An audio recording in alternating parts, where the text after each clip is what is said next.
The Mystery and Romance of Alchemy and Pharmacy by C.J.S. Thompson. Preface. It has been my endeavour in the following pages to sketch, however imperfectly, some phases of the romance and mystery that have surrounded the arts of medicine, alchemy and pharmacy from the earliest period of which we have record down to the close of the 18th century. The influence of the past on the present is greater than we commonly suppose. In this age of rapid scientific progress and brilliant research, we are apt to overlook and lose sight of the patient labours of the early pioneers of science, many of whom laid the foundations of discoveries that have since proved of inestimable value to mankind. Hence, the history of the past, whether in science or in art, is always worthy of study and attention. My thanks are due to the editor of the Pharmaceutical Journal for permission to reproduce several illustrations which appeared in its pages together with a portion of this work. C.J.S. Liverpool, 1897. Alchemy and Pharmacy, Their Mystery and Romance. Part 1. Chapter 1. The Dawn of the Art of Healing. The birth of the art of healing goes back to a period of great antiquity. The instinct that first led man to utilise the fruits of the earth for his bodily sustenance may perchance have suggested the herbs which grew around him as a means of alleviating the ills of his flesh.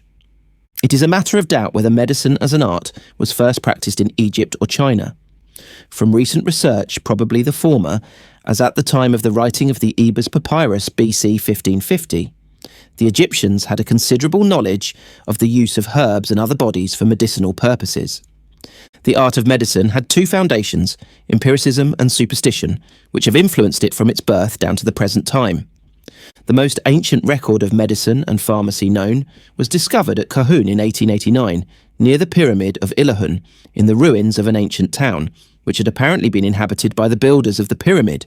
It dates from the 12th dynasty, BC 2700 to 2500, more than 1,000 years before the Exodus. Besides containing instructions for midwives, it includes numerous formulae for the treatment of various complaints, composed of such very homely articles as beer, cow's milk, honey, oil, onions, herbs, dates and other fruits. The Ebers Papyrus, which was found reposing between the legs of a mummy, throws a light on ancient Egyptian pharmacy and was written in the reign of King Amenhotep I of the 18th dynasty. It commences as follows: beginning of the chapter of applying medicaments to every part of the patient. I have come forth from Heliopolis with the mighty ones of the Temple of the Sun, the wielders of protection, the princes of eternity. Rescuing, I have come forth from Sais with the mothers of the gods, who have given me their protection. I have magic formulae made by the universal Lord to drive out the stroke of God and Goddess, the male death and female death, etc., that is in this my head, in this my neck, in this my shoulder, in this my flesh, in these my limbs, to punish the above-named enchanters who introduce disturbance into this my flesh. Such formulae, evidently for recitation during the treatment, continue for a page and a half. The book has thus no general title, but plunges at once into the mysteries of the profession. Beginning of the mystery of the physician who knows the motion of the heart. There are vessels in it to every limb. When any physician, doctor or amulet maker puts his fingers upon the top of the head, upon the occiput, upon the hands, upon the chest, upon the arms, upon the legs, he communicates with the heart, for its vessels extend to every limb, wherefore it is called the starting point of every limb. The following may be taken as an example of the recipes given in the manuscript. A remedy for the belly that is painful: cumin 1 to 64 hin, goose grease 1/8 hin, milk 1/16 hect, cool, strain and drink. The hin is about 29 cubic inches and the 1/16 hect 18 cubic inches. The prescription is thus roundly 1/2 cubic inch of cumin and 4 of goose fat in half a pint of milk. This papyrus contains 110 pages, each page consisting of about 22 lines of bold hieratic writing. It may be described as an encyclopedia of medicine as known and practised by the Egyptians of the 18th dynasty, and it contains prescriptions of all kinds of diseases, some borrowed from Syrian medical law, and some of such great antiquity that they are ascribed to the mythological ages, when the gods yet reigned personally on earth. Among others, is given the recipe for an application whereby Osiris cured Ra of a headache.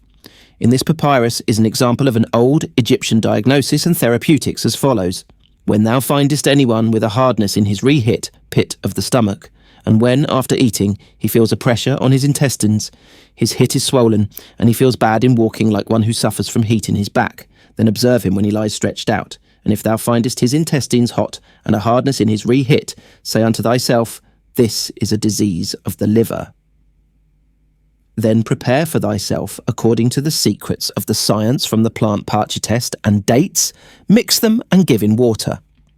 It also contains numerous recipes for the treatment of diseases, for internal and external use.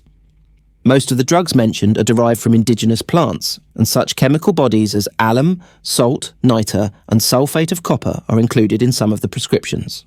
It seems probable that most of the medicines used in these early times were first tried as foods, and those which, when taken in large quantities or in special conditions, influenced the functions of the body, these and others found to be too strong for dietetic use, were relegated to the books of medicine. As an instance of this, the leaves and seeds of the castor oil plant and the astringent sycamore fig are included in many recipes, but Maspero states that there is little doubt that castor oil was taken regularly in food in the time of the pharaohs, and at the present time it is a favourite adjunct to the salads of the Egyptian fellahin. The same writer thinks the Egyptians began by eating every kind of food which the country produced, and so became acquainted with their therapeutic properties. In another papyrus said to have been written about the time of King Chatar of the First Dynasty, who reigned BC 4000, the following prescription for promoting the growth of the hair is given. 1 pad of a dog's foot, 1 fruit of date palm, 1 ass's hoof, boiled together in oil. Dr. V. Oefele states of pharmacy before the time of Hippocrates that although the practice of medicine was not separated from pharmacy among the Greeks and Romans, there was such a separation among the ancient Egyptians, from whom the distinction was handed down to the Copt and by them to the Arabians, and in fact that the term pharmacist is probably of Egyptian origin, being derived from pharmaki, which signifies the preparation of medicine from drugs. The Egyptian pharmaci who were engaged in that occupation belonged to the higher social ranks of writers or academically educated persons, comprising also the priests, physicians, statesmen, and military commanders. The Jews were indebted to Egypt for their primary ideas of medicine, but they cast away the ideas of demonology and magic which clouded what was good in the practice of Egypt. The Talmud recommends onions for worms, and wine, pepper, and asafoetida for flatulency. The Talmudists are responsible for calling the earth, air, fire, and water elementary bodies. In the Middle Ages, the Jews rendered service to the healing art and had a large share in the scientific work connected with the Arab domination of Spain. In China, the use of drugs goes back to a very remote age, and alchemy was practiced by the Chinese long previous to its being known in Europe. For 2 centuries prior to the Christian era, and for 4 or more subsequent, the transmutation of the base metals into gold and the composition of the elixir of immortality were questions ardently studied by the Chinese. It is, moreover, a matter of history that intercourse between China and Persia was frequent both before and after the Mohammedan conquest of the latter country, that embassies from Persia as well as from the Arabs, and even from the Greeks in Constantinople, visited the court of the Chinese emperor in Shanxi, that Arab traders settled in China, and that there was frequent intercourse by sea between China and the Persian Gulf. And lastly, that China had an extensive alchemical literature anterior to the period when alchemy was studied in the West. All these facts go to prove that the ancient science known as alchemy was originated by the Chinese, and not by the disciples of Muhammad, who only acquired the knowledge at second hand. It is somewhat curious that while the alchemists of the West were always in doubt as to what constituted the true philosopher's stone, the Chinese seemingly had no doubt as to its identity. Cinnabar was regarded by the early alchemists and philosophers of that nation as the wonderful body which was supposed to have the mysterious power of converting other metals into gold, and when used as a medicine would prolong life for an indefinite period. Ko Hung, author of the Pao Put at Sipian, a work of the 4th century, and undoubtedly genuine, gives various mineral and vegetable productions, possessing in different degrees the properties of an elixir vitae. In one paragraph of this work he states, "When vegetable matter is burnt, it is destroyed, but when the Iansha, cinnabar, is subjected to heat, it produces mercury. After passing through other changes, it returns to its original form. It differs widely, therefore, from vegetable substances, and hence it has the power of making men live forever and raising them to the rank of the genii. He who knows the doctrine, is he not far above common men, etc." In materia medica, the knowledge of the Chinese was much in advance of the nations of the West, and their great herbal, entitled Punisang Kang Mu, written by Lao Shichin in the middle of the 16th century, shows the discernment possessed by these curious people. This work consists of 40 thin octavo volumes, the first 3 of which contain woodcuts of many of the minerals, plants, and animals referred to in the text. The woodcuts alone number 1100, and the work itself is divided into 52 divisions. The antiquity of the practice of medicine among the Chinese may be gathered from the fact that there exists a work entitled A Treatise from the Heart on the Smallpox, which was written during the dynasty of Ichion, BC 1122. In this work, the eruption is described, and some kind of inoculation is also referred to as a remedy. But it is to Greece that we have to look for the birth of medical art in the West, its practice by the priests being of great antiquity. The earliest record of a temple of medicine is of one erected in the Peloponnesus in the year BC 1130, or about 50 years after the fall of Troy. Other temples or centres of the healing art gradually sprang up, and round each of those clustered a little school of students. There were the Temple of Health at Pergamus, the Temple of Hygeia at Cittia, and the temples of Aesculapius at Kos and Epidamus, where the famous statue of Aesculapius stood. The father of ancient medicine, Hippocrates, graduated as a student of Kos, and Galen is said to have been at Epidamus. It was in the temple of Aesculapius at Greece that any record of medicine was first kept, the names of diseases and their cures being registered on tablets of marble. The priests and priestesses, who were the guardians of the temple, prepared the remedies and directed their application, and thus commenced the practice of physic as a regular profession. These official persons were ambitious to pass as the legitimate descendants of Aesculapius, and therefore assumed the title of the Asclepiades. The writings of Pausanias, Plutarch, and others abound with accounts of the artifices of these early practitioners. Aristophanes mentions the dexterity and promptitude with which they collected and put into their bags the offerings on the altar. The patients were wont to repose on the skins of sacrificed rams in order to procure celestial visions. As soon as they were supposed to be asleep, a priest, clothed in the dress of Aesculapius, imitating his manner, and accompanied by the daughters of the god, that is, by young actresses well up in their parts, entered and solemnly delivered a medical opinion. The student sat at the feet of the philosopher of his choice, and after a certain period and course of probation, was granted the rights of priest and physician to practice as a teacher and healer. They had their code and ethics of a standard almost equal to those of today, and their knowledge of surgery and the use of the herbs and plants which grew around them was not a little. Entering on their novitiate at their chosen temple or school, they were required to make a protestation or oath, of which the following is the one made by Hippocrates.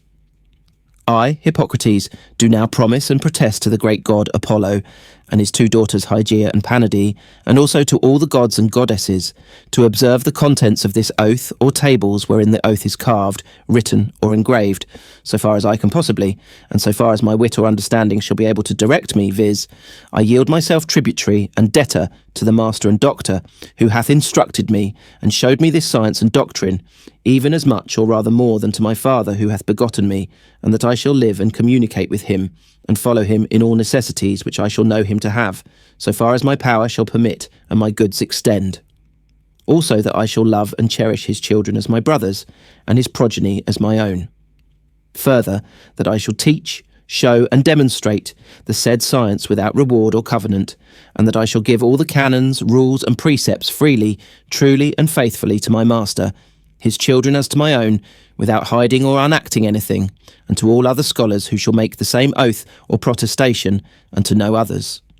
Also that in practising and using my science towards the sick, I shall use only things necessary, so far as I am able, and as my spirit and good understanding shall give unto me, and that I shall cure the sick as speedily as I may, without dilating or prolonging the malady, and that I shall not do anything against equity for hatred, anger, envy, or malice to any person whatsoever. Moreover, that I shall minister no poison, neither counsel, nor teach poison, nor the composing thereof to any. Also that I shall not give, nor cause to be given, nor contend that anything be applied to a woman breeding, to destroy and make her void her fruit.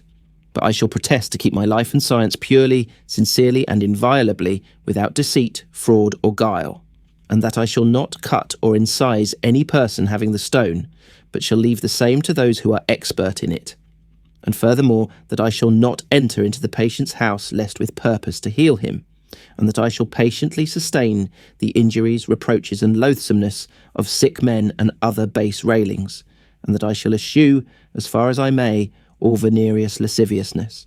Moreover, I protest, be it man, woman, or servant who is my patient, to cure them of all things, that I may see or hear either in mind or manner, and I shall not betray that which should be concealed or hidden, but keep inviolable with silence, neither reveal any creature under pain of death. And therefore I beseech our gods that, observing this protestation, promise, and vow entirely and inviolably all things in my life, in my art and science, may succeed securely, healthfully, and prosperously to me, and in the end eternal glory. And to him that shall violate, transgress, or become perjured, that the contrary may happen unto him, viz. Misery, calamities, and continual maladies. We have here principles laid down which would do honour to any medical body, and which show the highly civilised condition and the excellent moral teaching of the early Greek philosophers and priests. Chapter 2. The Wizards of Early Greece. One of the earliest magicians or soothsayers of which we have record out of the era of mythology was Tiresias. He lived in the times of Oedipus and the War of the Seven Chiefs against Thebes. For having offended the gods he was visited with blindness, but being repentant, tradition states they recompensed him for this affliction by endowing him with the gift of prophecy and the act of divination. He is also said to have been able to hold communion with the feathered world and to have power over the spirits of the dead, whom he could compel to appear and reply to his inquiries. His incantations and spells were supposed to be irresistible, and he could foretell future events by signs from fire, smoke, and other methods of divining. Abaris, a native of Scythia, was another magician of renown. There is no exact record of the time in which he lived, but he is represented by some as having constructed the Palladium which protected Troy from its enemies for a long time. Other authors declare he was a friend of Pythagoras, who flourished some 600 years later. According to Herodotus, he travelled over the world with an arrow, eating nothing during his journey. By others, it is said the arrow was presented to him by Apollo, and that upon it he rode through the air and travelled over lands, seas, mountains, and other inaccessible places. But from all accounts, his repute as a magician and seer is confirmed. He is said to have foretold earthquakes, allayed storms and pestilence, cured disease by charms and incantations, and was generally revered for his power and command over the dwellers in the unseen world. Pythagoras, one of the most notable magicians in early history, was born about the year BC 586 and lived during the time of Cyrus and Darius Hystaspes, of Croesus, of Pisistratus, of Polycrates, and Amasis, king of Egypt. He was renowned not only as a philosopher, but as a leader and politician, and was learned in all branches of science then known. The early part of his life was spent in Egypt, but he also travelled in order to gather experience and knowledge until he reached the age of 40 years. Afterwards, he founded a school where he lectured and instructed a large number of followers who were attracted by his wisdom and learning. He divided his pupils into two classes: the neophytes, to whom were explained the elementary and general principles of his philosophy, while the advanced were admitted into his entire confidence and formed a brotherhood, who threw their property into a common stock and lived together. During the latter part of his life, he is said to have lived in Magna Graecia, where he carried on his studies and made some of his great discoveries. He was a profound geometrician, and two great theorems, one still known as the Pythagorean, are ascribed to him. He propounded the doctrine that the Earth is a planet of spherical form, and the Sun the centre of the planetary system. His philosophy prescribed and taught a total abstinence from everything which had animal life, and temperance in all things, together with the subjection of the appetites of the body. By this strict discipline, he seems to have obtained almost complete control over the wills and minds of his followers, from whom he demanded the utmost docility.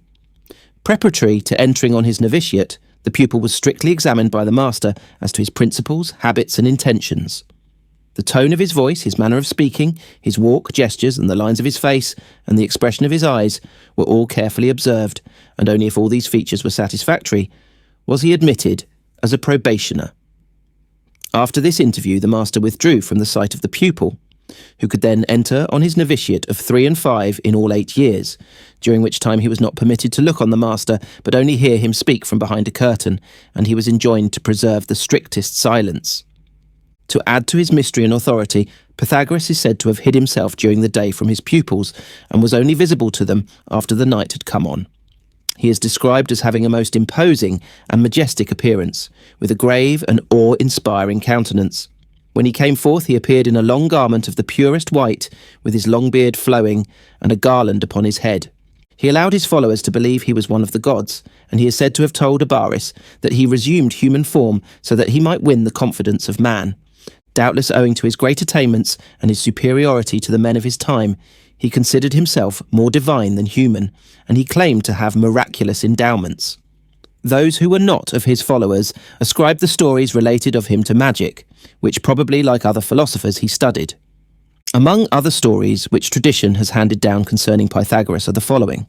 He professed to have appeared in different ages in various human forms, first as Aethalides, the son of Mercury, and then as Euphorbou, who slew Patroclus at the siege of Troy, and as other individuals also. He is said to have tamed a bear by whispering in its ear, and prevailed on it to feed on vegetables alone. He called also an eagle down from its flight, causing it to sit on his hand as if quite tame.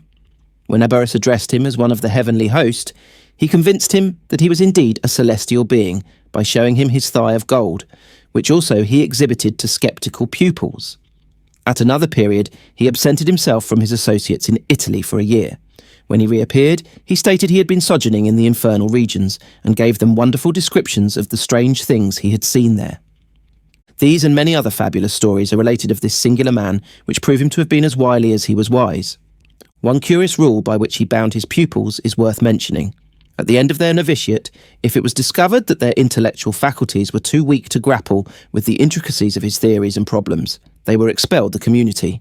The double of the property they had contributed to the common stock was refunded to them.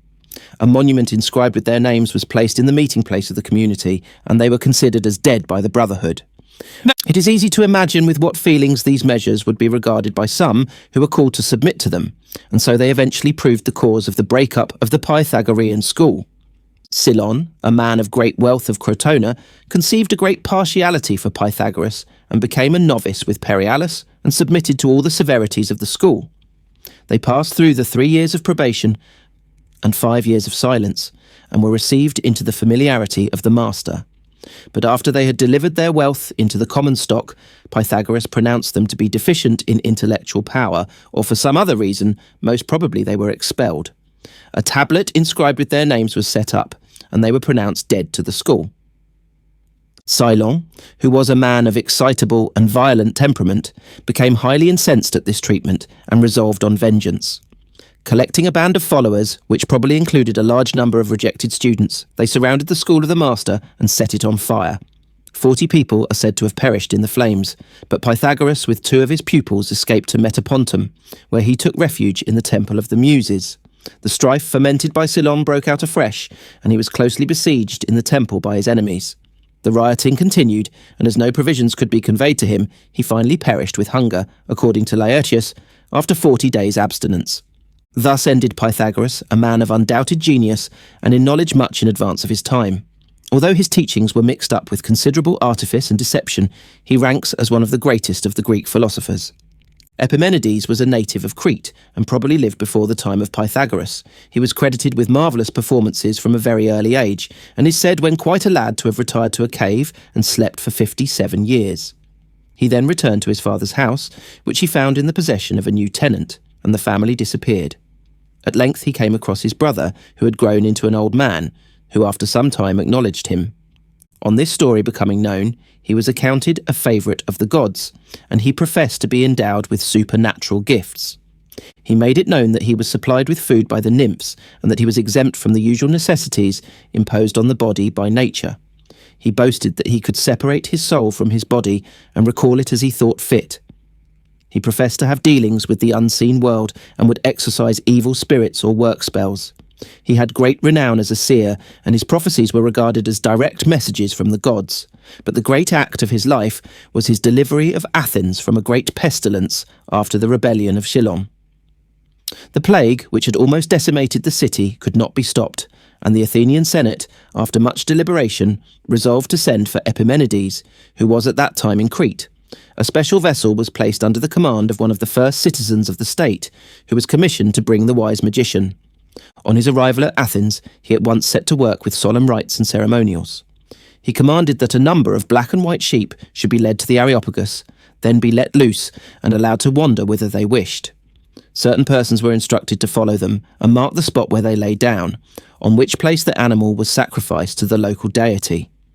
In this manner, it is recorded, the plague was stayed. According to some writers, he also sacrificed human victims. Although pressed by the Athenian Senate to take a recompense for his services, Epimenides is said to have refused all gifts, stipulating only that there should be perpetual peace between the Athenians and the people of Knossos, his native city.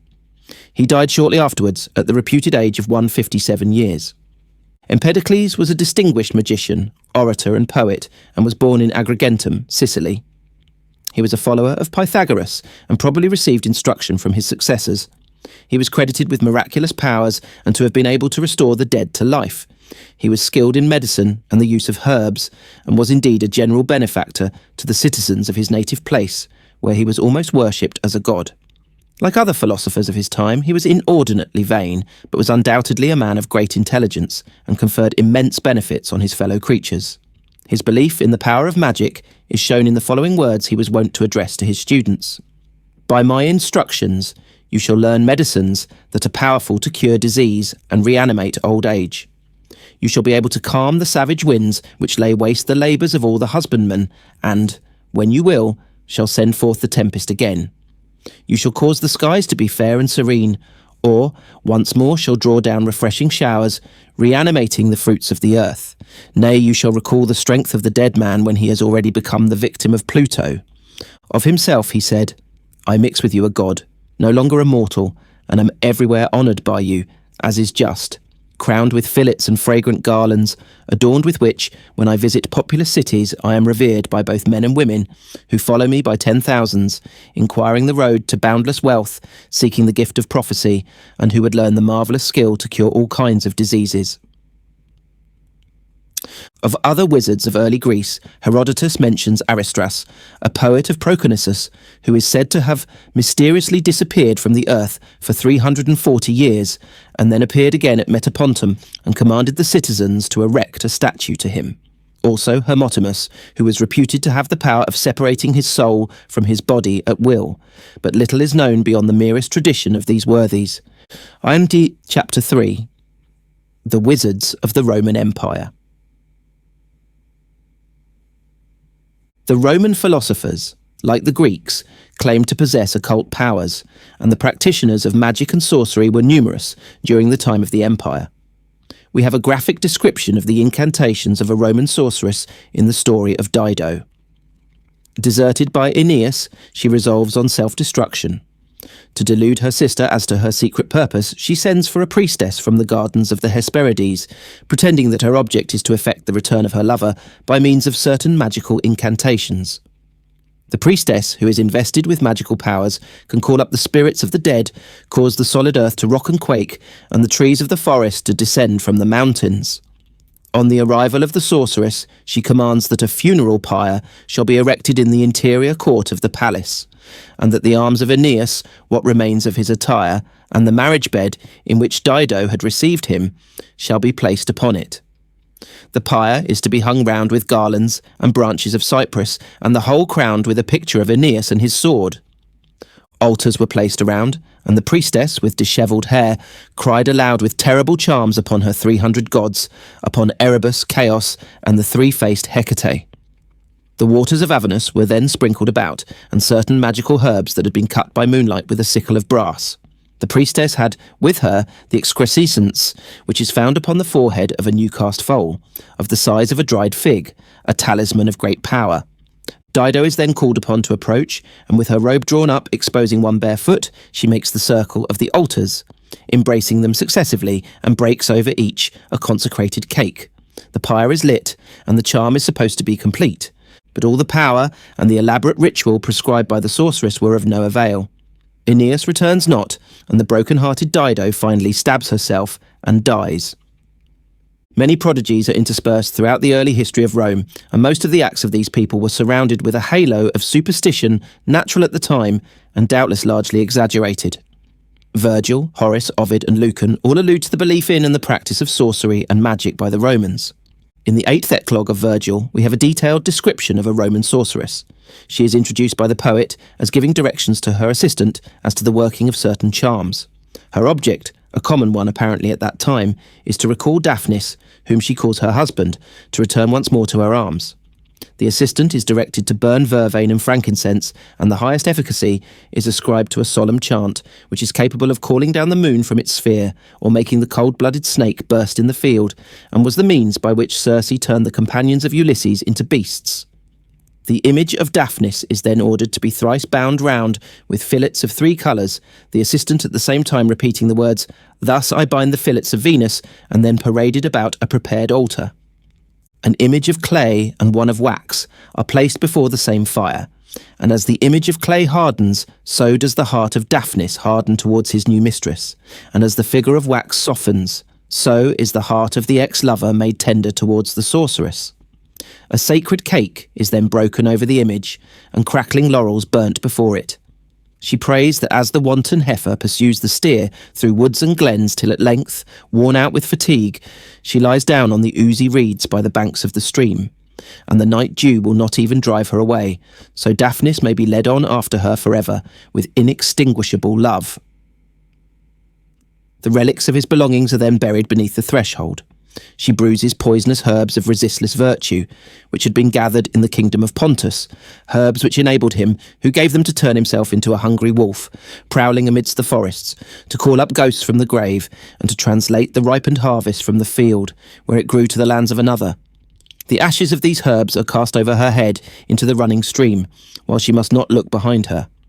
At length the sorceress begins to despair and cries, "Daphnis heeds not my incantations, heeds not the gods." She looks again, and perceives that ashes on the altar are glowing and emitting sparks of fire. Her faithful housedog barks before the door. "Can these things be?" she exclaims, "or do lovers dream what they desire? It is not so. The real Daphnis comes. I hear his steps. He has left the deluding town. He hastens to my longing arms." In the works of Horace, an interesting description of a witch's incantation is also given, the details of which it is instructive to compare with those given by other writers. 4 sorceresses are assembled in conclave, the chief being Canidia, with 3 assistants, in order to work a charm by means of which a youth named Varus, for whom Canidia had conceived a passion, may be compelled to reciprocate her affections.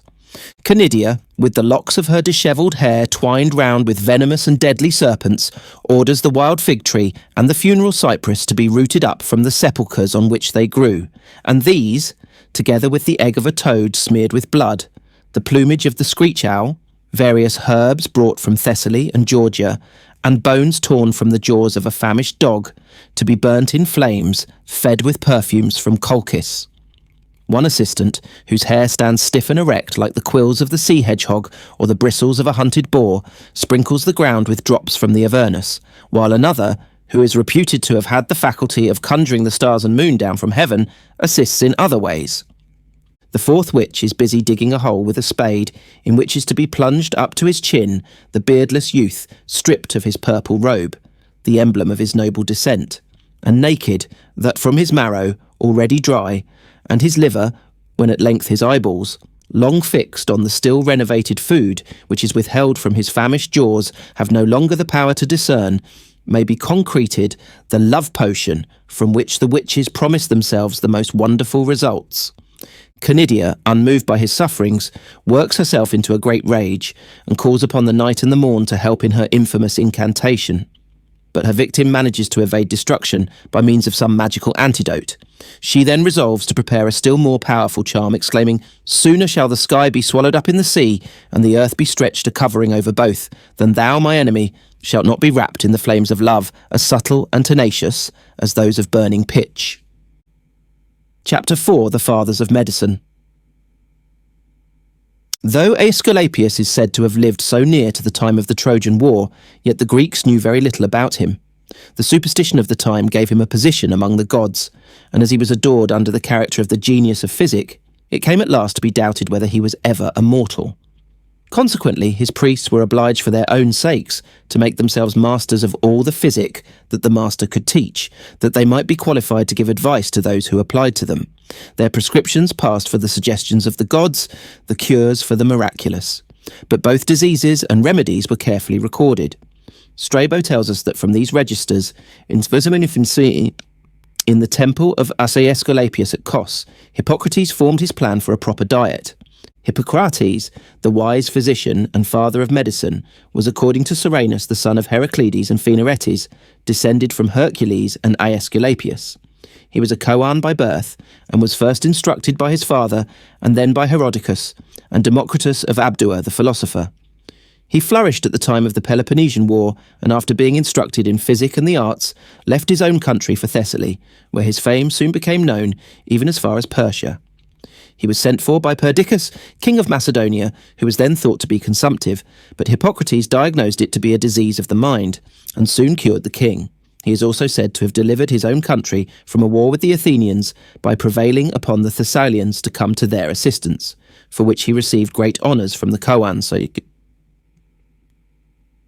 He taught his art with great candour and liberality to those who were desirous to learn, and at length died full of honours, it is said, in his 90th year, and was buried between Girton and Larissa.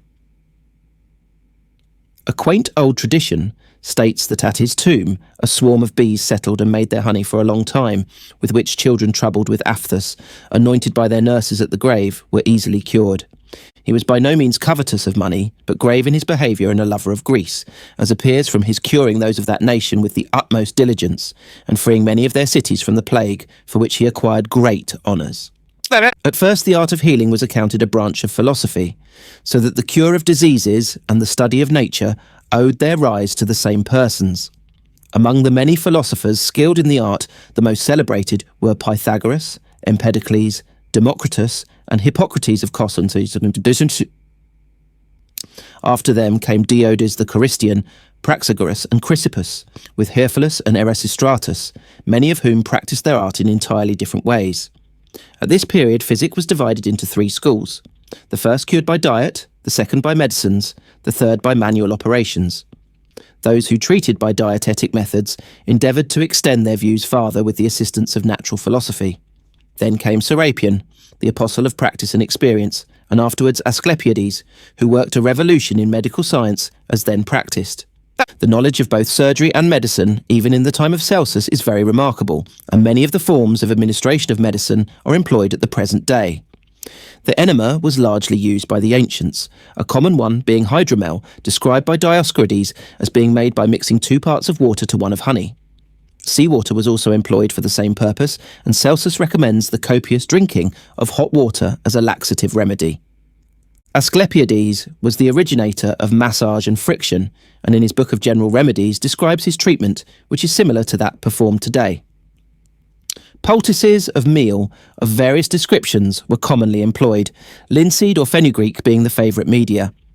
Asclepiades studied in Alexandria, and after practising in Greece and Asia Minor, finally settled in Rome in the early part of the 1st century BC. Here he soon met with success and established a reputation for great skill. He was the physician and friend of Cicero, and probably also the instructor of Lucretius in the Epicurean philosophy, of which he was an enthusiastic advocate.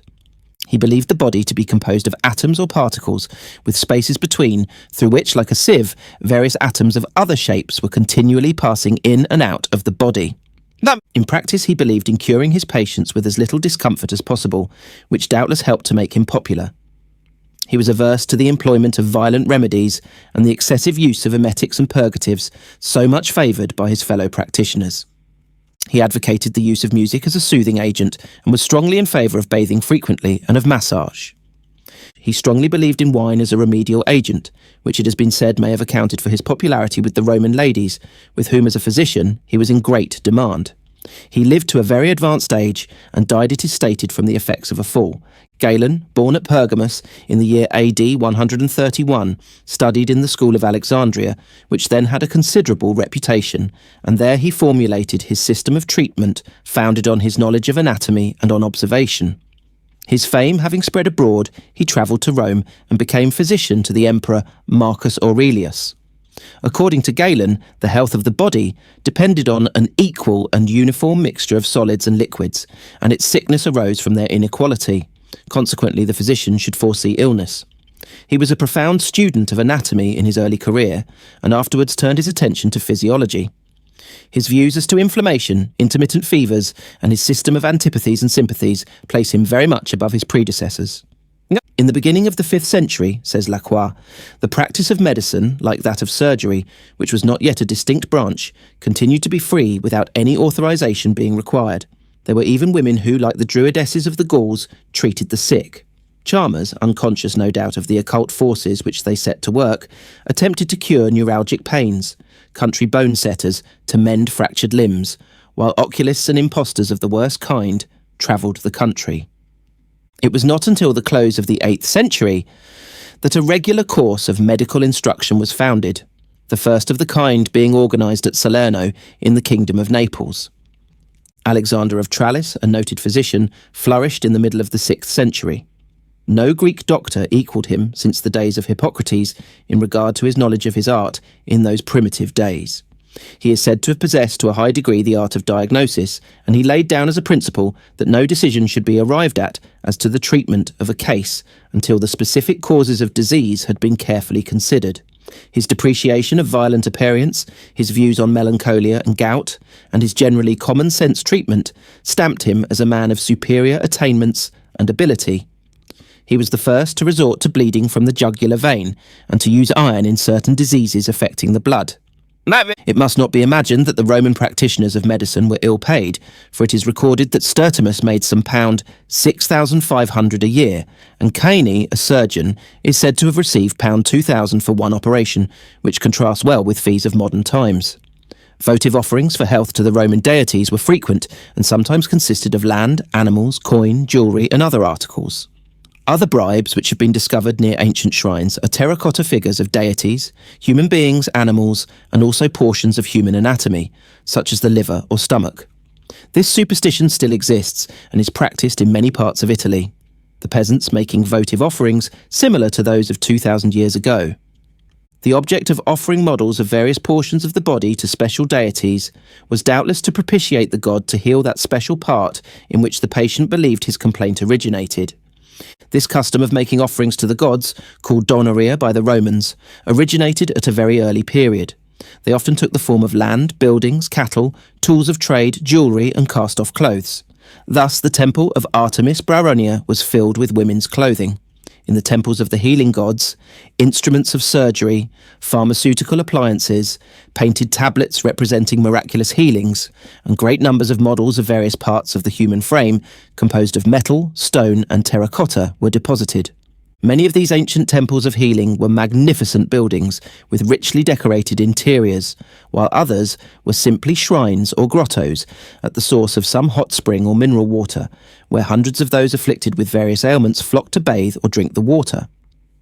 The priests in charge regulated the use of the waters and prescribed for the patients. After completing the course, it was customary for the patient to throw an offering into the water in the form of a silver cup, a coin, or some terracotta model of a limb, and then drag himself off, muttering a prayer. Others would hang their gifts on the walls, or deposit them at the feet of the statues of the gods placed around. Magnificent offerings, such as goblets of valuable metal with votive inscriptions, have been occasionally found, and other ornaments of gold and silver. It is said, however, that donaria of precious metals were after a time melted down and disposed of by the priests. Grateful patients or surgeons sometimes offered surgical instruments as a thanksgiving for a successful surgical operation.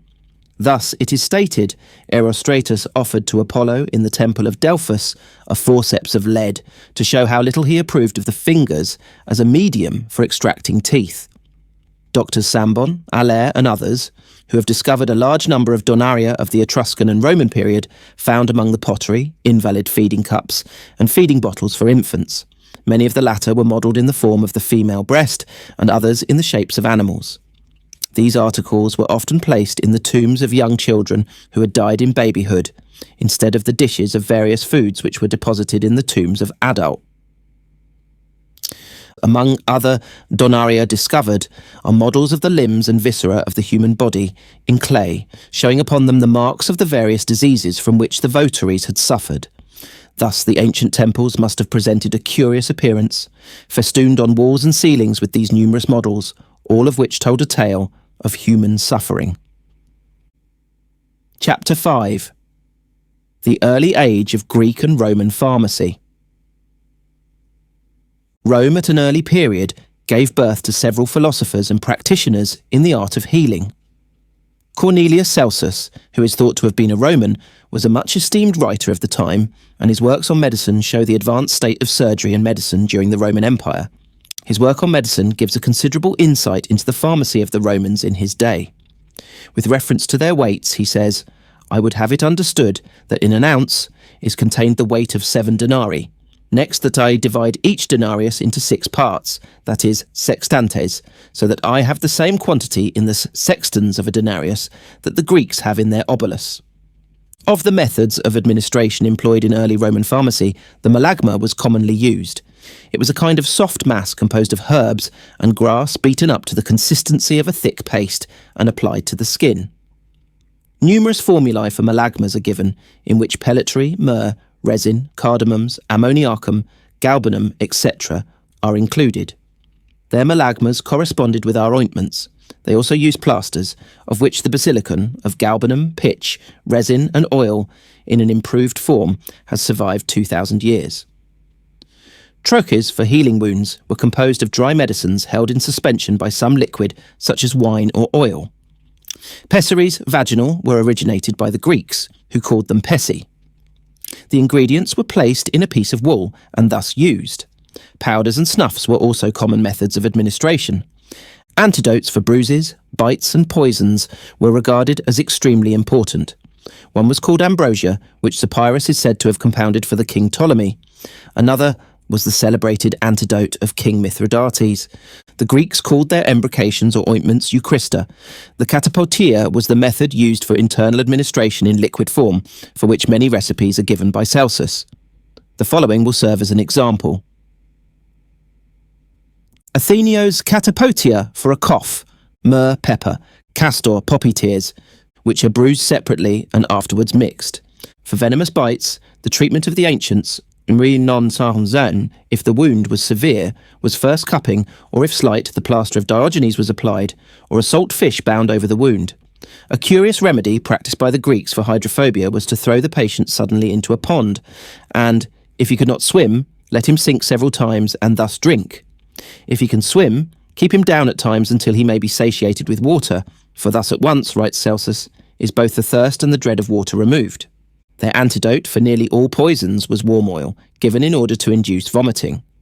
The word collyrium, now applied to a lotion for the eyes, was also used by the ancients, but they gave it a greater latitude and also employed it to describe a composition of powders wrought to a pasty consistence with a liquid and formed into something like a tent for insertion into cavities.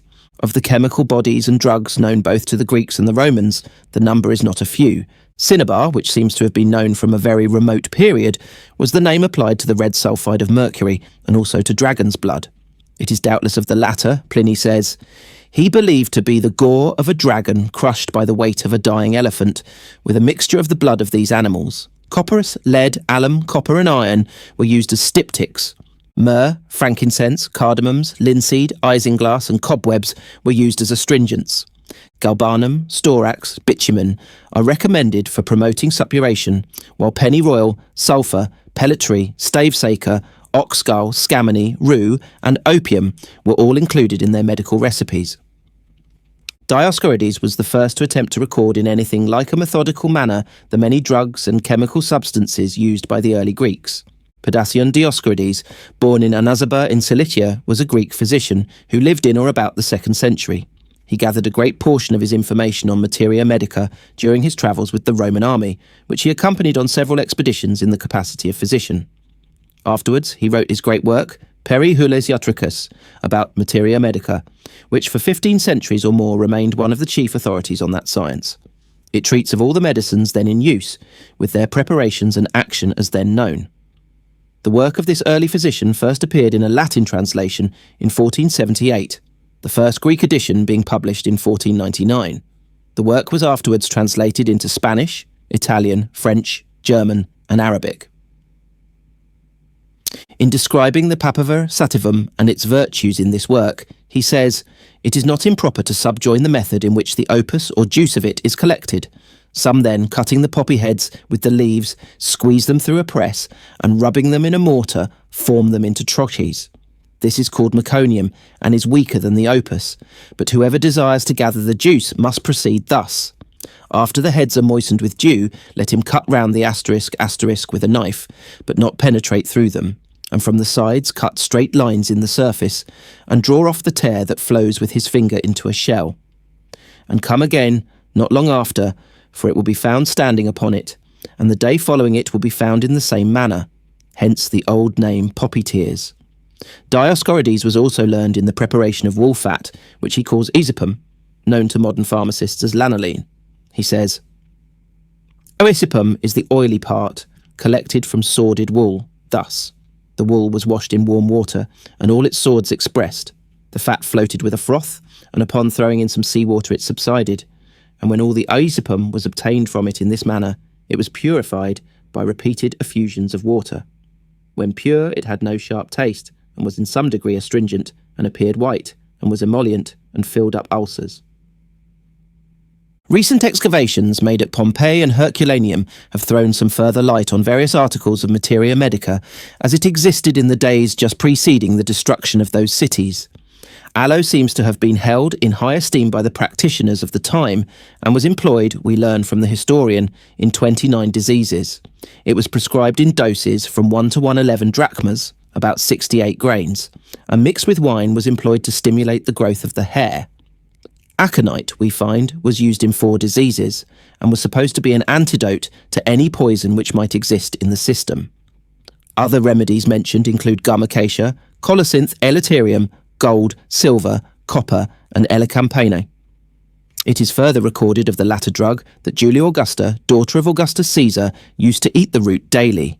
Of the vegetable remedies, about 150 are enumerated, and of these the cabbage seems to have held a prominent place. Other favourite medicines were rye, garlic, anise, mallow, rose, and lily.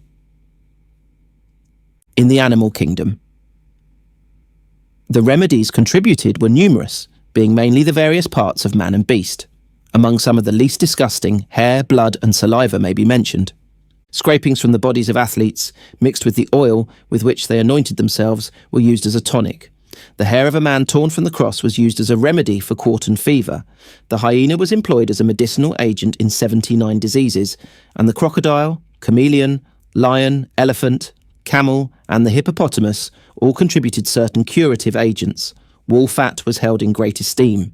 Of minerals, iron, lead, nitrum, salt, gold, tin, silver, realgar, copper, and myci, a combination of the sulfates of copper and iron, are enumerated. Most of these articles are mentioned by the second Pliny, who was killed during the eruption of Mount Vesuvius, which buried Pompeii. Chapter 6. Alchemy. The Alchemists.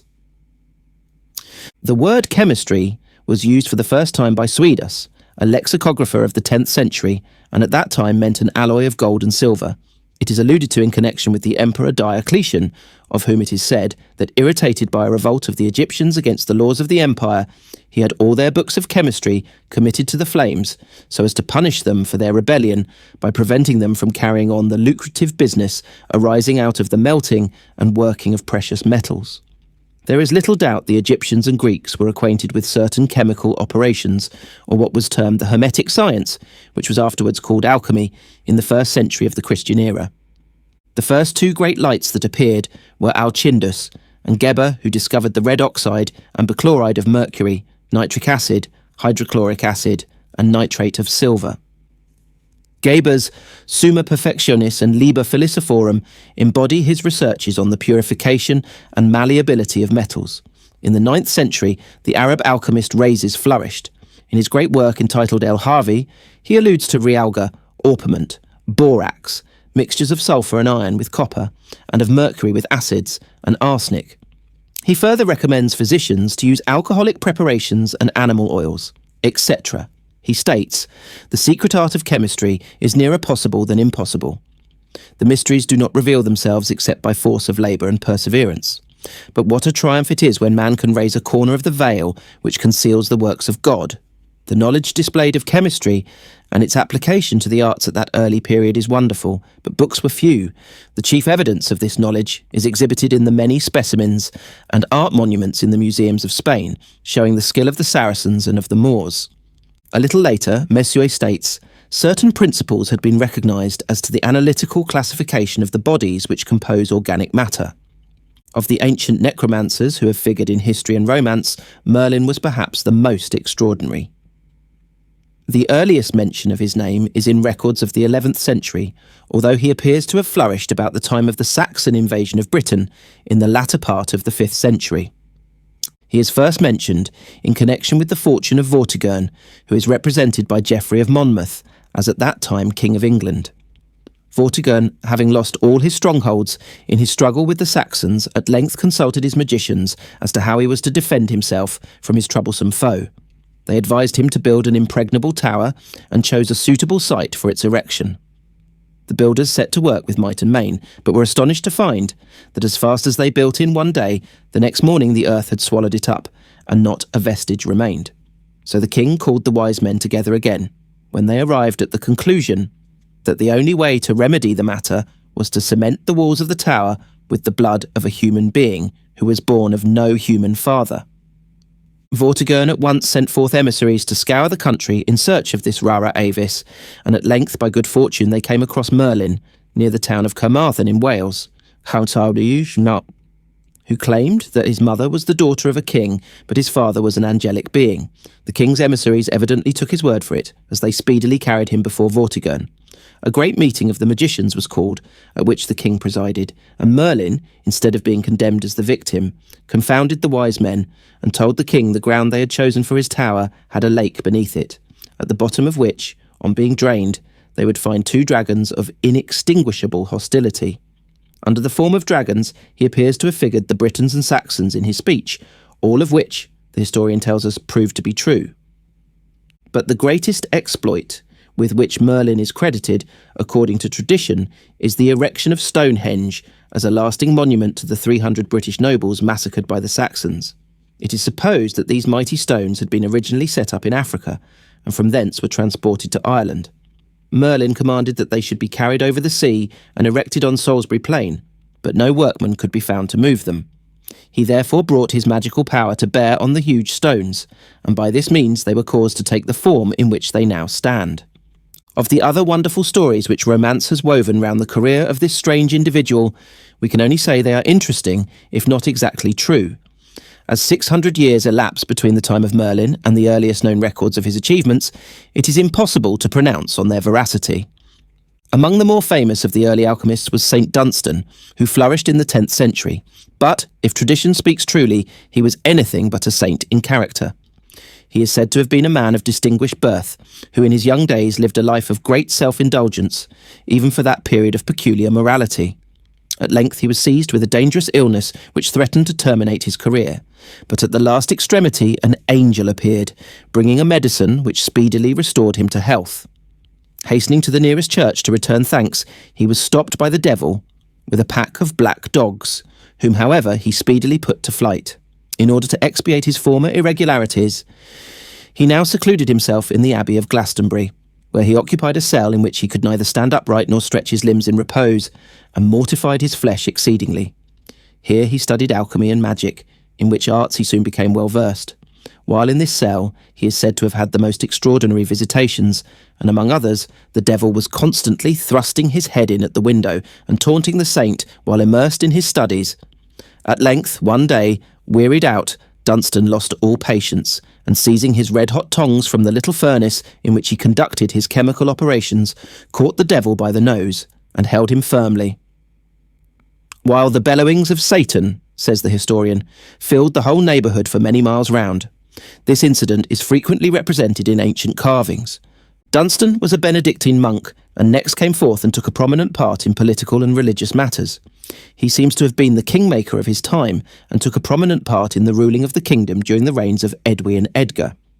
In the accompanying illustration, the alchemist, with uplifted torch, is repeating the specified incantation over the still, under which he has just kindled a fire, having commenced the preparation of the elixir of life.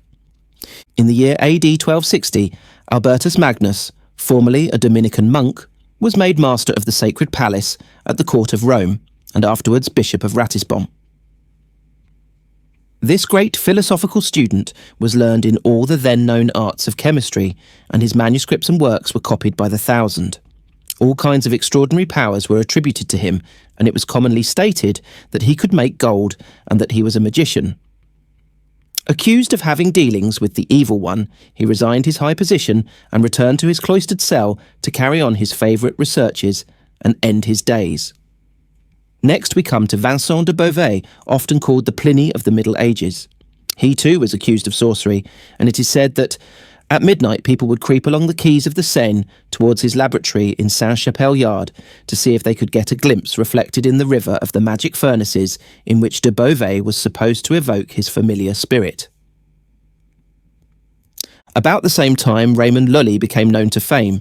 He also was a monk and born in the island of Majorca, but having a roving disposition, he wandered over Europe. He wrote several works on alchemy, among others, Libelli aliquot chemici, etc. Fabulous stories are related of his adventures, and he was cruelly stoned to death by the populace in Tunis in 1315. He left behind him a following of believers who called themselves Lullists and spread all over Europe. The genius of the West at this time was Arnaud de Villeneuve, who made several important discoveries in chemistry. His researches were particularly directed to the relation of chemistry to medicine. He is credited with having discovered sulfuric and other acids, and is said to have been the first to distill alcohol or spirit of wine. Contemporary with these men of learning was our own Roger Bacon, whose love for his art nearly cost him his life, besides many years in prison. The discoverer of gunpowder and the telescope spent most of his life in experimental researches, with the result that he revolutionised the art of war and gave to astronomers the power of exploring the heavens. He was a man of great ability, never justly appreciated by his contemporaries, and has been rightly named the father of experimental physics. He described most of the laws which regulate matter and the regular motion of the planets. Although a man of undoubted knowledge and great power of conception, he was bitten with the mania of endeavouring to discover the philosopher's stone, his views respecting which he set forth in his work entitled Radix Mundi. Following Bacon came Antonio Quena of Pavia, who was the first to manufacture artificial mineral waters. It has been said by some that the discoveries made by the alchemists were mainly the result of chance, and they were mostly ignorant charlatans.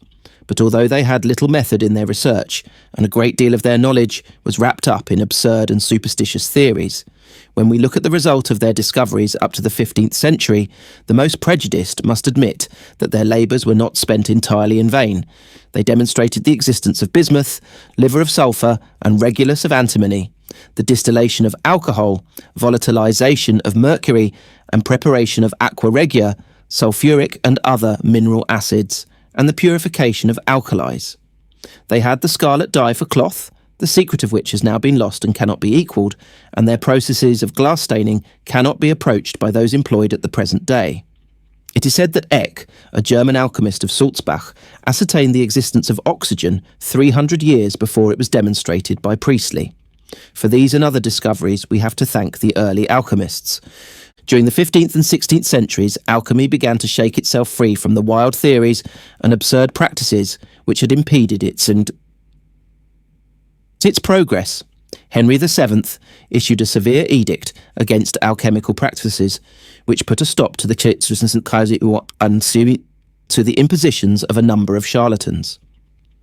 About this period, John Baptist Porter discovered the means of reducing the metallic oxides and of colouring silver, and Isaac and Jane Hollandus made great improvements in enamelling and demonstrated the manufacture of artificial gems. From the time of Paracelsus and the introduction of printing, the science received a fresh impetus, and a new order of chemists came into being, whose conflict with the old order for many years is a matter of history. The old theories of the alchemists were gradually exploded and superseded, and many were driven to the most flagrant quackery to earn a living. Cornelius Agrippa, who was one of the leaders of the new order, says, "It would take too much time to recount all the follies, the idle secrets, and the enigmas of this trade, of the green lion, the fugitive stag, the flying eagle, the inflated toad, the crow's head, of the black, blacker than the black, of the seal of Mercury, of the mud of wisdom, and other countless absurdities of the time. Many of them travelled from fair to fair in order to make a little money by the sale of white lead, vermilion, antimony, and other drugs used by women for painting the face, and drugs which the scripture calls ointments of lust." Meanwhile, the efforts of the practical workers were encouraged by administrators and princes, with the result that the application of chemistry and the technical arts became predominant, and metallurgy the leading spirit of the science. A notable character in the time of Queen Elizabeth was Dr. Dee, alchemist and astrologer. The career of this man, who was more a charlatan than aught else, was one of extraordinary vicissitude. A Welshman by birth, he was educated at Oxford, and then travelled throughout Europe, claiming that he had discovered the elixir of life and the philosopher's stone. He was a man of overweening ambition, and delighted to hear himself called most excellent. In company with a man named Kelly, it is said he discovered a quantity of the elixir in the ruins of Glastonbury Abbey. This they at once annexed and carried off to Poland, accompanied by a nobleman of that country. After travelling from one court to another, where he is said to have performed wonderful feats with his elixir, he returned to England and settled at Mortlake, where Elizabeth often visited him to consult him on astrology, and he even ventured to predict her death. He was a great favourite at court in 1595, and the Queen made him Chancellor of Powys and Warden of Manchester, but he died in great poverty. The illustration represents an alchemist of the 16th century in an anteroom of his laboratory, engaged in fixing a portion of his apparatus.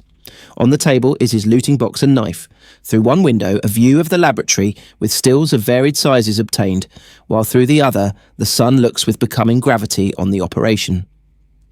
The symbols of the alchemists. As in modern science, chemists write their formulae and work out their processes by means of symbols, so the alchemists use signs and hieroglyphics to represent the then-known elements, metals, and other articles in common use. The so-called elements, fire, air, water, earth, were represented by special symbols here represented. The metals were supposed to be influenced by the planets to a certain degree, and were represented by their corresponding signs. Various other articles also had their symbols, which served as a means of shorthand at a period when calligraphy was little known or employed. Chapter 7. The Philosopher's Stone. The dominating ambition of the early alchemists was to discover the unknown. In the same spirit, the modern worker in science gropes onward and dreams of discovering some contribution towards solving the elixir of life, in the form, it may be, of conquering at least one fell disease. The ancient workers in alchemy confined their researches almost exclusively to metals. They believed that all natural things were composed of 4 elements, which they termed fire, air, earth, and water.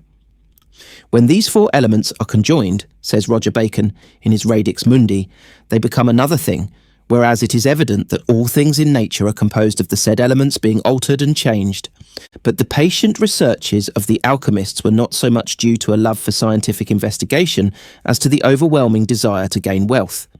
The majority had 2 fixed objects in view as the goals of their ambition, one being the discovery of some body that would be capable of transmuting the baser metals into gold and silver, and the other, the discovery of an elixir which would prolong the span of human life to an indefinite period.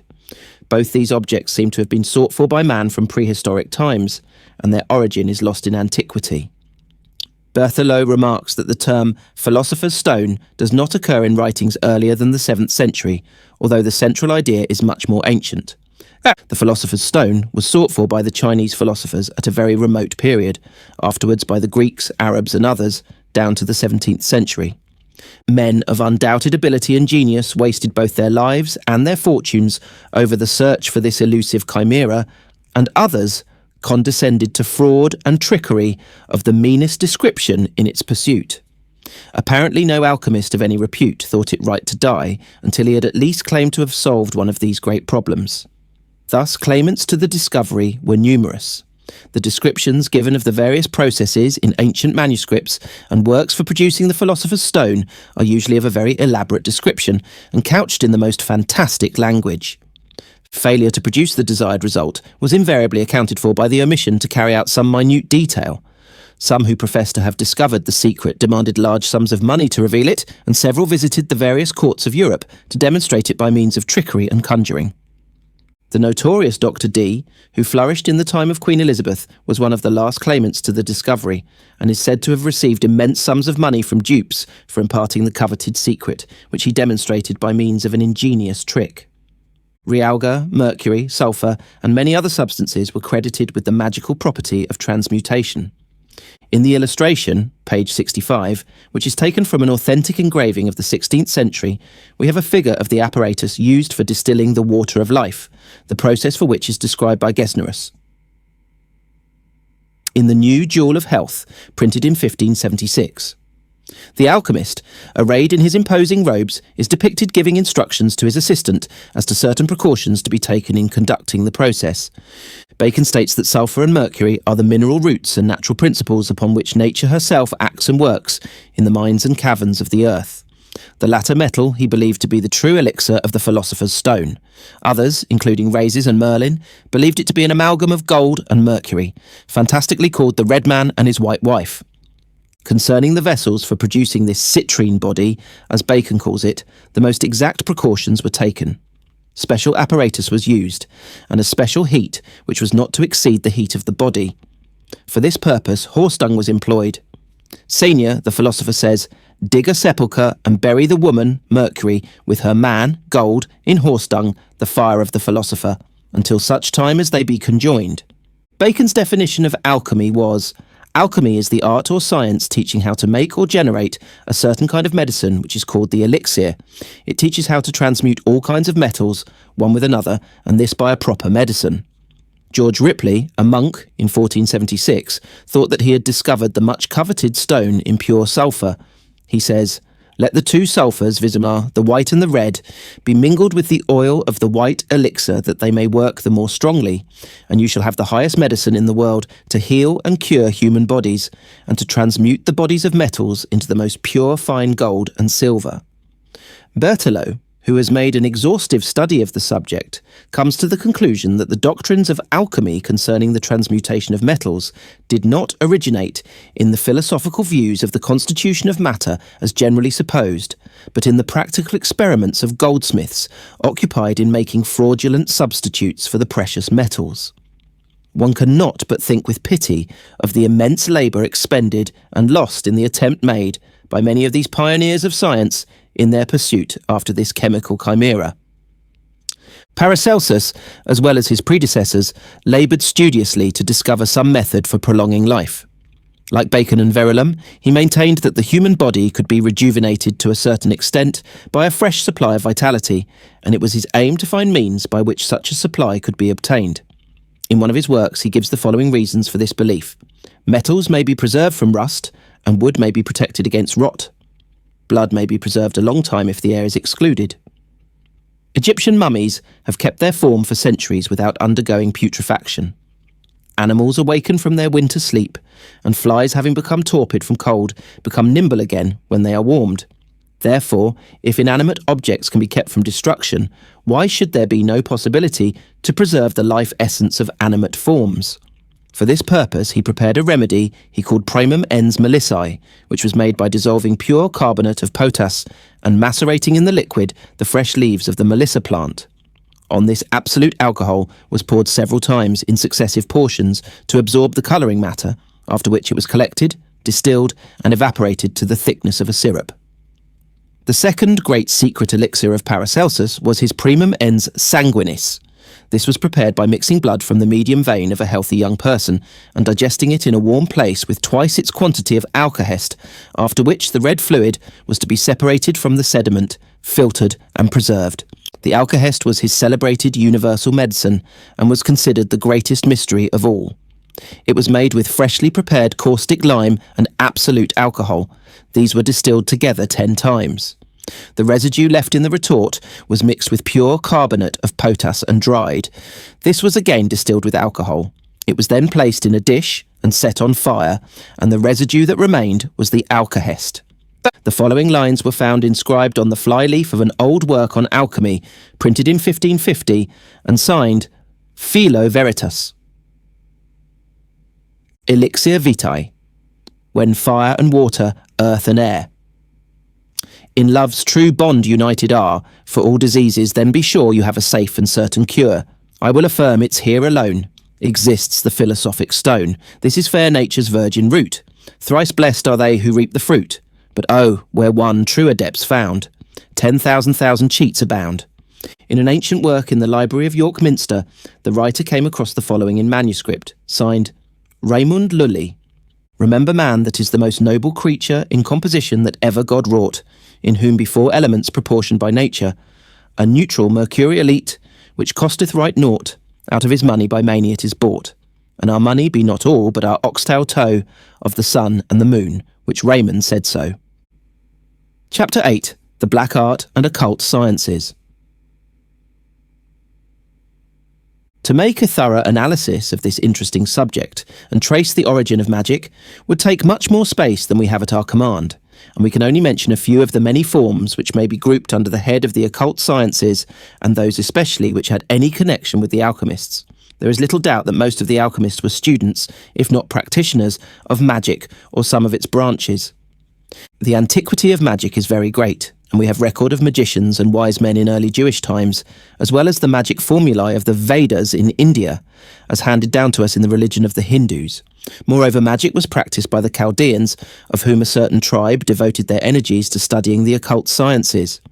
Pliny tells us of the dealings in the supernatural in the time of Homer, and other writers record that magic was also known to the Etruscans and Assyrians at a very early period. As time rolled on, the different forms of magic practice became specialised according to their several natures. For instance, there were astrology and oniromancy, which comprised the various forms of divination, theurgy and goetry, the art of evoking good or evil spirits, necromancy, by means of which communication was held with the dead, and sorcery, which exercised its power by the influence of dreams. The longings after the supernatural and unknown, felt by the great ignorant masses, brought forth individuals in plenty to take advantage of their credulity. During the 13th and 14th centuries, the occult sciences were openly taught in the universities and schools, and 200 years later reached the zenith of their influence. And practitioners of astrology and the black arts abounded and flourished throughout Europe. The professors of oniromancy were those who divined or interpreted dreams and founded their traditions in the art from its being in accordance with the scriptures. The explanation of dreams also did not go counter to the doctrines of the Church, and so the cult found many believers among all classes of society. It was denounced by Pope Gregory II as a detestable practice, but this did not prevent it being largely employed in forecasting the future. Arnaud de Villeneuve, who wrote a work on the subject in the 13th century, gives a certain code by which those who practiced it worked. Whoever dreamt that his hair was thick and carefully curled would soon become wealthy. If anything was wrong with the hair, evil was betokened. It also foreshadowed harm if a wreath was worn composed of flowers that were not in season. Other codes signified that to dream of the eyes related to children, the head to a father, the arms to brothers, the feet to servants, the right hand to the mother, to sons and to friends, and the left hand to the wife and daughter.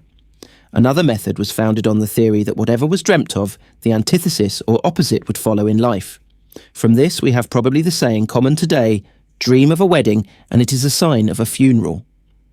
According to many old writers, there was scarcely any important event in the Middle Ages which was not announced by a dream. The day before Henry II was struck by the blow of a lance during a tournament, Catherine de Medicis, his wife, dreamt that she saw him lose one of his eyes. 3 days before he fell by the knife of Jacques Clément, Henry III dreamt he saw the royal insignia stained with blood and trodden underfoot by monks and people of the lower orders, Henry IV.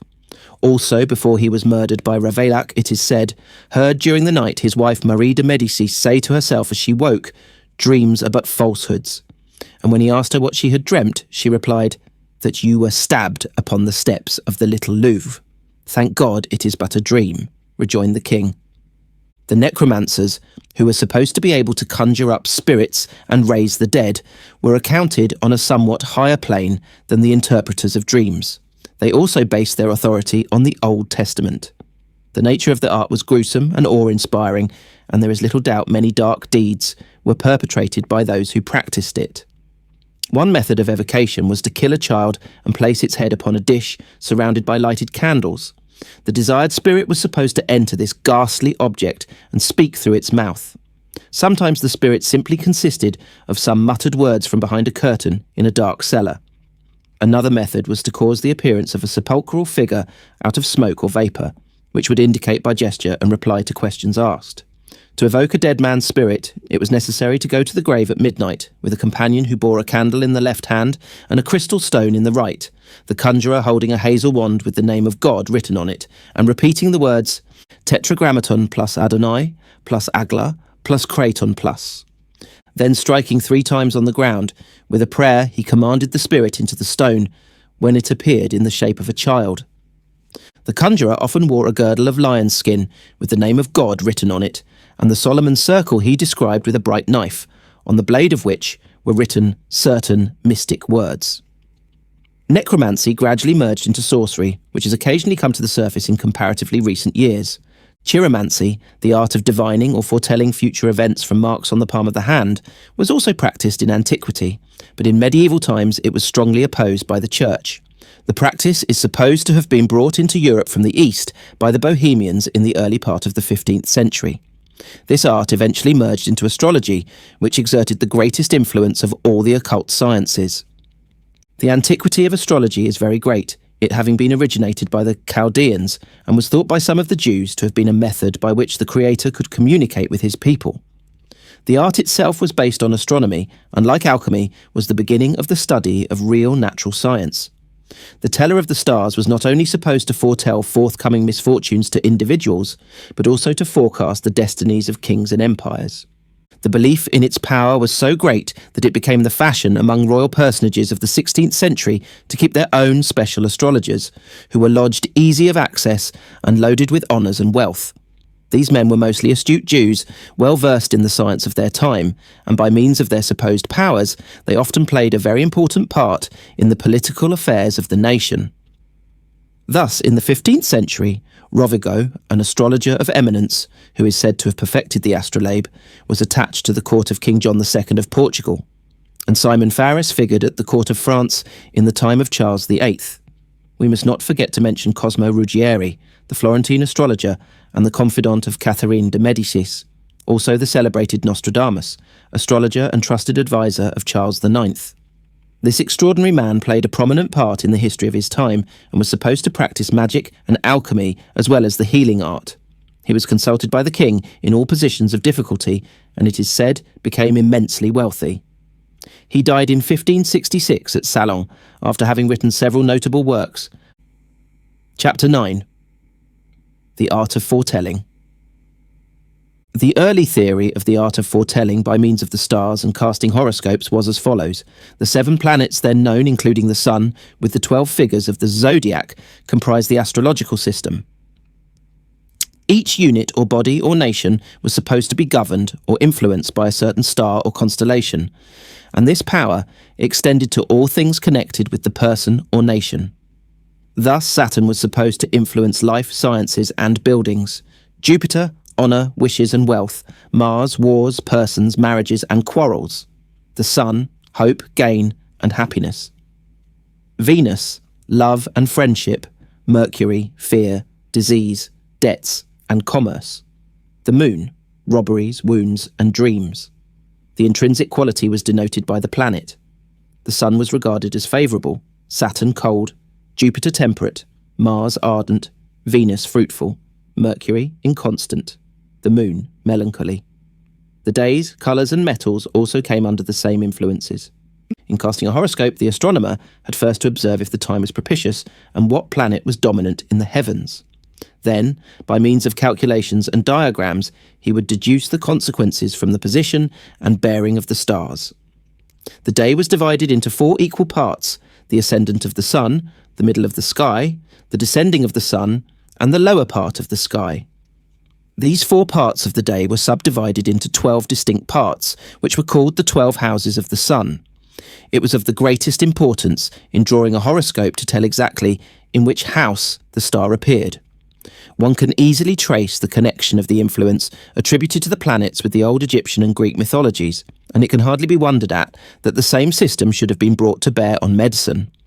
A favourite method of divination, especially with the sorcerers, was that of gazing into a beryl or crystal. For the proper performance of this ceremony, a pure virgin or equally pure youth should be the gazer.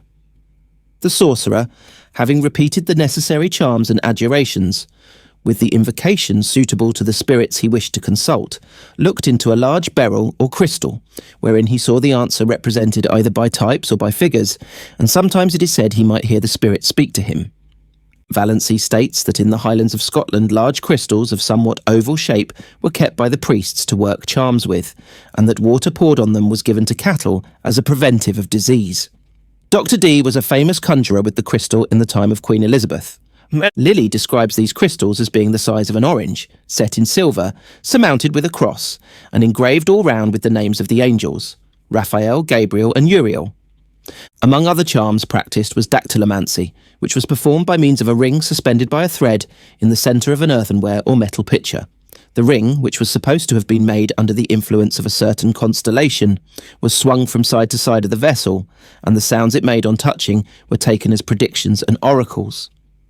The art of divination by fire was called pyromancy, and was performed by allowing a certain body to burn, the smoke from which, by its density and colour, forecast the future. A favourite medium for consulting this oracle was a donkey's head roasted on hot coals. Popular belief in medieval times attributed anything unusual or beyond its understanding to magic, so most of the early alchemists were believed to be magicians. Both Albertus Magnus and Roger Bacon were accused of dealing in the black arts, one having to resign his bishopric of Cologne and retire to a monastery, and the other to the Franciscan cells in Paris, to free themselves from the charges of their accusers. Chapter 10. Black Magic. Geber, an alchemist of great repute in Arabia, was believed to possess the power of creating gold by magic. He was a man of undoubted learning and a skillful practitioner of his time, yet he was dubbed a sorcerer. He was said to possess all kinds of extraordinary implements, among others a book of black magic which gave him full power over demons, and a brass idol which spoke oracles. On the day of his death, in 1003, the evil one is supposed to have carried him off. James Iodoc, an Englishman, achieved considerable notoriety by claiming that he had succeeded in setting the demon in a magic ring. These men should not be confounded with the host of impostors and charlatans who simply preyed on the credulity of the people, but in those days all were judged alike. Most of the great medieval alchemists dabbled in magic, and all agreed that to obtain the intervention of Satan in human affairs, it was necessary to enter into a pact with him. Those who went to this length and became exponents of demonology or the black art were initiated with much solemnity. Taking the oath to the demon had to be pronounced in the centre of a circle traced upon the ground, accompanied by the offer of some pledge, such as a garment of the novitiate. The edge of the circle was supposed to establish a mark which the demon could not cross. Heavy perfumes such as vervain, with burning incense and lighted tapers, always formed part of the ceremonial.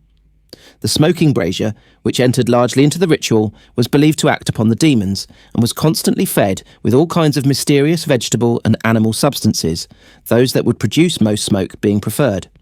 It is said that belladonna and opium were always used as ingredients in the incense, in order to produce a state of semi-stupor and influence the imagination. The perfumes employed by the professors of the art had each a special significance, and were offered to some planet to form a link with the earth. A mixture of saffron, amber, musk, cloves and incense, together with the brain of an eagle and the blood of a cock, was offered to the sun. The white poppy and camphor burnt in the head of a frog, with the eyes of a bull and the blood of a goose, were dedicated to the moon, while to Mars, sulphur was mixed with hellebore and euphorbium, together with the blood of a black cat and the brain of a crow, and then burnt. One can imagine the horrible odour that would be caused by burning such articles as these, and as the columns of smoke ascended, the half-stupefied and scared spectator fancied he saw the forms of writhing demons in the air. Very curious properties were attributed to certain articles when thrown on live coals. Thus, if thunder and rain were required, the liver of a chameleon was said to produce it, while the gall of a cuttlefish burnt with roses and aloes wood was all that was necessary to induce an earthquake. By burning coriander, parsley, hemlock, liquor of black poppy, giant fennel, red sandalwood and henbane, almost any number of demons could be raised. Sorcerers of this class were called tempest raisers. With the witchcraft practised largely by women in medieval times, we have not much to do, although belief in its influence was widespread during the Middle Ages. To bewitch an individual was to cause him gradually to die a mysterious death. The process commenced at first with great secrecy, by modelling a figure of the intended victim in wax or clay. This having been done, a swallow was killed, and the heart placed under the right arm of the figure, and the liver under the left. The effigy was next pricked all over with new needles, each prick being accompanied by the most terrible imprecations against the victim. Another method was to make the figure of earth taken from a graveyard and mixed with dead bones. Certain mystic signs were then inscribed on it, which were said eventually to cause the death of the victim. So general did the practice of witchcraft become that no class of society was safe from accusation and suspicion, thousands perishing by the faggot and torture. From the 14th to the 16th century, supernatural beliefs exerted a great influence on the people. One of the most celebrated trials of the time was that of the Duchess of Gloucester, who was accused of bewitching Henry VI. It transpired at the trial that she had instructed a priest named Bolingbroke, who practiced necromancy, to bewitch the king, a sorceress named Marie Gardemain being also implicated. An effigy of the king in wax was discovered half melted in front of a fire of dry plants, which had been gathered by moonlight in a graveyard. Bolingbroke, the necromancer, was hanged, Gardemain burnt, and the Duchess of Gloucester condemned to imprisonment for life. The evil eye was another form of witchcraft, mostly practiced by women. Visions or apparitions in the sky, foretelling some war or disaster, were firmly believed in by the church and caused great consternation.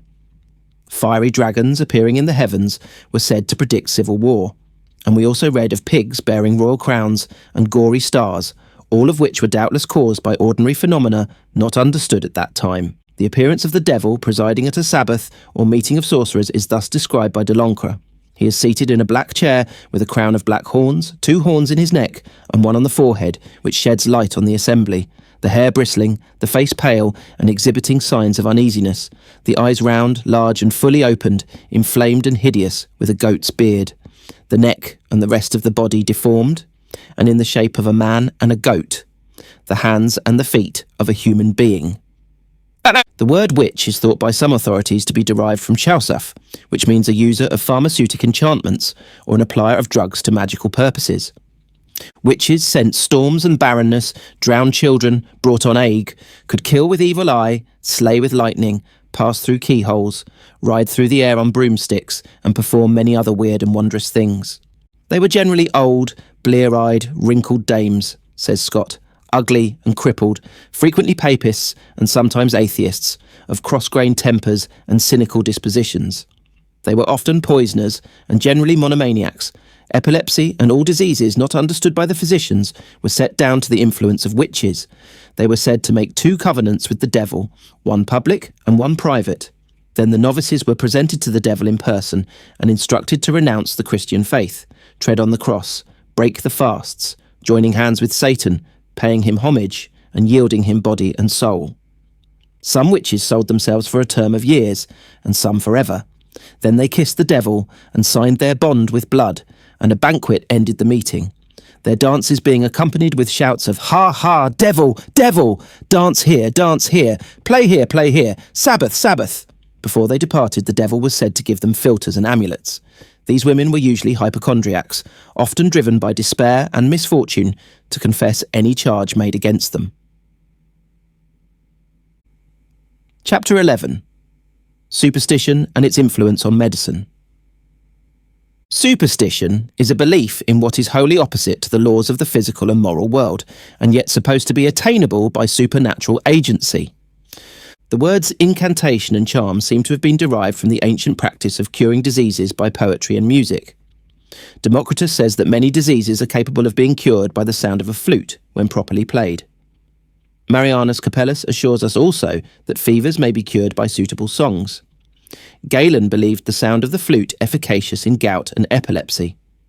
Asclepiades actually employed the trumpet for the relief of sciatica, and tells us it is to be continued until the fibres of the part begin to palpitate, when the pain will vanish. What terrible visions might be conjured up if such remedies were used today. The influence of superstition on medicine may be accounted for by the fact that from the very first, ideas with regard to the action of drugs must have been combined with those concerning supernatural agencies, for the phenomena of nature in very early times were attributed to spirits. Diseases were supposed to be due to an evil spirit, therefore to cast the disease out was equivalent to curing it, and the methods used for this purpose were by no means always ineffective in curing disease. Incantations and spells were generally used in addition to a real remedial agent, but the incantations usually got the credit for effecting the cure. In early times, superstition played an important part in the cure of disease, and it prevails to a certain extent today. In the opinion of the ignorant multitude, says Lord Bacon, witches and impostors have always held a competition with physicians. There has ever been a peculiar propensity in the human mind to foster a belief in the supernatural, and perhaps more especially in respect to medicine, on account of the obscurity and ignorance with which it was once surrounded. In early times, almost every disease was attributed to punishment for evil doing, the working of some demon, or the influence of the stars, hence the use of any article that was strange or rare as a remedy. The employment of precious stones for medicinal purposes, writes de Boot, arises from an Arab superstition which supposed them to be the residence of spirits. They were first used as amulets and then gradually came to be administered inwardly for various ailments. Mystery is the very soul of empiricism, says Paris. Withdraw the veil and the confidence of the patient instantly languishes. A propensity to attribute every ordinary and natural effect to extraordinary and unnatural causes is one of the striking characteristics of medical superstition. The properties that herbs possessed were attributed by the old physicians to the planets which were supposed to influence them, and our medical men to this day head their prescriptions with a sign that originally meant an invocation to Jupiter, which is a surviving relic of this old superstitious practice. Another very curious fact with respect to medical superstition is that many of the greatest philosophers were firm believers in it. Lord Bacon is said to have believed in the existence of a panacea that would prolong life beyond its natural term. He considered that the principal cause of death was the action of the external air in drying and exhausting the body, which he thought might be prevented by nitre, but although he took 3 grains of his favourite salt every morning for the last 30 years of his life, he died at the age of 66. We have many customs at the present day which are a survival of the days of superstition, and few have any idea of their origin. The mother, when she hangs round the neck of her child the plaything known as a coral and bells, little imagines she is perpetuating an ancient superstitious practice. The soothsayers attributed many mystic properties to coral, and it was believed to ward off the evil eye and drive away devils and evil spirits. For this purpose, it was suspended from a child's neck as an amulet. Pliny and Dioscorides greatly esteemed the medicinal properties of coral, and Paracelsus recommends that it should be worn around the necks of infants to keep away fits, sorcery, charms, and to serve as an antidote to poisons. The bells usually suspended to it were originally intended to frighten away evil spirits, and not to amuse the child alone. Paris mentions a curious circumstance, viz., that the same superstitious belief should exist among the Negroes of the West Indies, who affirm that the colour of coral is always affected by the state of health of the wearer, it becoming paler in disease. But all the remedies that originated in superstition were not entirely useless. Some, whether by accident or not, had a natural power of efficacy and led to discoveries of importance. In the time of James I, a powder known as the sympathetic powder of Sir Kenelm Digby had a great reputation for healing wounds. Whenever a wound had been inflicted, this powder was applied to the weapon which had caused it, which was also smeared with ointment and dressed 2 or 3 times a day. The wound itself was directed to be brought together and carefully bound up with clean linen rags, but above all to be let alone for 7 days, at the end of which time it was generally found to be healed. This was, of course, said to be due to the wonderful properties of the sympathetic powder, instead of the fact of excluding the air from the part and not interfering with nature's own healing powers. The mysterious sympathetic healing powder was afterwards said to be simply calcined green vitriol. The rust of the spear of Telephus, alluded to by Homer as a cure for the wounds which that weapon inflicted, was probably verdigris, and led to the discovery of its use as a surgical dressing. The cures supposed to be performed by royal touch show the power of faith over desire or mind over matter. The royal surgeons who introduced the patients to be touched for scrofula doubtless took care to choose those who had a tendency to recover, and who, if left to nature, would probably have gradually recovered. Boswell says that Dr. Johnson, when 30 months old, was taken by his mother to London to be touched by Queen Anne, on the advice of Sir John Floyer, a physician of Lichfield. From time immemorial, the ignorant have had the most unbounded confidence in nauseous remedies, and it would seem as if the nastier and more disgusting the medicines were, the greater faith they had in them. The larger the price asked, the more implicit the faith seemed to be. The collyrium of Donares, a famous quack-eye lotion, was sold at Constantinople for £9 a bottle, and the elixirs sold by Paracelsus and Van Helmont brought extortionate prices. The doctrine of signatories, as it was called, is of very great antiquity. It implied that every natural substance, which possesses any medicinal virtues, indicates by an obvious and well-marked external character the disease for which it is a remedy. Thus, the bloodstone was used to stop bleeding on account of its marks resembling drops of blood. The root of the mandrake, on account of its resemblance to the human form, was used as a remedy for sterility. Turmeric was administered for jaundice, and poppies for diseases of the head. Another belief of the ancients was that all poisonous bodies possessed a powerful attraction for one another, and that like would cure like. The hair of a mad dog was worn as a charm to prevent hydrophobia, and the foot of the ape was used as a remedy for its bite. On the same principle, we are solemnly assured that 3 scruples of the ashes of a witch, after she has been well and carefully burnt at the stake, is a sure protection against the evil effects of witchcraft. Many ancient superstitions are so deeply rooted that they find believers among the educated at the present day. Take, for instance, the belief that many people have in the efficacy of red flannel. For sore throat, rheumatism or swelling, they believe it will cure when flannel of no other colour will. This belief may be traced to the colour of the cloth often used in incantations, which was always red. In some parts of the country, a wedding ring is still believed to be a universal cure for sore eyes. A curious superstition is still practised in some parts of Wales for the cure of the complaint called shingles. The term for shingles in Welsh means the eagle. It was supposed in ancient times that if a person ate of the flesh of the eagle, he would never suffer from shingles, and his direct descendants down to the 9th generation could not contract it, and furthermore had the power transmitted to them of curing others so afflicted by blowing on them. Chapter 12, Love Philtres. Love philtres were administered for the purpose of inspiring affection or hatred. In very early times they were frequently used, concocted and sold by the magicians or sorcerers, who often obtained large sums of money in exchange from amorously inclined gallants and maidens. They were composed of various extraordinary ingredients used in medicine at the time, and were either in the form of a powder, which was to be surreptitiously slipped into an article of food to be swallowed, or in a liquid for anointing the clothes or hands, and by things to be held in the mouth. It is recorded that some sorcerers even used the host, upon which they traced letters of blood. The following were also used in the preparation of philtres: the entrails of animals, feathers of birds, scales of fishes, parings of nails, powdered lodestones, and human blood. It is little wonder they excited hatred. The poculum amatorium, or love philtre of the Romans, and the philtron of the Greeks were venerated with superstitious awe in early times. They became used to such an extent by the former nation under the first emperors that a decree was promulgated under the Roman criminal law whereby love philtres were deemed as poison, and the punishment inflicted on those using them was very severe.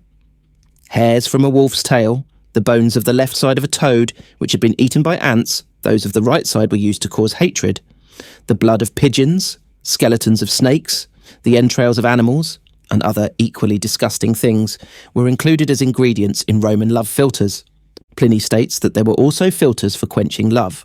Thus, if a nest of young swallows is placed in a box and buried, on being dug up after a few days, it will be found that some of the birds have died with their beaks closed, while others die as if gasping for breath. The latter were used for exciting love, and the former for producing the opposite effect. Horace recommends a bone torn from a hungry and voracious dog, and Virgil describes a complete apparatus wherewith a maiden seeks to recover the affections of a faithless lover. The early Greek and Roman magicians used hippomenes, which was the lump of flesh found in the head of a colt, newly foaled, as an ingredient in their philtres. About the 16th century, philtres came to be compounded and sold by the apothecaries, who doubtless derived from them a lucrative profit. Favourite ingredients with these later practitioners were mandragora, cantharides, and vervain, which were supposed to have satanic properties. They were mixed with other herbs said to have an aphrodisiac effect, also mansgall, the eyes of a black cat, and the blood of a lapwing, bat, or goat. In Gay's Shepherd's Week reference is thus made to love philtres. Straight to the apothecary's shop I went, and in love powder all my money spent, perhap what will next Sunday after prayers.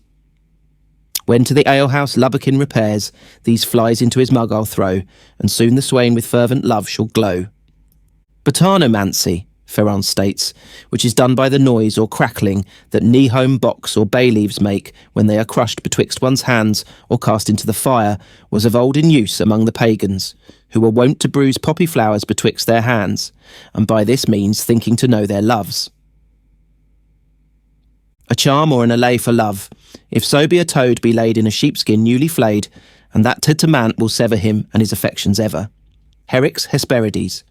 The winged ant was another favourite ingredient in love philtres, and was first used by Rhazes, who prepared the winged ant in the form of tincture by maceration in alcohol. This tincture, dropped in the homeopathic manner into wine or mixed with food, was supposed to have a wonderful action in producing symptoms of the tender passion in the coldest hearts. The winged ants alone were used in this preparation, which enjoyed a long reputation and was subsequently known as Hoffmann's Water of Magnanimity, and largely used in the 17th century as an aphrodisiac.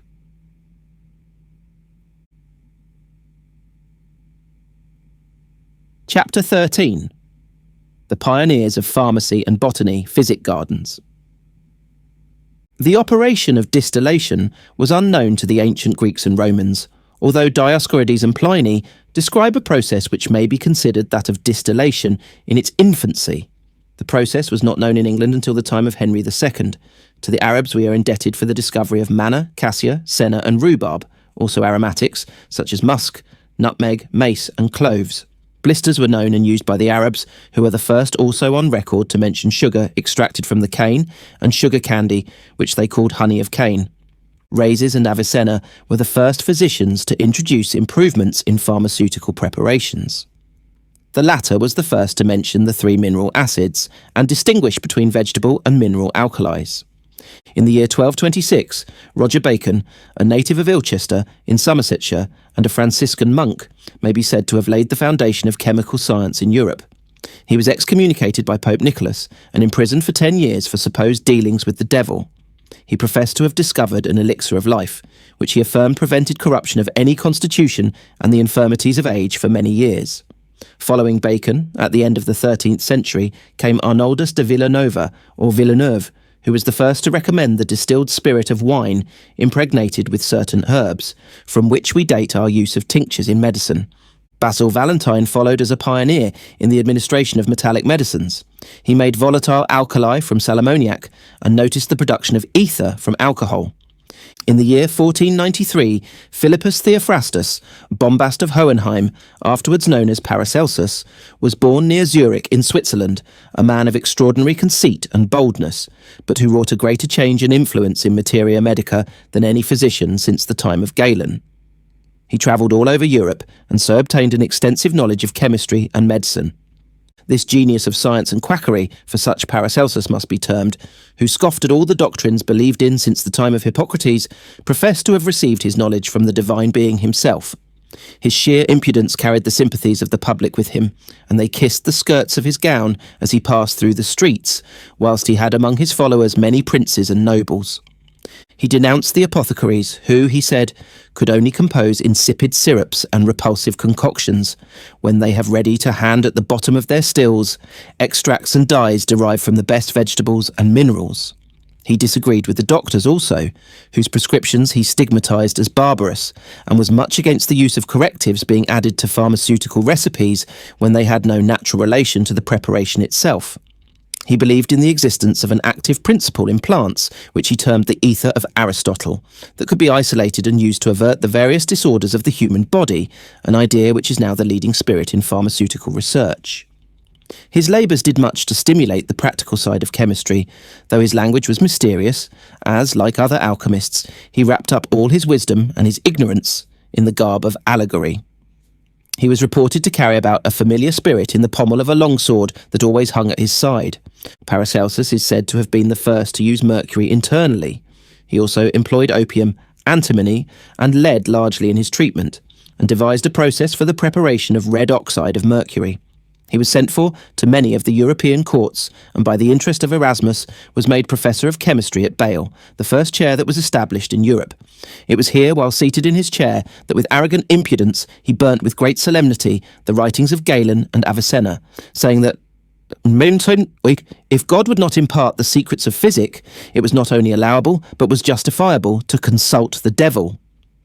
He had the greatest contempt for his fellow physicians, and said he had more knowledge in the very down on his bald pate than was in all their writings, and in the buckles of his shoes there was more learning than in Galen and Avicenna, and in his beard more experience than all their universities. The man was a mass of conceit and egotism, yet feared and liked by the people for his boldness. Latterly he took to drinking heavily, seldom taking off his clothes for many nights together.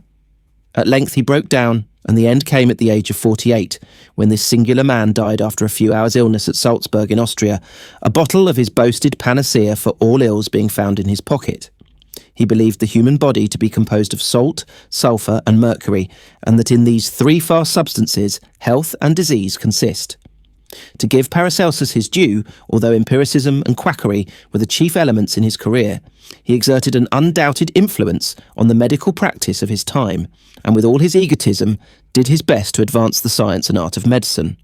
The next pioneer was Van Helmont, who flourished some 100 years later. He was the first to notice the existence of gases, also to use alum in uterine hemorrhage, through which he acquired a great reputation. Little was known of materia medica by the nations of the West from the 8th to the 10th century. The chief cultivation of medicinal herbs took place in the monasteries, each having its own botanical garden, which contributed much to the progress of medicine. At this time the knowledge of the medicinal value of herbs and roots was much more advanced in the East, and we find that during the reign of Almansor in the 8th century, a large school was founded at Baghdad, which became a refuge for scientists when exiled from Athens and Alexandria. The works of Aristotle and Galen were translated into Syriac, and the greatest generosity and encouragement was shown to savants who settled there. Before this, the Arabs had considerable knowledge of the use of plants in medicine, and had made some valuable discoveries. Their physicians recommended the use of senna, tamarinds and cassia in place of the violent purgatives used by the Greek physicians, and a number of new plants were introduced by raisers from India, Persia and Syria. Mesue wrote his treatise on medicine, De Remedica, which, on being translated into Latin, was used as a manual in all the schools up to the Renaissance. Constantine was the first to introduce the most noted Arabic works into Europe, himself a writer of no little repute. Then several Arab travellers added to the store of knowledge. Among these, Ibn Taita, a native of Malaga, travelled in Asia to study plants, and eventually became minister of the Caliph at Cairo. Otho of Cremona, in a poem of 1,500 lines, contributed his knowledge of plants, and John of Milan, in his Code of the School of Salerno, compiled the discoveries of a century in medical botany.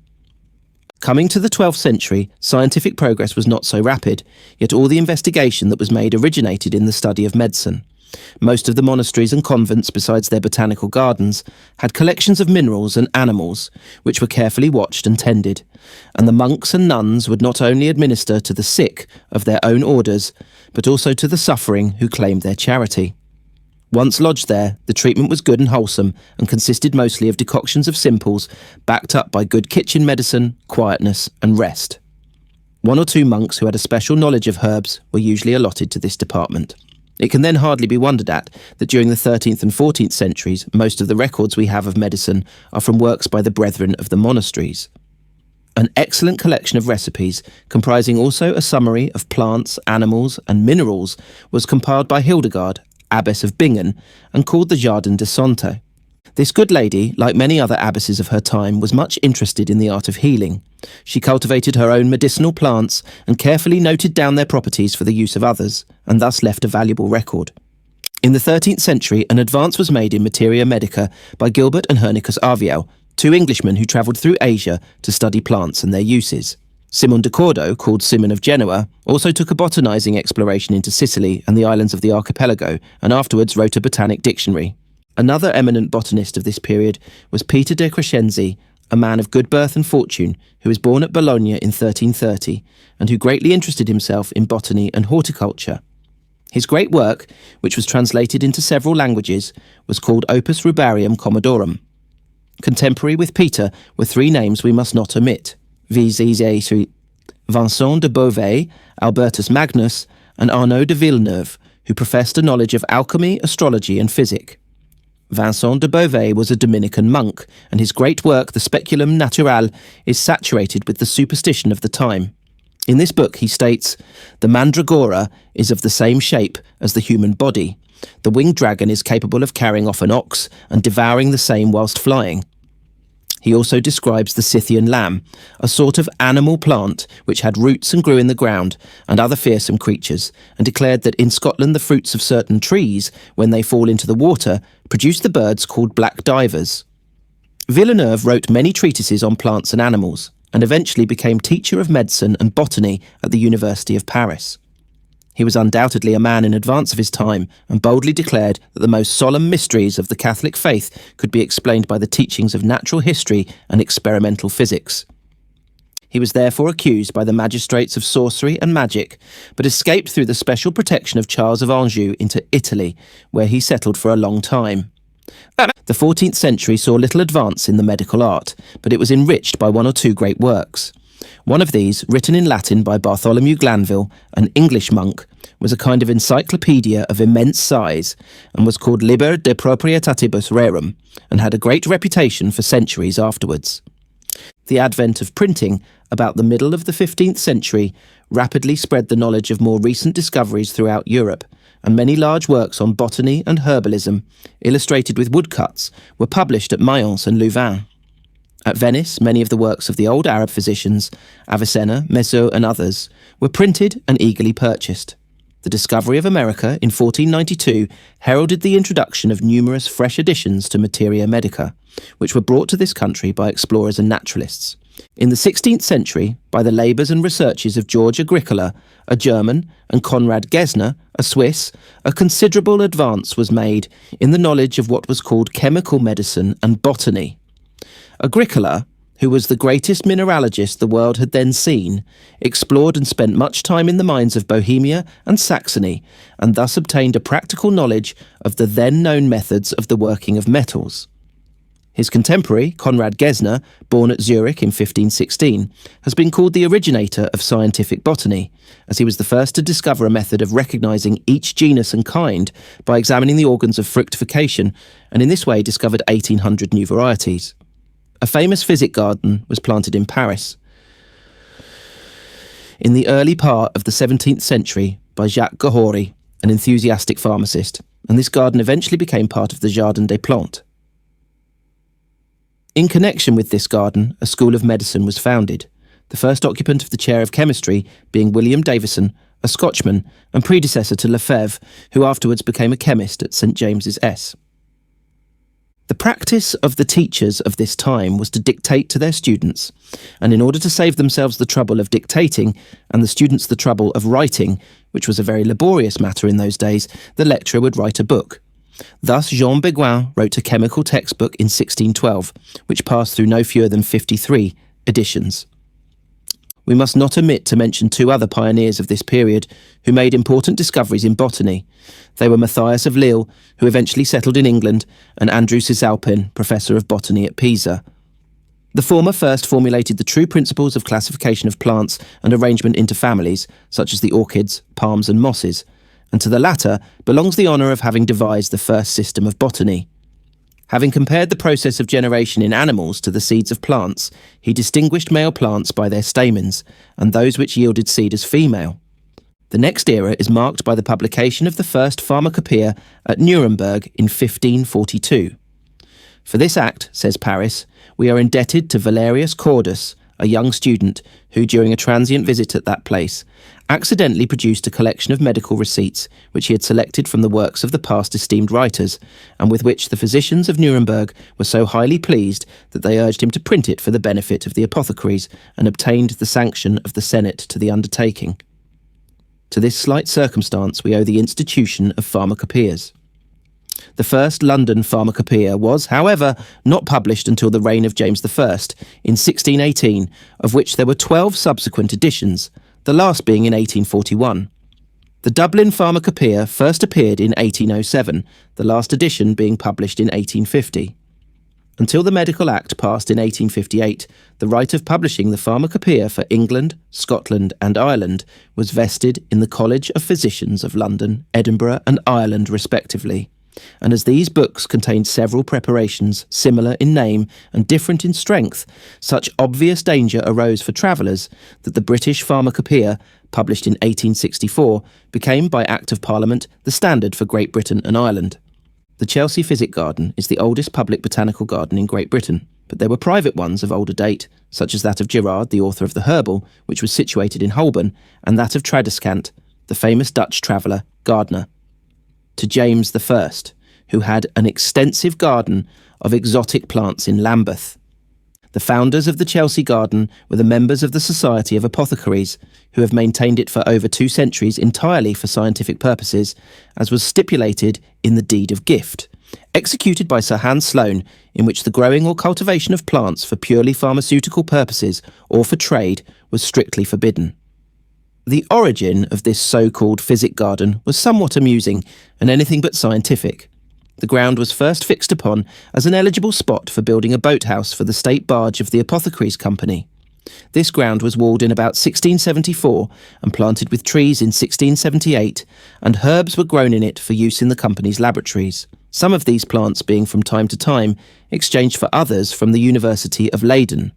Sir Hans, then Dr. Sloane, bought the estate in 1712 and, as might have been expected of a man of his parts, a pupil of the chemist Stahl and of the botanist Tournefort, and a friend of the great Ray, a new era of usefulness was begun in the Chelsea Garden. In 1722, he handed over the land to the Apothecaries Society at a yearly rental of £5 and an undertaking that 50 specimens of 50 species of distinct plants, well dried and mounted as herbarium specimens and properly named, should be handed over to the Royal Society each year until 2,000 had been duly delivered. In a catalogue issued in 1730, written by Miller, the head gardener, are enumerated 499 plants, mostly medicinal, so one may judge of the extent of the gardens at that time. Exotics were cultivated in hothouses in 1732, and in 1736 Linnaeus paid a visit to the garden. Thomas Dover, the originator of Dover's powder, was born in England in the year 1660. He settled and practised medicine for a time in Bristol, left there for a period, and returned again. He lived with and was contemporaneous with Sydenham. He gained much professional reputation on the occasion of a severe epidemic of fever. This may have suggested to him the use of ipecacuanha and opium in a compound. In Dover's day and time, the apothecaries were in the ascendancy, being the medical practitioners, whilst the physicians were chiefly called in to attend in childbirth and protracted illness. Indeed, it is naively stated that the apothecary surgeons rode in their chaises, while the doctors walked, and that the former were generally first consulted when the choice of a family physician was to be made. Mercury had at this time an unrestrained use, perhaps abuse would be a better word, and much severe public stricture was made upon the fact. Crude quicksilver was administered, and Dover was a warm advocate of its use. In fact, he was called the Quicksilver Doctor. One Captain Henry Coit, a patient of Dover's, took 1 ounce and a quarter of crude mercury daily, until he had used more than 2 pounds weight. Dover professed to believe that mercury freed the patient from all vermicular diseases, opened all obstructions, and made a pure balsam of the blood. The doctors and apothecaries were at loggerheads. Dover said the best way to affront the latter was to order too little physic, each patient being deemed to be worth a certain sum to the dispenser. In 1708, Dover joined the company of a group of Bristol merchants in a scheme to fit out 2 vessels for privateering in the South Seas. Dover, it seems, went as captain, and the voyage was eminently successful in booty. They took in various reprisals from the Spaniards, the hoards of treasure and gold, which they in turn had obtained from the native Indians. The principle of might applied to right. The expedition returned to Britain enriched with spoil, the treasure amounting to £170,000 sterling. It was during this memorable voyage that Dover, landing with some of his crew on the island of Juan Fernandez, discovered the existence of Alexander Selkirk, Robinson Crusoe, in his dreary solitude on this desert shore. Chapter 14. Amulets, Talismans and Charms. From very remote times, a somewhat curious link has existed between the art of healing and religion, and those who propose the cure of the body or the soul have ever sought to work upon that uncanny chord we call superstition, which pervades more or less all classes of mankind. The influence of superstition manifested itself in many ways, and among others, the belief in amulets, talismans and charms survives even today. 2,000 years ago, they were dispensed by the priests, and afterwards by those who practiced medicine, alchemy and astrology during the Middle Ages, when medical practice was mainly composed of a mixture of white magic, witchcraft and religion. An amulet consisted of an object in wood, stone or metal, carved or painted, also certain words or signs, written or spoken, which were supposed to possess some mysterious virtue or hidden property, and avert disease and death from the wearer. The word means something that is suspended from the neck or bound round a part of the body to strengthen it, to drive off disease or poison, bringing about certain results of a peculiar character and invested with supernatural virtues. Portions of animals and herbs were also used for this purpose. Talismans were objects, usually of metal or one of the precious stones, worn about the person to ward off danger, ill luck or the evil eye, as well as for their supposed medicinal virtues. By their means, it was thought possible to hold commune with the world of spirits. Their origin is lost in antiquity, but they were used by the Assyrians, Egyptians, Persians and Jews hundreds of years before the Christian era, and afterwards by the Greeks and Romans. It is probable the Jews learned the use of amulets from the Egyptians at the time of the captivity, by whom they were very generally worn. Egyptian amulets were mostly composed of stone or porcelain objects fashioned in various forms. Some were emblematic of deities, such as the Nilometer, which was a symbol of Osiris, while others represented human heads or the figures of animals. Many were engraved with zodiacal symbols, which had special significance. The crab was worn to ward off fevers, the bull to guard against the evil doing of others, fishes kept away gout and kindred diseases, and the scorpion rendered the wearer invulnerable to the bites or stings of venomous reptiles. It was customary with the Egyptians to attach certain amulets to the bodies of the dead to protect them from evil spirits, and they are frequently found suspended from the necks of mummies. Amulets are worn in Egypt today, and also in most Mohammedan countries. They usually take the form of a small strip of parchment, on which is written some Kabbalistic sign or a few lines from the Quran. If I were to go and say, the whole being enclosed in a small leather or tin case and hung around the neck. Amulets were also known and much used by the early Greeks. Pliny mentions their virtue, while Galen, Dioscorides, Cardamus, and other ancient writers on medicine speak of their value in warding off disease. Galen tells us that the Egyptian king, Hatshepsut, who lived 630 years BC, wore a green jasper cut into the form of a dragon, surrounded with rays which applied externally to the region of the digestive organs, was said to wonderfully strengthen that part.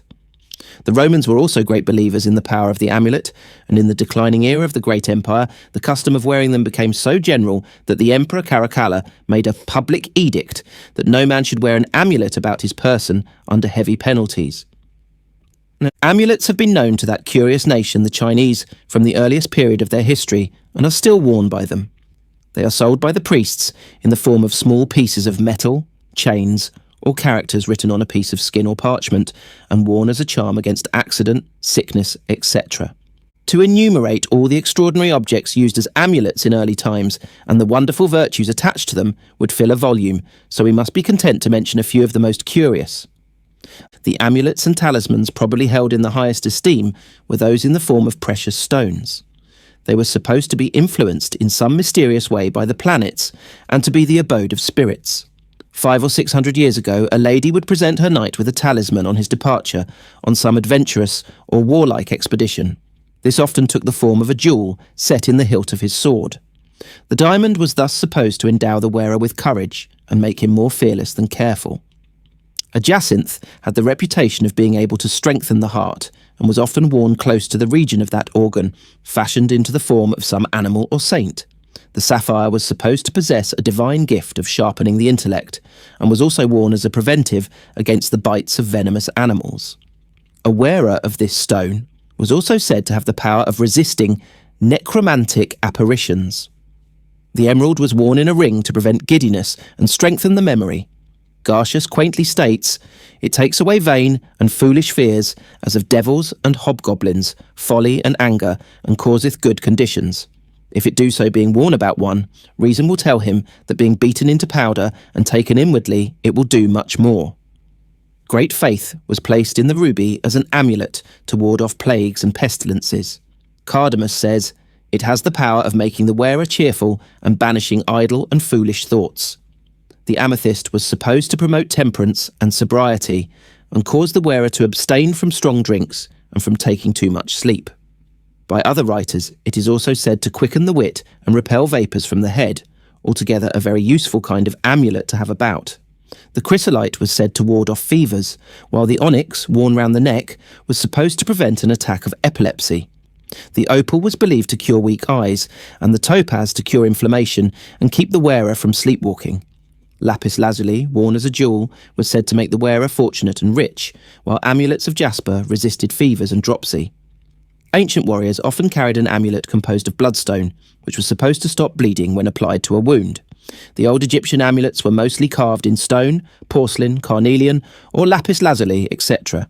They were fashioned in many forms, the most common being the heart, the symbolic eye, 2 fingers, disc and horns, snakes the tat, and the papyrus scepter. Coming to those fashioned in metal, amulets of gold were also highly esteemed. The precious metal was supposed to strengthen the heart, drive away melancholy, fever, and other infirmities. Silver was attributed with the possession of similar properties, but in a lesser degree. Zoroaster and Paracelsus advocated the use of metallic amulets. Special value was attached to those made from a peculiar metal called electron, which was composed of 7 metals fused together in fixed proportions. Amulet rings were always worn on the 3rd finger, which was called the medicine finger by alchemists, through which they believed the heart was most susceptible to influence. Written amulets usually consisted of some Kabbalistic character, or a few words written on a small piece of skin or parchment. This was either enclosed in a tiny case and suspended from the neck, or bound against the body. It was not uncommon for the physician of the 15th century to write his prescription in mysterious characters and hang it round the neck of the patient, or bind it over the part nearest the seat of the complaint. Of written amulets, perhaps the most famous formula was abracadabra, which, when written on a piece of parchment in the following manner, was said to protect the wearer from most diseases. Abracadabra, abracadabra, abracadabra, abracada, abracada, abracada, abracadabra, abracadabra. Another common formula was the sign of tattoo, which inscribed on parchment was worn round the neck to prevent sore eyes. Others were composed of astrological signs and certain numbers. A favourite inscription was Abraxas, supposed to ward off fever and pestilence. The Jews used the 5th and 6th verses of the 16th Psalm as an amulet to discover hidden thieves, it being supposed that on repeating these words they would be compelled to come forth from their hiding places. The modern burglar requires an amulet of a somewhat stronger nature in these prosaic days.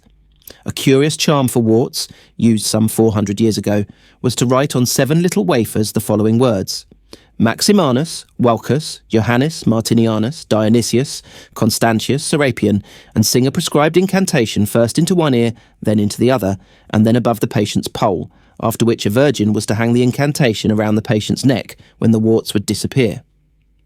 Another amulet to charm away warts was an iron ring, made from the chain of a gibbet.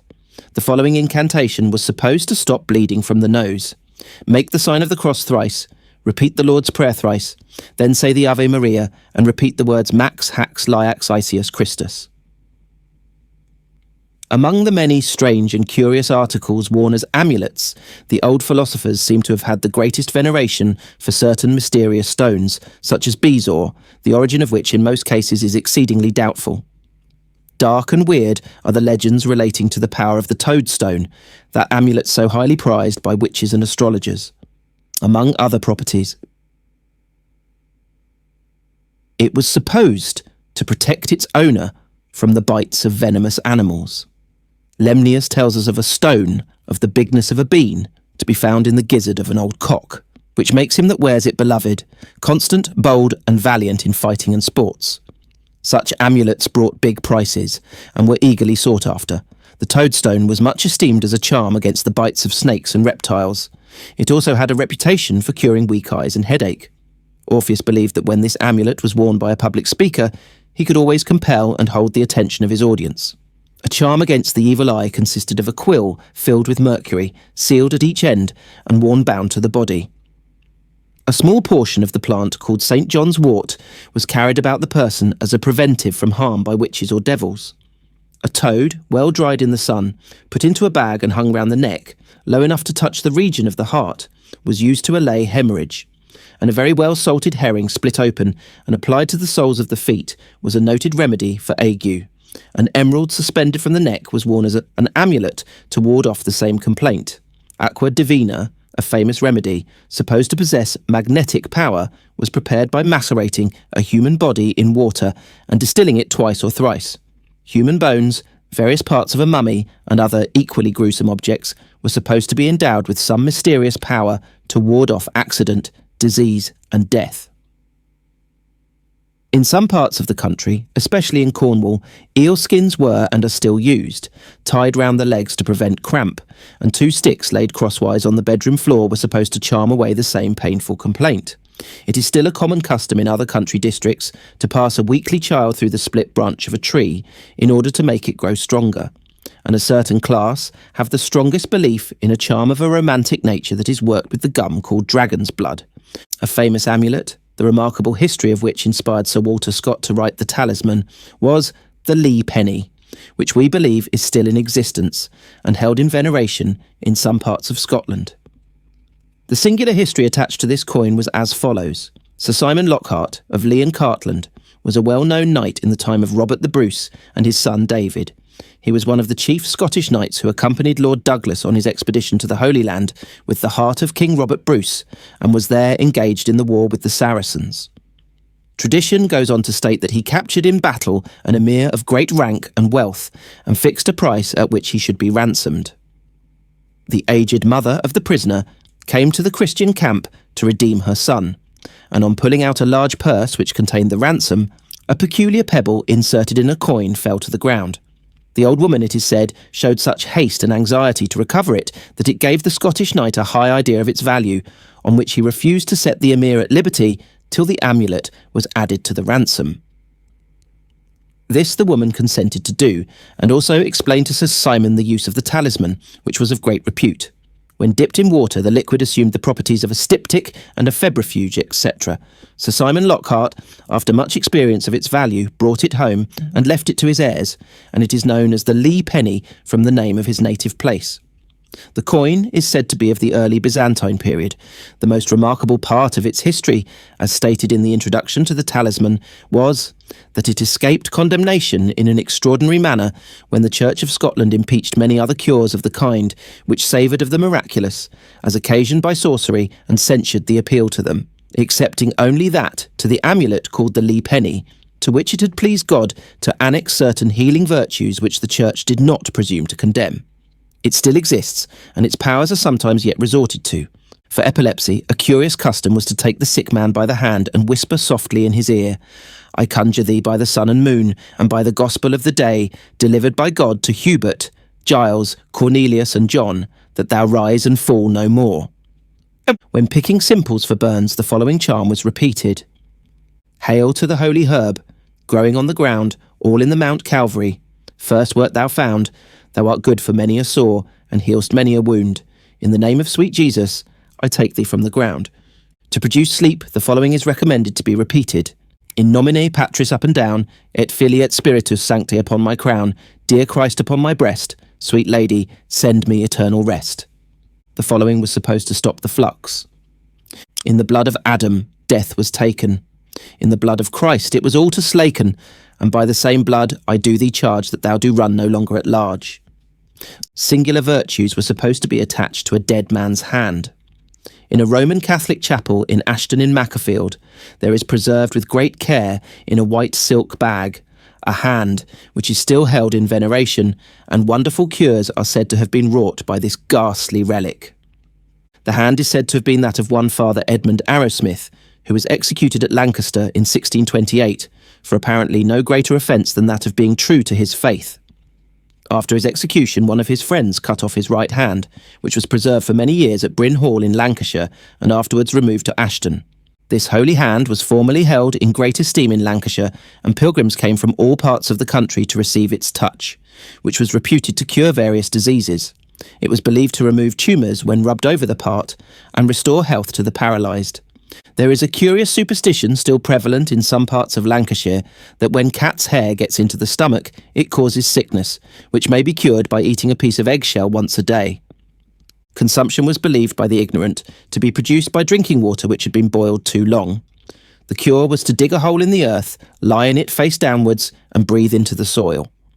This extraordinary remedy was also largely used for coughs, asthma, and those suffering from hysteria. A curious charm is still practised in Devonshire as a cure for the complaint called a white swelling or white leg. Bandages are used to tie round the afflicted limb, over which the following charm is repeated 9 times, and each time followed by the Lord's Prayer. As Christ was walking, he saw the Virgin Mary sitting on a cold marble stone. He said unto her, If it is a white ill thing, or a red ill thing, or a black ill thing, or a sticking, crackling, pricking, stabbing, bone ill thing, or a sore ill thing, or a swelling ill thing, or a rotten ill thing, or a cold creeping ill thing, or a smarting ill thing, let it fall from thee to the earth in my name, and the name of the Father, Son, and Holy Ghost. Amen. This comprehensive charm would seem to cover a multitude of ills indeed. The following charms are taken from a mess of the year 1475. A charm to staunch blood. Jesus that was in Bethlehem born, and baptized was in the Flumen Jourdain, as stenter the water at his coming, so stenter the blood of thy man and thy savant. Throw the virtue of thy holy name plus Jesu plus, and of thy cousin sweet St. John. And say this charm 5 times with 5 paternosters, in the worship of the 5 woundies.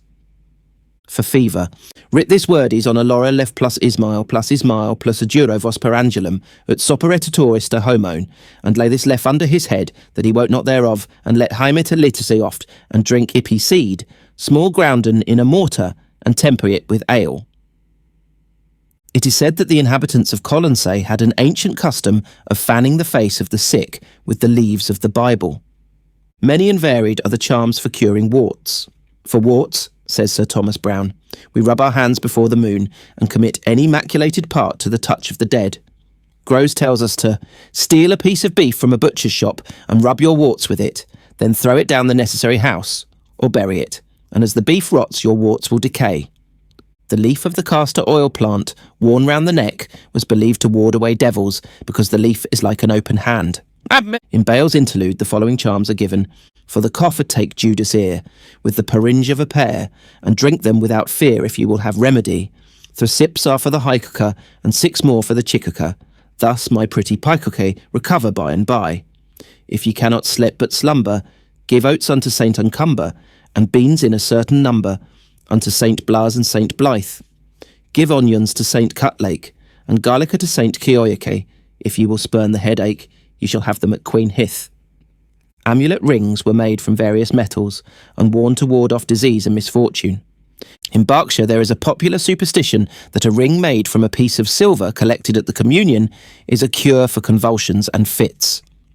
Rings were also made from coffin nails dug out of a grave and coffin hinges and used to cure cramp.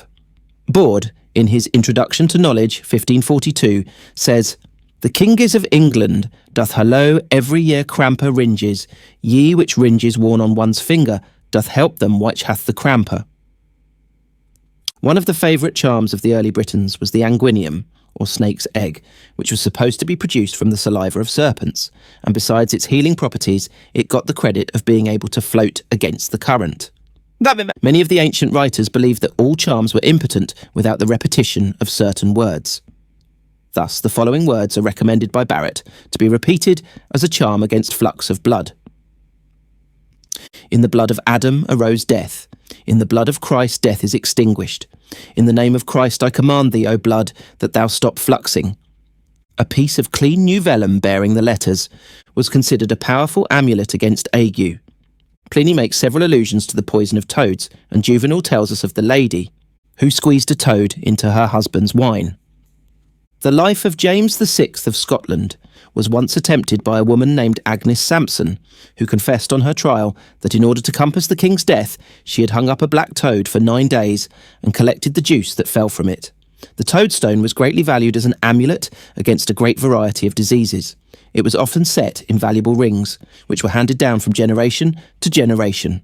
Some are said to have borne a figure resembling a toad on their surface. They varied in colour, some being dark grey and others of a brownish fawn colour. These stones were supposed to grow only in very old toads and to be extracted when they were dying. In reality, they were manufactured of fused borax and many other materials. The toadstone was supposed to be specially powerful against witchcraft and poison. When placed in proximity to the latter or applied to one bewitched, the stone was believed to sweat or change colour. It was sometimes given internally as a remedy for fever or the bites of reptiles. The toad itself was also credited with medicinal virtues and was given in plague and smallpox. Aubrey gives a process for preparing the toad for internal use, in which 20 great fat toads are directed to be stewed slowly while alive in a pipkin on the fire.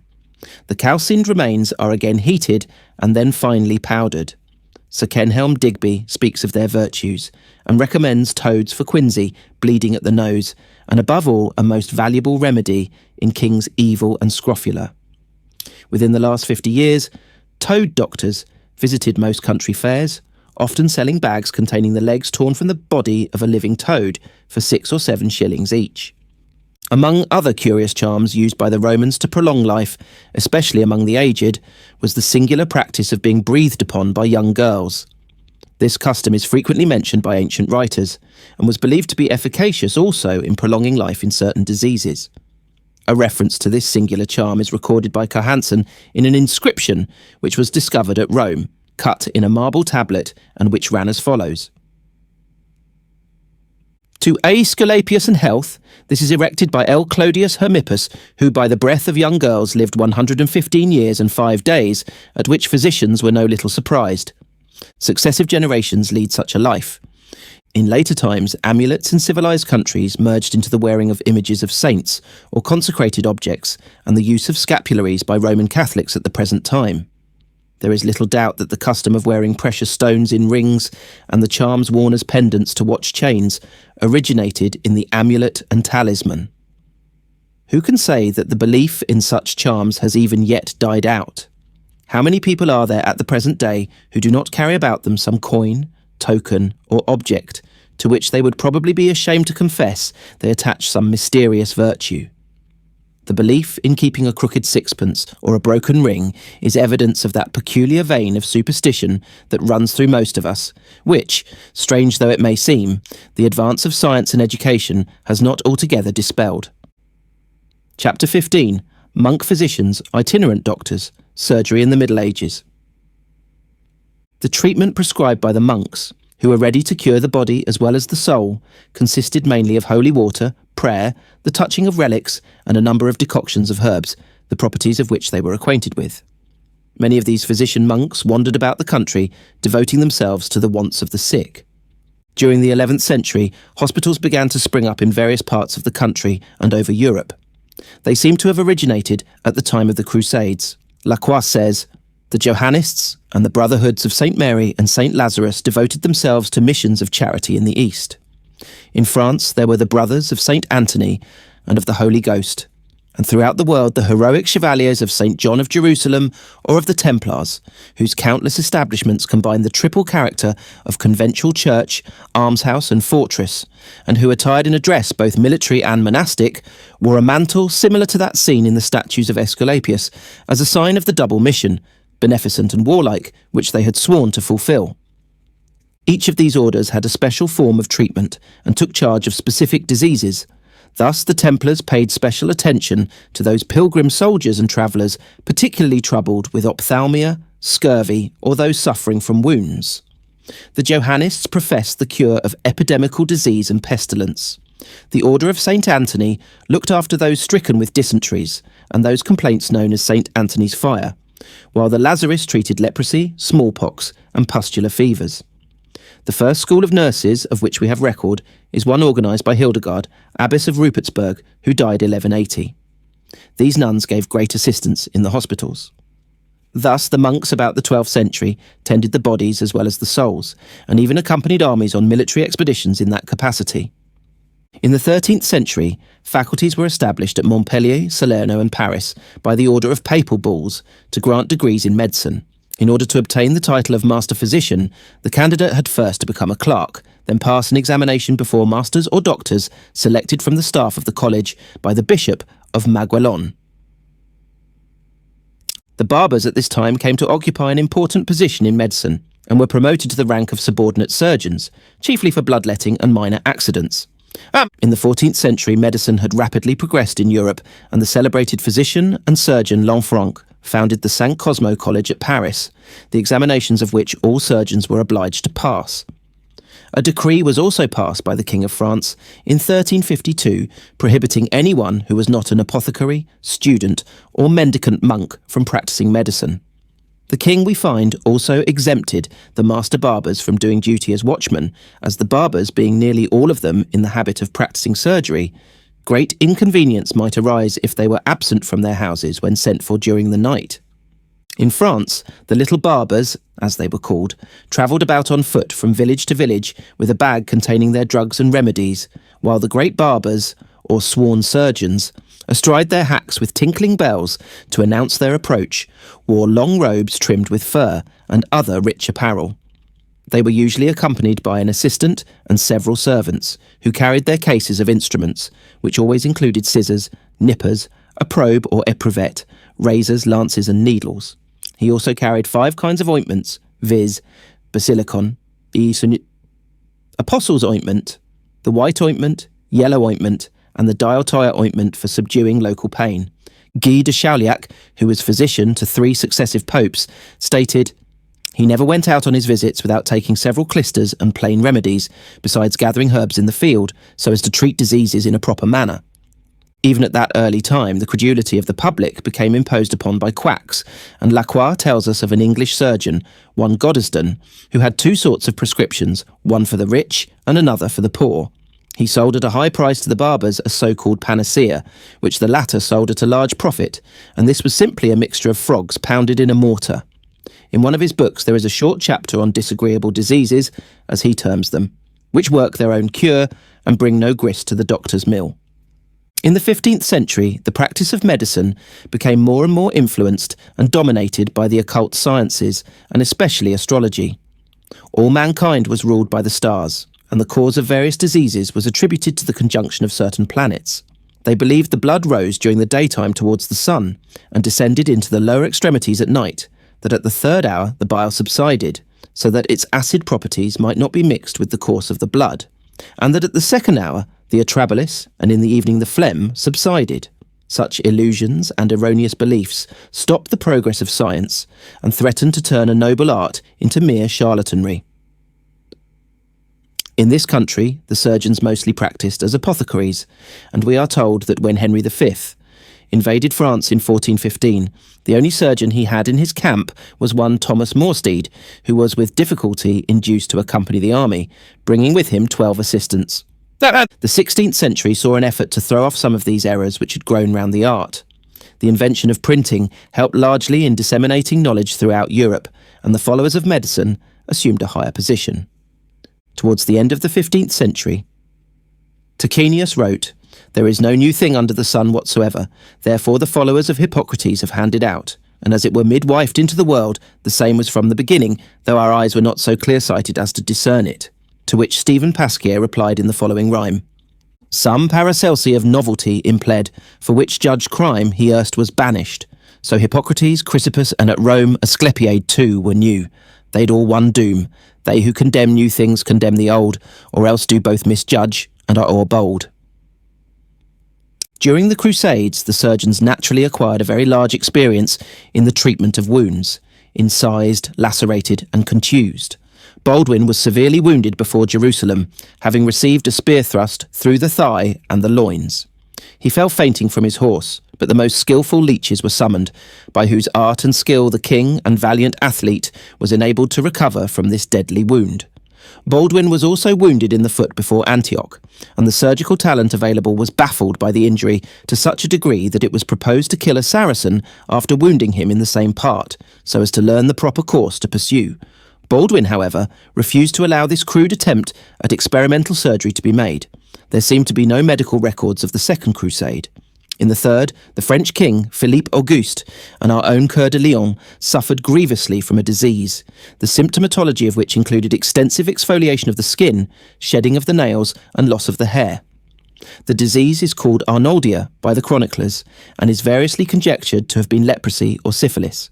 It could hardly have been leprosy, for both the royal sufferers recovered, Coeur de Lion being killed 8 years later at the siege of Chalus, and Philippe Auguste dying of quartan ague 24 years after Richard. Of the Fourth Crusade, we have no medical details. In the Fifth, St. Louis of France was accompanied by his private physician Dudon and other leeches. Among them was a lady doctor, or physicienne, named Hernandez, who probably attended the Queen in her confinement, which took place at Damietta. The expedition suffered terribly from scurvy, typhus, and other pestilences. The part played by water in the diffusion of disease would seem to have been recognised, though the methods of water examination would hardly satisfy a modern chemist. A piece of white linen was dipped in the water to be tested and then dried. If there were any stains on the linen, the water was condemned, but if not, it was pronounced pure. The addition of 4 crushed almonds or beans was believed to make the water of the Nile safe for drinking. The method of disinfection adopted for the king's tent was to fumigate it with a mixture of amber, chickpeas or lupine, which were macerated in wine and then placed on live charcoal. In the Sixth Crusade, which took place 22 years later, vast numbers, including St. Louis himself, fell victims to ignorance of the elements of sanitation. Chapter 16. Plant Law, Drug Charms and Folk Medicine. A curious survival of the age of superstition and romance attaches to the red resin known as dragon's blood, and is still largely practiced by a certain class of uneducated women in many parts of the country. The resin is the product of the Pterocarpus indicus growing in the East Indies and now chiefly used as a colouring agent in varnishes and stains, etc. It was formerly employed in medicine for its astringent properties, but has now entirely gone out of use for that purpose. The secret of its use as a charm is shrouded in some mystery, and those who use it are very reticent in giving particulars, but it has been gathered that several charms of a romantic nature are worked with this otherwise very commonplace article of commerce. The most common of these seems to be practiced by young girls who are jealous of their lovers and seek to win back their affection. A small quantity of dragon's blood is procured, wrapped in paper and thrown on the fire whilst the following couplet or incantation is repeated. May he no pleasure or profit see till he comes back again to me. Another method much believed in by women of a certain class, and used by them to attract the opposite sex, is to mix dragon's blood, quicksilver, saltpeter and sulphur, and throw them on the fire, repeating a similar incantation. A chemist in the north of England, giving his experience on the sale of dragon's blood, says, "I have had great difficulty in finding out for what purpose it was used. It was not for medicine, but for a kind of witchcraft. The women burn it upon a bright fire, while wishing for their affection to be returned by someone of the opposite sex. Also those who have quarrelled with their husbands and desire to be friends again, girls who have fallen out with their young men and want to win them back, as well as young women wanting sweethearts." A working man recently came to me for a small quantity, and I inquired for what purpose it was required. He was very reluctant to mention anything about it, but at length said a man had made him lose 3 sovereigns, and he wished, as he had been swindled out of the money, to have his revenge and make him suffer for it. He was going to turn the dragon's blood on a clear fire, and he believed that the ill wishes of the person thus burning it would have a dire effect on the individual thought of. Another charm said to be worked with this drug, in which an inverted teacup plays a prominent part, has reference to the sex of expected offspring. Altogether, considerable romantic properties seem to be associated with this resin, but there seems to be no authentic record of the same, the only probable explanation being that it was used and sold, like other innocent articles, by those who were supposed to have dealings in the black art for working charms, which have thus been handed down from medieval times. Cole states, "The early Greeks called dragon's blood cinnabaris, not knowing whether it was of vegetable or mineral origin, and that Pliny, Solinus and Monardus have set it down for truth that it was the blood of a dragon or serpent, crushed to death by the weight of the dying elephant falling upon him. But he thinks it was certainly so called from the bloody colour that it is of being nothing else but a mere gum."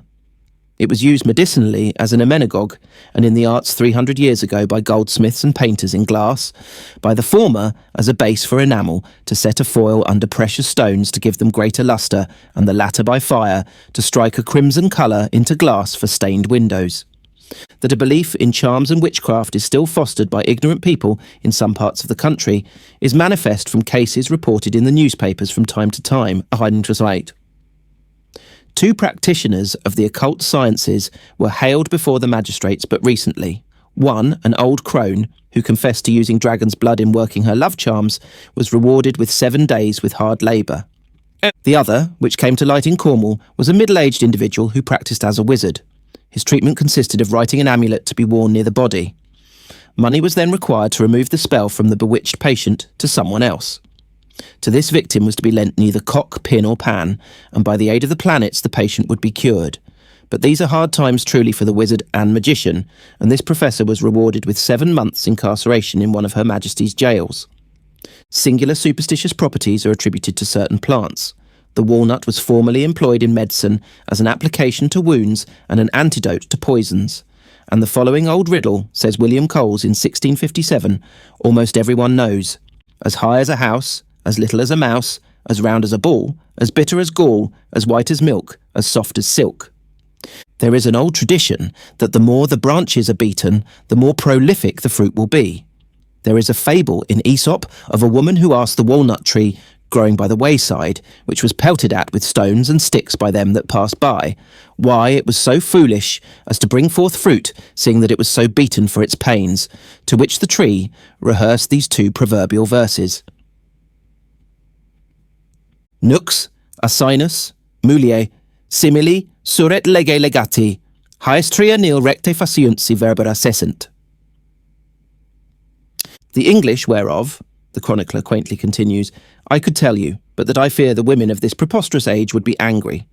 True it is that this tree, the more it is beaten, the more nuts it bears. The walnut was one of the chief ingredients in the celebrated antidote against poison, which was attributed to the wise king Mithridates. The formula ran as follows: 2 walnuttes and 2 figures and 20 rubines, stamped together with a little sweet, and eaten fasting, doth defend a man from poison and pestilence that day. Sage was much esteemed by the housewife for simple ailments, and its properties are embodied in the following lines, which are of great antiquity. Sage helps the nerves, and by its powerful might palsies and fevers, sharp it puts to flight.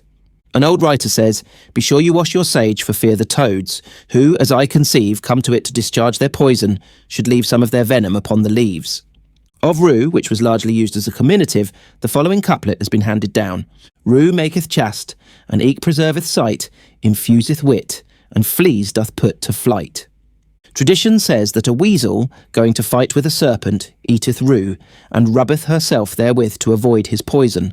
Crolius states, the sign of the cross upon the seed of the rue drives away all phantoms and evil spirits by signature. Henbane, the Latins called Apollinaris, either from Apollo, the inventor of physic, or because it makes men mad like unto Apollo's creatures when they deliver his oracles. It was called in English henbane, because the seeds are hurtful to hens, says William Coles. The fumes of the dried herb, when burnt, will make hens fall from their roosting place as though they were dead. Of the moonwort, a simple used to allay bleeding and applied to fractures, an old tradition says that it can be used to open locks, fetters and shoes from those horses' feet that go on the places where it groweth, and of this opinion was Culpeper, who, though he railed against superstition in others, tells a story of a troop of horse of the Earl of Essex, which being drawn up in a body, many of them lost their shoes upon White Down in Devonshire, near Tiverton, because moonwort grows upon the heaths. The root of the Polygonatum angulusum, commonly called Solomon's seal, has a popular reputation for removing the congealed blood from a bruise after a blow or fall, for which property it appears to have been used 800 years ago. Coles states, the bruised root soddereth and glueth together broken bones very speedily and strangely, the roots being stamped and outwardly applied as a poultice. The same also is available for outward bruises, falls or blows, both to dispel the congealed blood and to take away the pains and the black and blue markings that abide after the hurt. The origin of the name Solomon's seal is doubtless due to the dark marks seen on cutting the root transversely, which somewhat resemble an ancient seal engraved with characters. Of Solomon's seal, Dioscorides says that the root pounded and laid on fresh wounds heals and seals them up. And it is on this account that Gerard considers its name to have originated. An old author quaintly remarks with respect to its properties: the roots of Solomon's seal, stamped while it is fresh and green and applied, taketh away in one night, or two at the most, any bruise, black or blue spots, gotten by fowls, or woman's wilfulness in stumbling upon their hasty husband's fists or such like. The anemone was regarded by the ancients as an emblem of sickness, and Pliny tells us that the physicians and wise men ordered every person to gather the first anemone he saw in the year, repeating at the same time, "I gather thee for a remedy against disease." It was then devoutly placed in scarlet cloth and kept undisturbed unless the gatherer became unwell, when it was tied either around the neck or the arm of the patient. The trefoil, vervain, St. John's wort and dill were supposed to possess the power of protecting the wearer from the evil eye or witchcraft, hence the old rhyme called St. Colmy's charm. Trefoil, vervain, John's wort, dill, hinders witches of their will. Well is them that well may fast upon St. Andrew's day. St. Bride and her brat, St. Colm and his cat, St. Michael and his spear, keep the home frae rife and wear. There is an old tradition that the white veins of the variety of thistle known as the Carduus Marianus was caused originally by a drop of the milk of the Virgin Mary having fallen thereon, and for this cause the plant was in early times much revered. The house leek, with its pretty rose-coloured flowers, often seen growing along the tops of walls and on the roofs of cottages in country places, was formerly known by the imposing name of the thunder plant, from the power it was supposed to possess of averting lightning from the house or building on which it was planted, hence the custom of planting it on the roof. St. John's wort was a noted herb in magical arts, and was also esteemed as a repellent of spectres and to drive away demons, and was called fuga demonum by the old botanists. French and German peasants still gather the plant with great ceremony on St. John's Day. That charming little wildflower, the scarlet pimpernel, which grows in our fields and hedges, ranked among the simples of ancient times. It was used as a remedy against the plague, and an antidote against the bites and stings of venomous insects, and to stop bleeding. This latter attribute was doubtless more mythical than correct, being founded on what the ancients called having the signature, which meant that if a substance was of blood colour, it signified it would stop bleeding because of the same. Hung over the door or porch of a house, it was believed to defend the inmates from witchcraft. Josephus states in his History of the Jews that Solomon discovered a plant efficacious in the cure of epilepsy, and that he employed the aid of a charm or spell for the purpose of assisting its virtues. The root of the herb was concealed in a ring, which was applied to the nostrils of the demoniac, and Josephus himself declares that he saw a Jewish priest practice the art of Solomon with complete success in the presence of Vespasian, his sons, and the tribune of the Roman army. From this art, exhibited through the medium of a ring or seal, we have the Eastern stories which celebrate the seal of Solomon and record its wonderful sway over the various orders of genii who were supposed to be the invisible tormentors or benefactors of the human race.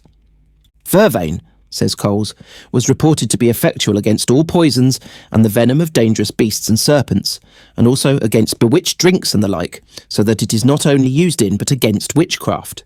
That this herb is used by witches may appear from the story of Anne Bodenham, the witch of Salisbury, who sent her ruffian-like spirits to gather vervain and dill, which was to be given to one whom she desired to bewitch.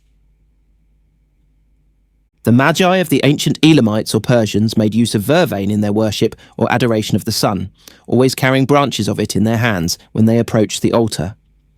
They also believed that by smearing the body over with the juice of this plant, the individual could have whatever he wished, be able to reconcile his most inveterate enemies, cure diseases, and perform other magical operations. They always gathered the plant when neither sun nor moon was visible and poured honey and honeycomb on the earth as an atonement for robbing it of this precious herb. The Greeks called it the sacred herb and used it to cleanse the festival table of Jupiter before any great ceremony took place. The Romans also employed it in the performance of their religious rites, for cleansing their altars and sprinkling holy water. It was hung in their dwellings to ward off evil spirits. Vervain was also one of the sacred plants of the Druids, both in Gaul and Britain. They cut it with much ceremony in the spring of the year and made offerings to the earth for so doing. They also used it to anoint the body to cure disease. The ancient Greeks and Romans dedicated it to the god of war, and in Scandinavia it was deemed sacred to Thor, The eye anointed with an ointment of vervain was supposed to possess second sight. Its influence over Venus has doubtless to do with its use as a love token. It is said that the custom is still practiced in Germany of presenting a bride with a wreath of vervain. Other magic wreaths worn by lovers when they wished to see their fate were composed of rue, crane's bill, and willow. The hawkweed commonly seen in our fields was regarded by the Greeks as the emblem of quick-sightedness, believing that the hawk, a bird renowned for its bright eye and quick sight, sharpened its visual organs with the juice of this plant. Thus it became famed in early medical practice as a remedy for dimness of sight, and was employed to feed the hawks used in the old art of falconry. In Scotland, a twig of the rowan tree or mountain ash is often sewed up in the cow's tail to protect the animal from witches and warlocks. The squill was used by the Egyptians for dropsy under the mystic name of the Eye of Typhon. An old name for the fruit of the mandrake was love apples. They were frequently used in ancient times in philtres and love potions. This plant belongs to the natural order Solanaceae, which also includes the potato and the tobacco plant. Its leaves spring directly from the root, similarly to those of the lettuce, before it shoots into flower, and its purple-coloured blossoms are succeeded by a yellow berry, or apple, which still ripens in Palestine at the time of the wheat harvest. An overdose of the fruit is said to produce a sort of temporary insanity. From the earliest times it has been credited with magical virtues and supposed to confer superhuman powers on its possessor. The most valued specimens were those which grew under a gibbet where a malefactor hung in chains. It was believed that on being torn from the earth, the mandrake uttered a groan, and that whosoever heard it dropped dead on the spot. The approved method of gathering it was to fasten the plant to a dog's tail and beat the animal till his struggles pulled the root up. The dog heard the groan and died, but those who directed the proceedings escaped by having their ears stopped with pitch or wax. It was customary in Germany in medieval times to form or carve small figures out of the mandrake root, which were called abrunes.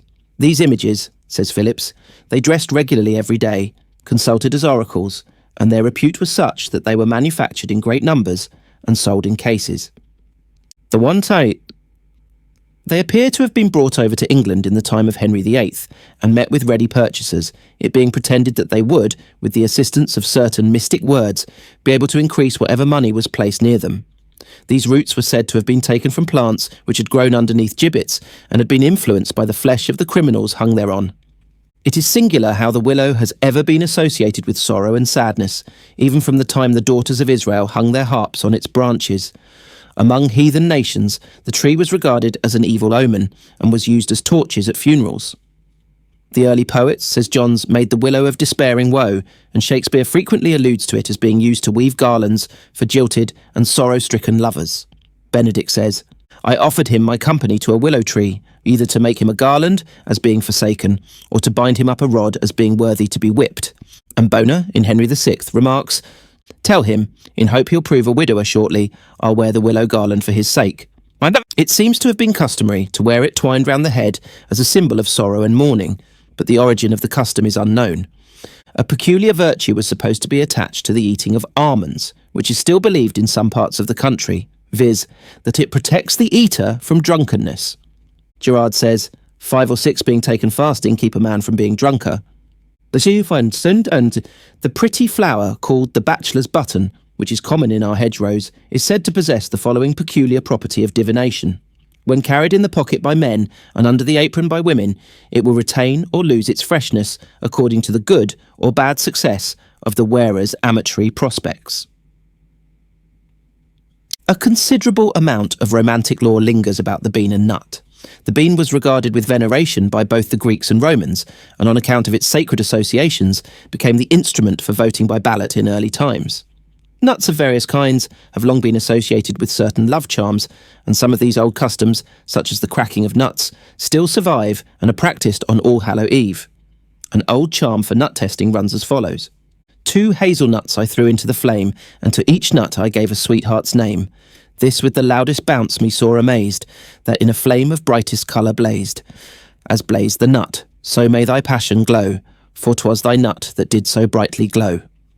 There is an old tradition that the white hawthorn was used to plate the sacred crown of thorns, and that from that time the tree was endowed with special virtues.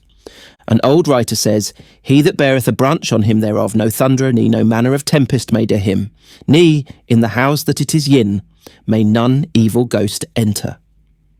A great amount of superstition was associated with various ferns in medieval times, and fern seed was supposed to possess the wonderful property of rendering those who swallowed it invisible.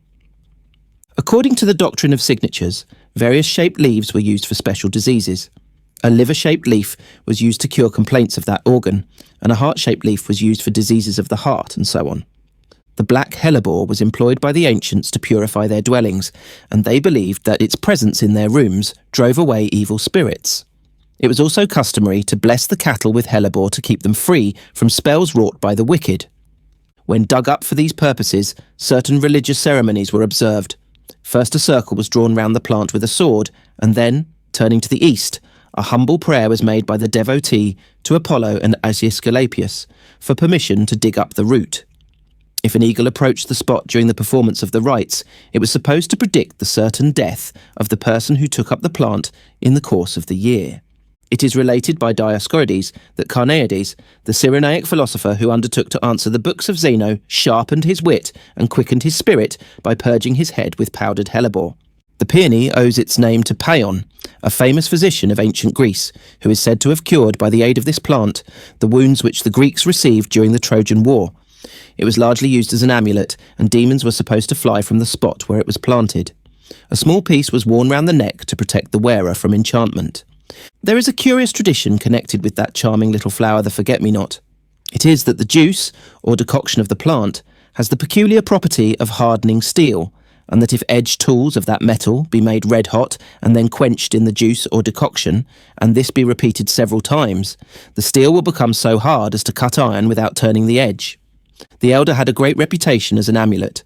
An old writer states, "If one ride with 2 little sticks of elder in his pockets, he shall not fret nor pant, let the horse go never so hard." According to the Anatomy of the Elder, 1655, the common people keep as a great secret in curing wounds the leaves of the elder, which they have gathered the last day of April, which, to disappoint the charms of witches, they had applied to their doors and windows. A piece cut out between 2 knots was worn as an amulet against erysipelas.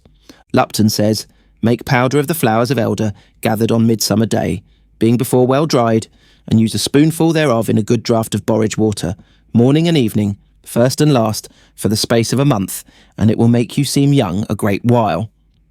The elder is still believed in the south of Germany to drive away evil spirits, and in Denmark and Norway it is held in the same veneration. It is customary in the Tyrol to plant an elder bush in the form of a cross on a new grave, and if it blossoms, the soul of the body interred beneath is supposed to be in paradise. Chapter 17. Mummies and their use in medicine, the unicorn. Who first introduced mummies as medicinal agents is not known, but there is something particularly weird and gruesome in the idea of the ancient physician dosing a sick patient with the remains of a predeceased fellow man in order to restore him to health. The art of embalming was practiced thousands of years before the Christian era and was regarded as the greatest token of esteem that could be paid by the living to the dead. Pomey says there were 2 kinds of embalming practiced by the ancient Egyptians. The first and most costly was used to none but persons of the highest class, and was valued at a talent of silver, or about £500.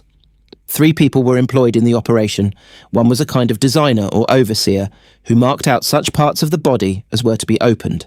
The next was a dissector, who with a knife of Ethiopian stone cut the flesh as much as necessary, and as the law would permit, and immediately afterwards fled away with all the expedition possible, because it was the custom of the relatives and domestics to pursue the dissector with stones and do him all the injuries they could, treating him as an impious wretch and the worst of men. After this operation, the embalmers, who were accounted holy men, entered to perform their offices, which consisted in removing the internal organs, cleansing with palm wine and other aromatical liquor, and during the space of 30 days they filled the cavity with powdered myrrh, aloes, Indian spikenard, bitumen and other aromatics. In the process of embalming used by the middle class, which cost about £250, the body was syringed with a decoction of herbs and oil of cedar, then put into salt for 70 days, after which it was enveloped in bandages of fine linen, which had been dipped in myrrh and asphaltum, and the designer, who was called the scribe, covered the wrapping with a painted cloth, on which were represented the rites of their religion in hieroglyphics and the animals which the dead loved most. There was a third process of embalming used by the poorer people, in which a mixture of pitch and bitumen was used. The bodies were first dried with lime and then coated with a mixture of nitre, salt, honey and wax to protect them from the air. Mummies of deceased persons were held in the greatest reverence by their relatives. The faces were sometimes gilded and painted and adorned with headcloths. They were then placed in elaborate cases according to the position and rank of the person, and deposited in the highest part of their houses. An old writer states, they reckoned their deceased as such a valuable token and pledge of their faith, that if any of them happened to want money, he could not give a better security than the embalmed body of his relation, and that which made it esteemed so was, that they would spare no pains to pay the money again. For if by mischance the debtor could not redeem this pledge, he was reckoned unworthy of civil society, which engaged him indispensably to find out ways to recover his kinsman in the time limited, otherwise he was blamed by all the world. Some 300 years ago, a large trade was carried on, mostly by Jews, who imported mummies for medicinal purposes, as they were much used by the ancient physicians, but there is little doubt that a great deal of fraud was practised by the mummy merchants, and that many were specially manufactured for the purpose. Pomey, alluding to this in his History of Drugs, writes, "We may daily see the Jews carrying on their rogueries as to these mummies, and after them the Christians. For the mummies that were brought from Alexandria, Egypt, Venice and Lyons are nothing else but the bodies of people that die several ways. Those from Africa, called white mummies, are nothing else but bodies that have been drowned at sea, which, being cast upon the African coast, are buried and dried in the sands, which are very hot. When the ancient physician prescribed mummy for a bad headache, he rarely got what he imagined. For," the writer continues, "I am not able to stop the abuses committed by those who use this commodity. I shall only advise such as buy to choose what is of a fine shining black, not full of bones and dirt, of a good smell, and which being burnt does not stink of pitch. Such is reckoned proper for contusions and to hinder blood from coagulating in the body. It is also given in epilepsies, vertigos and palsies. The dose is 2 drachms in powder, or the same made into a bolus. It also stops mortifications, heals wounds, and is an ingredient in many compositions. In a price list, dated 1685, mummy is quoted at 5s4d per pound. Of the mummies used in medicine, 5 kinds were known. Factitious, those in which bitumen and pitch were largely used in the process of embalming. Those bodies dried by the sun in the country of the Hammonians between Cyrene and Alexandria, being mostly the bodies of passengers buried in the quicksands. True Egyptian, the Arabian being those bodies embalmed with myrrh, aloes and other aromatic gums. Artificial mummies. Crolius, in his Royal Chemist, gives the following process for preparing artificial mummy. Take the carcass of a young man, some say red-haired, not dying of a disease but killed. Let it lie 24 hours in clear water in the air, cut the flesh in pieces, to which add powder of myrrh and a little aloes. Imbibe it 24 hours in spirit of wine and turpentine. Take it out and hang it up for 12 hours, then imbibe it again, 24 hours in fresh spirit. Then hang up the pieces in a dry air and a shady place." A rather cheerful operation for the apothecary. It would possibly account for many a mysterious disappearance in those days. Mummy entered into a large number of preparations which we come across in the old dispensatories. There was the balsam, which is described by an old writer as having such a piercing quality that it pierceth all parts and restores wasted limbs, consumption, and cures all ulcers and corruptions. Beside mummies, the apothecaries stocked human fat, respecting which gruesome material Pomey says, "Everybody knows in Paris the public executioner sells it, the druggists and apothecaries a little. Nevertheless, they vend a sort of it prepared with aromatic herbs, and which is without comparison much better than that which comes from the hands of the hangman." Human fat was much esteemed for rubbing, in cases of rheumatism and kindred complaints. Another part of the body used in ancient medicine was the human skull. Also a growth called the moss from the human skull, probably of fungoid origin, that appeared on the bone on keeping. An old writer in the 17th century says, "You may see in the druggist shops of London some skulls entirely covered with moss, and some that only have the moss growing on some parts.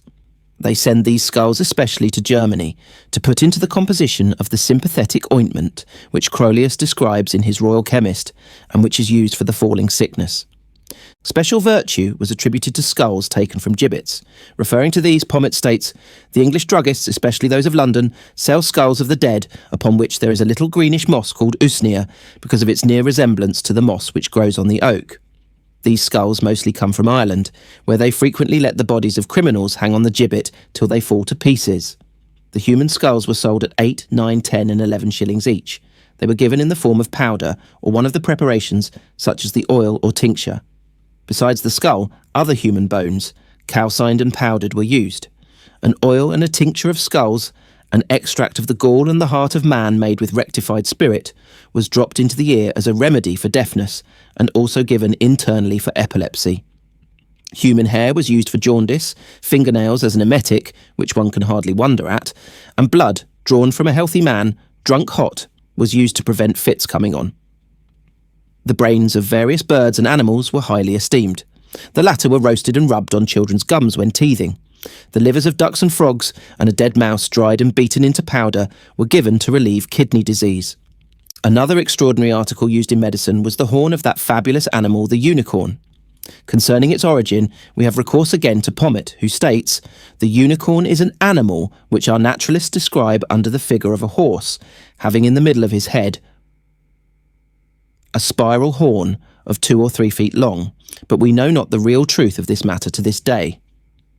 This horn was formerly held in high esteem because of the great virtues attributed to it by the ancients, especially against poisons, which is the reason that so many great persons are fond of it, so that it has been valued at its weight in gold."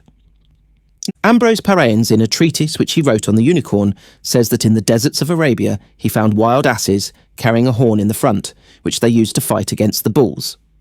That there was an animal with one horn, most of the old writers agree, but whether it was a goat, or an ox, or a hart, or an ass, no one could say. The horn was probably collected from any of these animals, and as long as the horn was there, it doubtless answered the purpose. The true unicorn, if you dare believe Ludovicus Vertomannus, who says he saw 2 of them in Mecca, which were kept within the precincts of Mahomet's sepulchre, is of a weasel colour, with the head like that of a hart, the neck not long, and the mane growing all on one side, the legs slender and lean like the legs of a hind, hoofs cloven like a goat's feet, and the hinder legs all hairy and shaggy on the outside. His horn was wreathed in spires of an ivory colour. There is little doubt that most of the horn used medicinally was that obtained from the narwhal or sea unicorn. In the year 1553, a great unicorn's horn was brought to the King of France and valued at £20,000 sterling. That which was presented to Charles I of England is supposed to have been one of the largest ever seen in the world. It was 7 feet long, weighed 13 pounds, and was in the shape of a wax candle, but wreathed within itself in spires, hollow about a foot from its root, growing taper little by little towards the point of polished smoothness, and the colour not perfectly white. Ancient authors ascribe wonderful properties to the horn of the unicorn. It was supposed to resist all kinds of poisons, cure the plague, all manner of fevers, the biting of serpents, mad dogs, etc., and was chiefly used as a cordial, for which purpose a jelly was made of it. Chapter 18.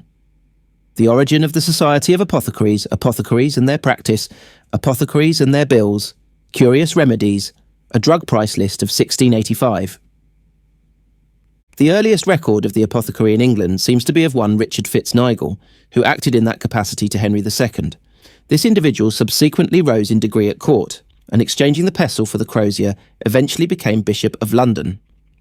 In 1345 we hear of one Coursus de Gangland receiving for his services as apothecary to Edward III, and for taking care of and attending his Majesty during his illness in Scotland, a pension of 6d. a day. Those who practised medicine, surgery and pharmacy were called physicians, while their assistants were known as apothecaries. Many of the latter, as they began to learn the secrets and habits of their employers, began business on their own account, also dealing in drugs and other commodities, until they became a powerful body. When the College of Physicians was established in 1518, they were soon empowered to search, view, and see the apothecaries' wares, drugs and stuffs, and destroy such as they found unfit for use. In the latter part of the century, a distinct separation took place, and we find that in 1600 there were physicians, surgeons, apothecaries, barber surgeons, druggists or distillers, and sellers of waters and oils, and preparers of chemical medicines. It was not until the year 1617 that the Apothecaries Society had a separate existence, when it was enacted that no grocer should keep an apothecary shop, and that no surgeon should sell medicines. In 1623, the Society of Apothecaries established a dispensary for the purpose of making some of the most important medicines then used in a uniform manner, and in May 1618, the first pharmacopoeia was published by the College of Physicians. We are told that it was so imperfect that they brought out an improved edition in December of the same year. This was published in Latin, and it was through making and publishing his translation of this work that Nicholas Culpeper, who was a man of common sense in his time, got into disgrace with the College of Physicians, who, in consequence, refused him a licence to practice. The history of the Society of Apothecaries of London is an interesting one. It is a mystery or guild which has retained its original function of a trading corporation. It arose as an offshoot of the Grocers' Company, which descended from the Pepperers and the Spicers, who amalgamated in 1345 under the name of the Fraternity of St. Anthony. The Grocers' Company is one of the most powerful and wealthy of the 12 great livery companies of London which have survived from medieval times. King James I appears to have interested himself in the separation of the two bodies about the year 1614, and in spite of vigorous opposition by the grocers, a charter was granted on the 6th of December 1617, making the apothecaries a distinct mystery, under the title of the Society of Apothecaries. This charter restrained the grocers and all other persons from keeping an apothecary's shop in or near London, and it gave the society a right which had been inherent in the grocers' company of paying domiciliary visits to the apothecaries' shops to search for, to seize, and destroy bad drugs and medicines, a power at first limited to London and 7 miles round, but afterwards extended throughout England and Wales. This was discontinued shortly after 1833. The first hall or council house of the society consisted of a house and grounds known as Cobham House, in Water Lane, Blackfriars, immediately behind what is now the Ludgate Hill Station. It was purchased in 1633 mainly through the instrumentality of Gideon de Laune, chief apothecary to Anne of Denmark, who was one of the retinue sent to attend her from Norway when she became the wife of James I. This hall was destroyed by the Great Fire of London in 1666, and its site lay vacant for 10 years before it was rebuilt. The second hall was enlarged and improved in 1786, and it still stands. In the reign of Queen Anne, Prince George of Denmark, who was then Lord High Admiral, applied to the society to know if they would undertake to supply the navy with drugs, as it was very badly served at that time. This the society agreed to do, and for so doing was drawn into a long series of quarrels with the College of Physicians, whose members thought it was the duty of an apothecary to remember his office is only to be the physician's cook. A knowledge of herbs and simples was soon found necessary to these early compounders of medicine, and as a means of instruction, botanical excursions or herborisings, as they were called in those days, soon formed a prominent feature of the society. This led eventually to the decision to rent a physic garden, for which purpose the gardens available near the hall were unsuitable, and in 1673 the Botanic Garden at Chelsea was leased to the apothecaries for a term of 61 years by Charles Cheney, ESQTs, Lord of the Manor. The custom of examination grew up within the society very gradually, the first examinations being found necessary to ascertain whether the apprentices could decipher the very illegible handwriting in which the physicians wrote their prescriptions or bills, an accomplishment for which apparently they have been ever famous. Then came the division of the apothecaries from the druggists, the former in the process of time becoming a subordinate class of practitioners who attended an individual afflicted with some internal disease, not requiring external or manual aid, and who prescribed for the cure of such complaint and supplied the medicine, while the latter were supposed to confine themselves to the dealing in and preparation of drugs for the apothecary. The apothecary was paid for the medicine which he supplied, which was not by any means in small quantities, and so was supposed not to encroach ostensibly upon the province of the physician, who received his remuneration for advice only and did not provide medicine. In 1812 a tax was put upon glass, which increased the price of bottles greatly, much to the chagrin of the apothecaries, who were paid according to the number of draughts and potions which they could induce their patients to swallow. It was customary to place each dose of medicine in a separate bottle and charge it at the rate of 1 or 2 shillings a dose, so the apothecary naturally felt aggrieved at the glass tax, which, however, was soon afterwards repealed. The following excellent rules and regulations were laid down by William Bullen for the guidance of apothecaries of his time. The Apothecaries. 1. Must first serve God, foresee the end, be cleanly, pity the poor. 2. Must not be suborned for money to hurt mankind. 3. His place of dwelling and shop to be cleanly, to please the senses withal. 4. His garden must be at hand, with plenty of herbs, seeds and roots. 5. To sow, set, plant, gather, preserve, and keep them in due time. 6. To read Dioscorides, to know the nature of plants and herbs. And 7. To invent medicines, to choose by colour, taste, odour, figure, etc. 8. To have his mortars, stills, pots, filters, glasses and boxes clean and sweet. 9. To have charcoals at hand to make decoctions, syrups, etc. 10. To keep his clean ware close and cast away the baggage. 11. To have 2 places in his shop, one most clean for the physic and a baser place for the chirurgic stuff. 12. That he neither increase nor diminish the physician's bill, that is prescription, and keep it for his own discharge. 13. That he neither buy nor sell rotten drugs. 14. That he peruse often his wares, that they corrupt not. 15. That he put not in quid pro quo without advisement. 16. That he may open well a vein for to help pleurisy. 17. That he meddle only in his vocation. 18. That he delight to read Nicolaus, Mirepsus, Valerius, Cordus, Johannes Placaton, the Lubri, etc. 19. That he do remember his office is only to be the physician's cook. 20. That he use true measure and weight. 21.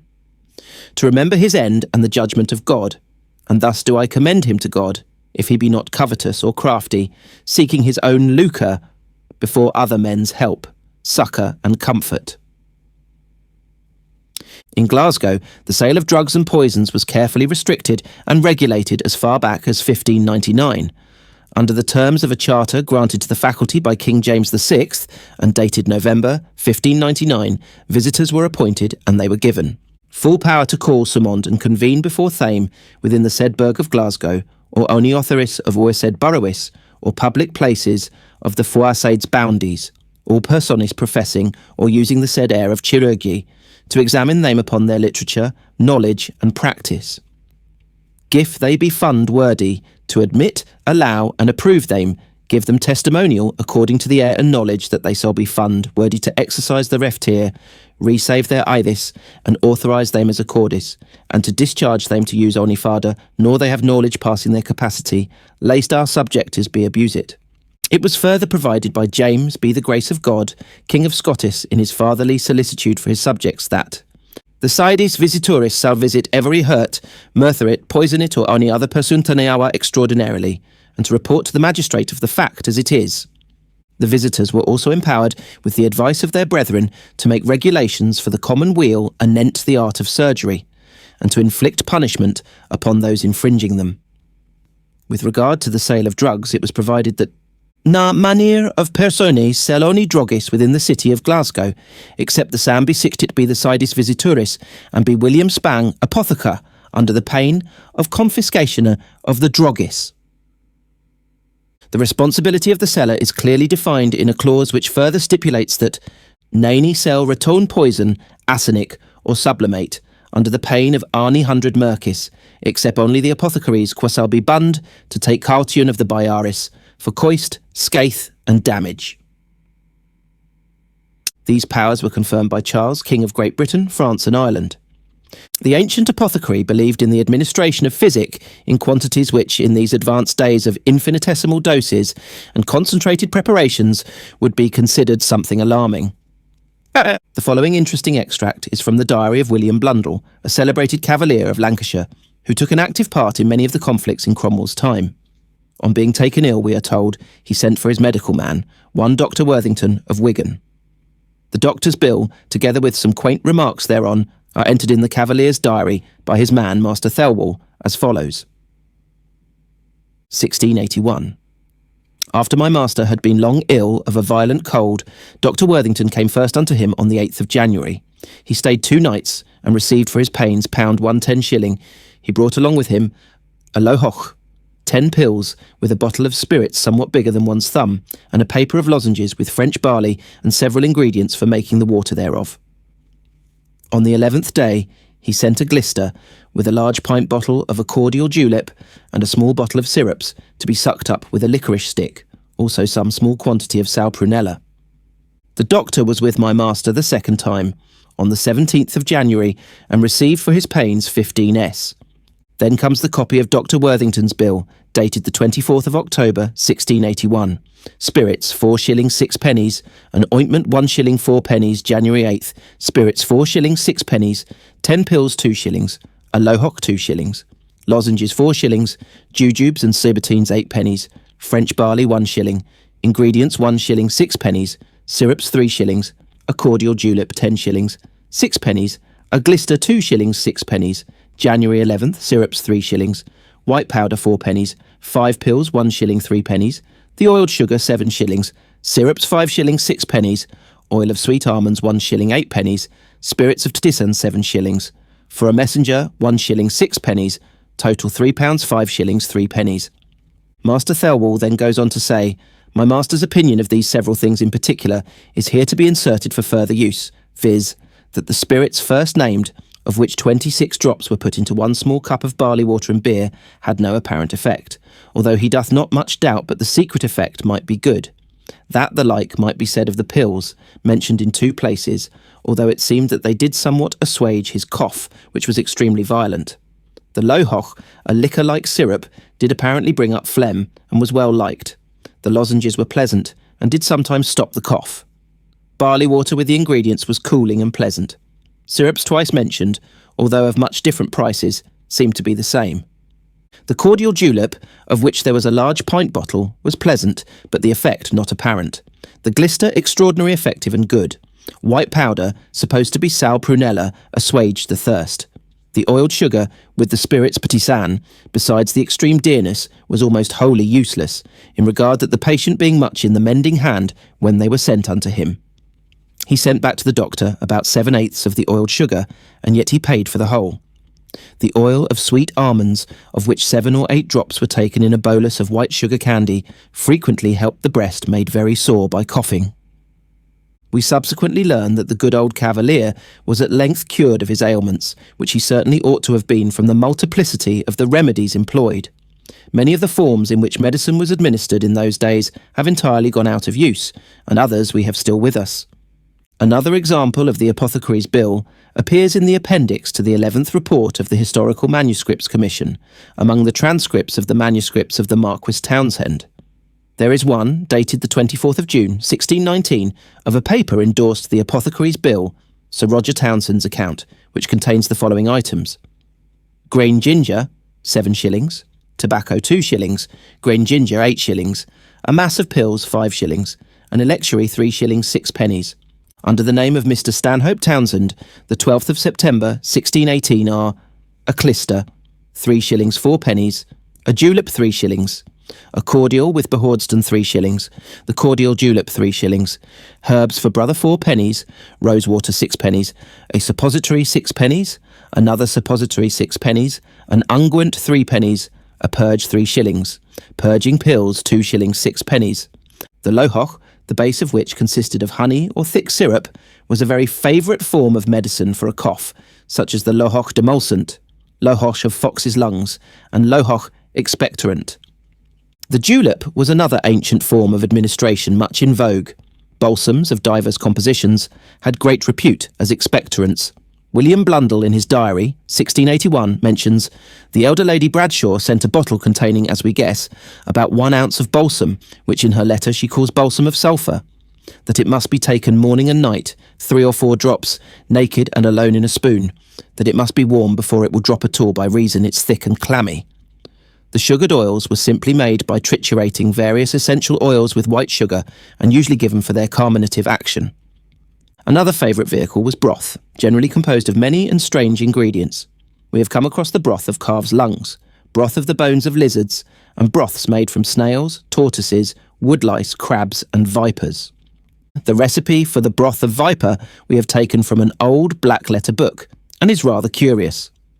Living viper remove his head, tail and viscera, excepting his heart and liver, cut it into little pieces, and mix it with the blood, and add well water 12 ounces. In a close vessel, boil for 2 hours and strain, and the broth will be made. The materia medica of the old apothecary was largely drawn from the animal kingdom, the greater part of it being no doubt handed down from a very early period, when witchcraft and superstition exerted a powerful influence on the minds of the people. Among the many curious things used, we find that the liver of a mad dog or a wolf, washed in wine and dried in a stove, was employed as a remedy for hydrophobia. The nimble lizard had a reputation as a sudorific and antisyphilitic. Dried toads and the cast-off skins of snakes and adders were administered in dropsy as a diuretic. The horn of rhinoceros was used in epilepsy, and goat's blood and eel's liver as a cure for dysentery. The oil of frog's spawn was celebrated as an application for chilblains. The jawbone of a pike and the spine of a lamprey in powder were prescribed for leucorrhea.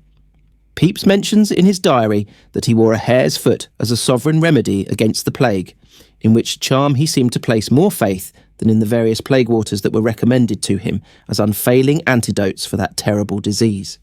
In the time of Edward, there was a list of drugs recorded by the king's physician, one Nicholas de Tingerwick, in 1307, which throws an interesting light on the pharmacy of that period. The list includes distilled oil of turpentine, aromatic flowers for baths, carminative electuaries, plasters and ointments of various kinds, the oils of wheat, ash and bay, water of the roses of Damascus, wine of pomegranates, remedies prepared from pearls, jacinths and coral, and many other drugs. The king was taken ill at Carlisle, and the cost of conveying these remedies from London to that city amounted to £159, 11 shillings 10 pennies, the apothecary's bill for the medicines being £134, 16 shillings 4 pennies. In 1596, Sir Henry Winton, who was sent as ambassador by Elizabeth to Henry IV of France, met with an accident while on his mission. According to the records, he was physicked with confectio alcamus, which was composed of musk, amber, gold, pearl and unicorn's horn, and with pigeons applied to his side, and all other means that art could devise sufficient to expel the strongest poison, and he be not int men int maish. The apothecaries of the 17th century were not overburdened with the estimable virtue of modesty, as instanced in the following quaint announcement. Cornelius Tilbury, sworn chirurgeon in ordinary to King Charles II, to his late sovereign K. William, as also to her present Majesty Queen Anne, address at the Blue Flower Pot in Great Lincoln's Inn Fields at Holborn Row, where you see at night a light over the door. And for the convenience of those that desire privacy, they may come through the Red Lion Inn in Holborn, between the two turnstiles, which is directly against my back door, where you will see the sign of the Blue Ball hung over the door. I dispose of my famous Orvietan, either liquid or in powder, what quantity or price you please. This is that Orvietan that expelled that vast quantity of poison I took before King Charles II, for which His Majesty presented me with a gold medal and a chain. The physician's fees were by no means small in the time of the Commonwealth, as may be judged from the following extract from the memoirs of the Verney family. Sir Theodore Mayerne is buried, writes Dr. Denton, and died worth £140,000. Sir Ralph thought £30 too small a fee to pay Dr. Denton for his attendance on his wife during her confinement, but for his pressing poverty he would have sent him £50, equal to about £200 of our present money. Dr. Radcliffe's regular fees were estimated to bring him in an income of at least £4,000 a year. Dr. Mead's were valued at between £5,000 and £6,000. Sir George Wheeler's sickness, after a Christmas dinner at Dr. Denton's, cost him the best part of £100. He had caught a chill after dancing, which turned to a spotted fever. Sir George Ent was called in. He had all sorts of applications of blisters and laudanums. My apothecaries' bill came to £28. He was a good man, and told me if I fell into a fever again, sage posset would do me as much good as all the physicians' prescriptions. In Sir Daniel Fleming's account books, we have record of the amount paid to medical practitioners in 1659 as follows.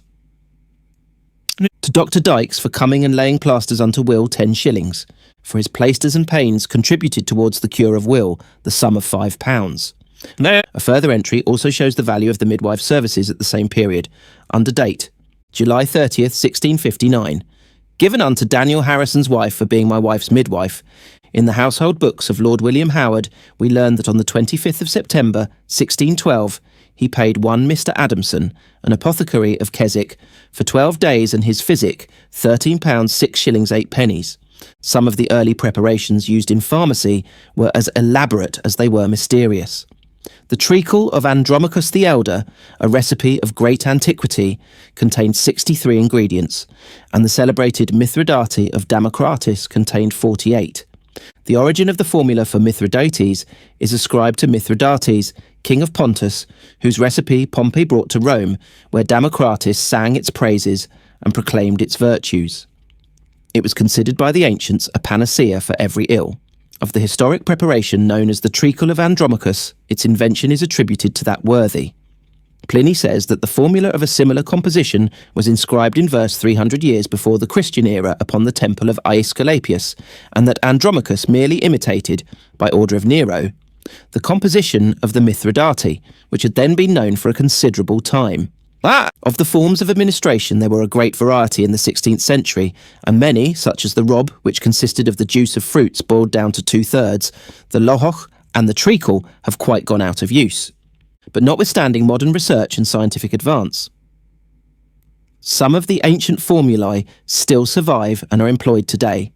It may not be generally known that the preparation known as hierapikra was originated by Galen, on the properties of which he placed high value on account of its excessively bitter taste.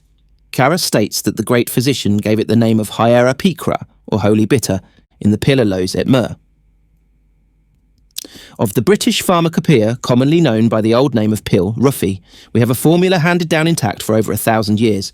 In medieval times, ladies were not above using preparations to beautify their complexions, and among others for this purpose, we find the formula of a ceret, composed of white wax, spermaceti, oil of coal seed, bismuth, borax, and alum, which was spread on a cloth to cover the face at night and worn as a mask. Among the parts of the body used as medicine was human blood, on which some early physicians set great value for the cure of epilepsy and diseases of the brain. Carus, in his Royal Pharmacopoeia, says, "In the month of May, take a considerable quantity of healthy young men's blood. Let blood in that season who are not red-haired. This blood is to be distilled twice, or spread on plates and dried in the sun or an oven." All writers extol the volatile salt of man's blood for the cure of epilepsy, it being also very proper to suppress vapours that arise from the stomach and spleen. In a Celtic leech book preserved in the University of Leyden, which is said to have been written in the 9th century, there are the following curious recipes. 1. To prevent wrinkles. Smear the face with a mixture of water and the pounded root of wild cucumber. Wash with cold water.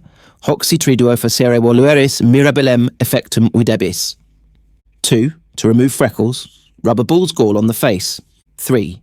To cure headaches. Gather plantain root before sunrise and tie it on the head.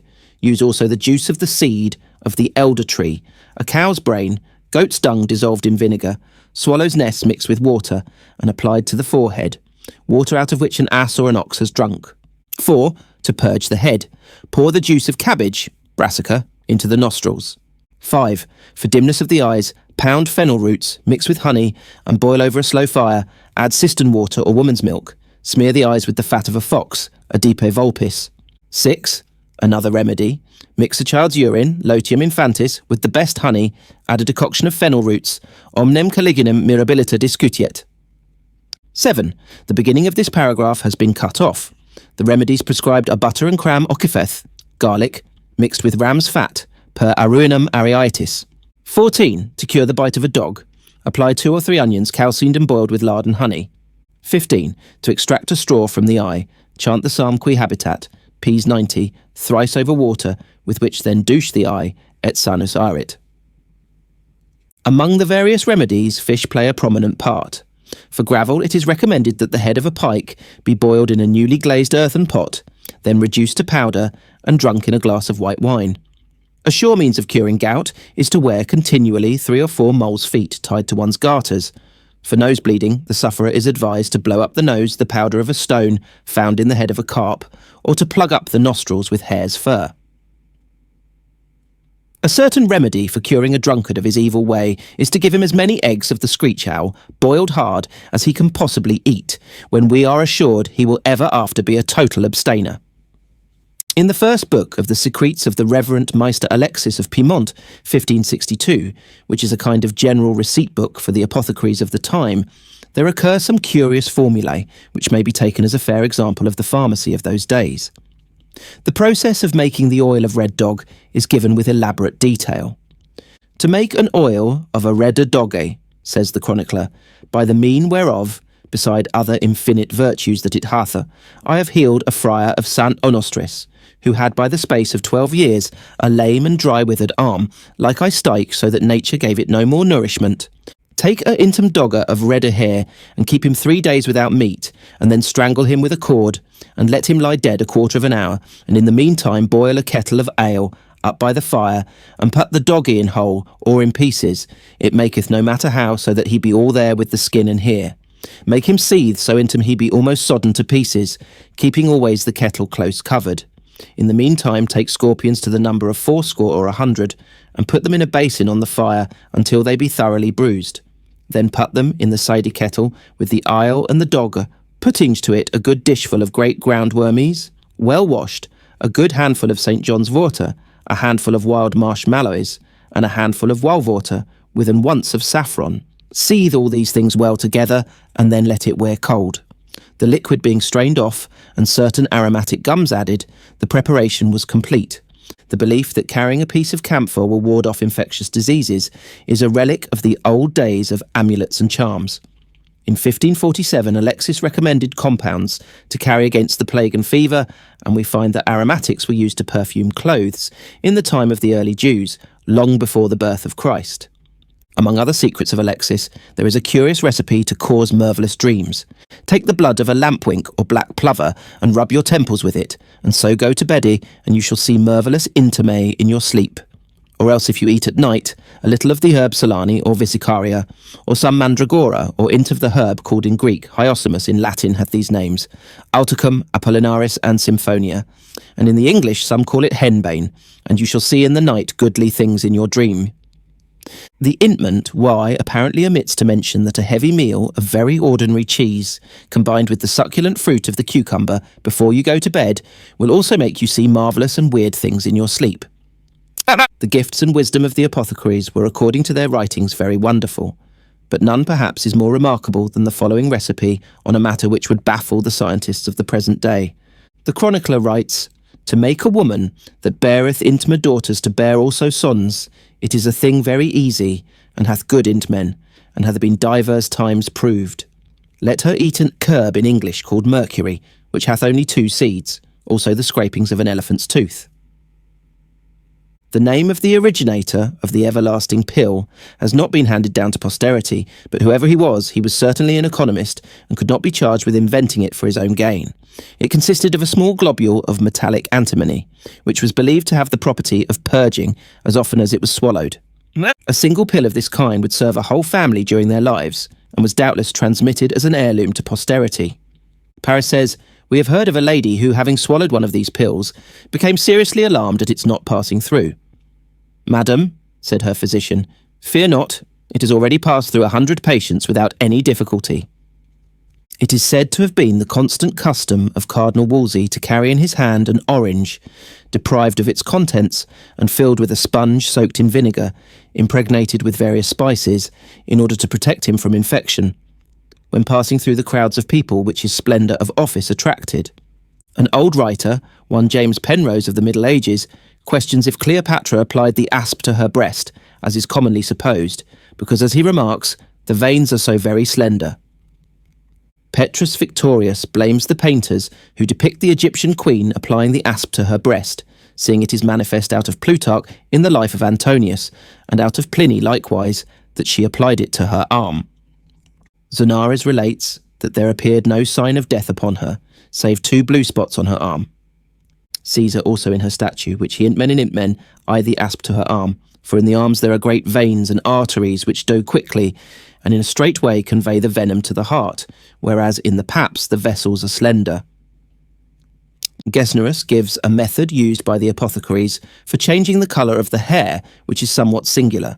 It is by means of one of the many waters of the philosophers, and is made as follows in the language of the text: "Take a mule which serveth unto the dyeing or colouring of hairs white, either of man or beast. Let the mule be artfully brought to powder with brimstone, added to it the juice of celandine, which orderly be intum, let to stand for certain int, after distill the whole according to taste. The virtue of this water is in such wise, that if a beast wholly black of hair shall be washed all over with this water, the hair shall in that time become so white as snow. The aloe mentioned in the Bible, usually in connection with myrrh and frankincense, is not the same drug as that used in medicine today, and is even without its bitterness.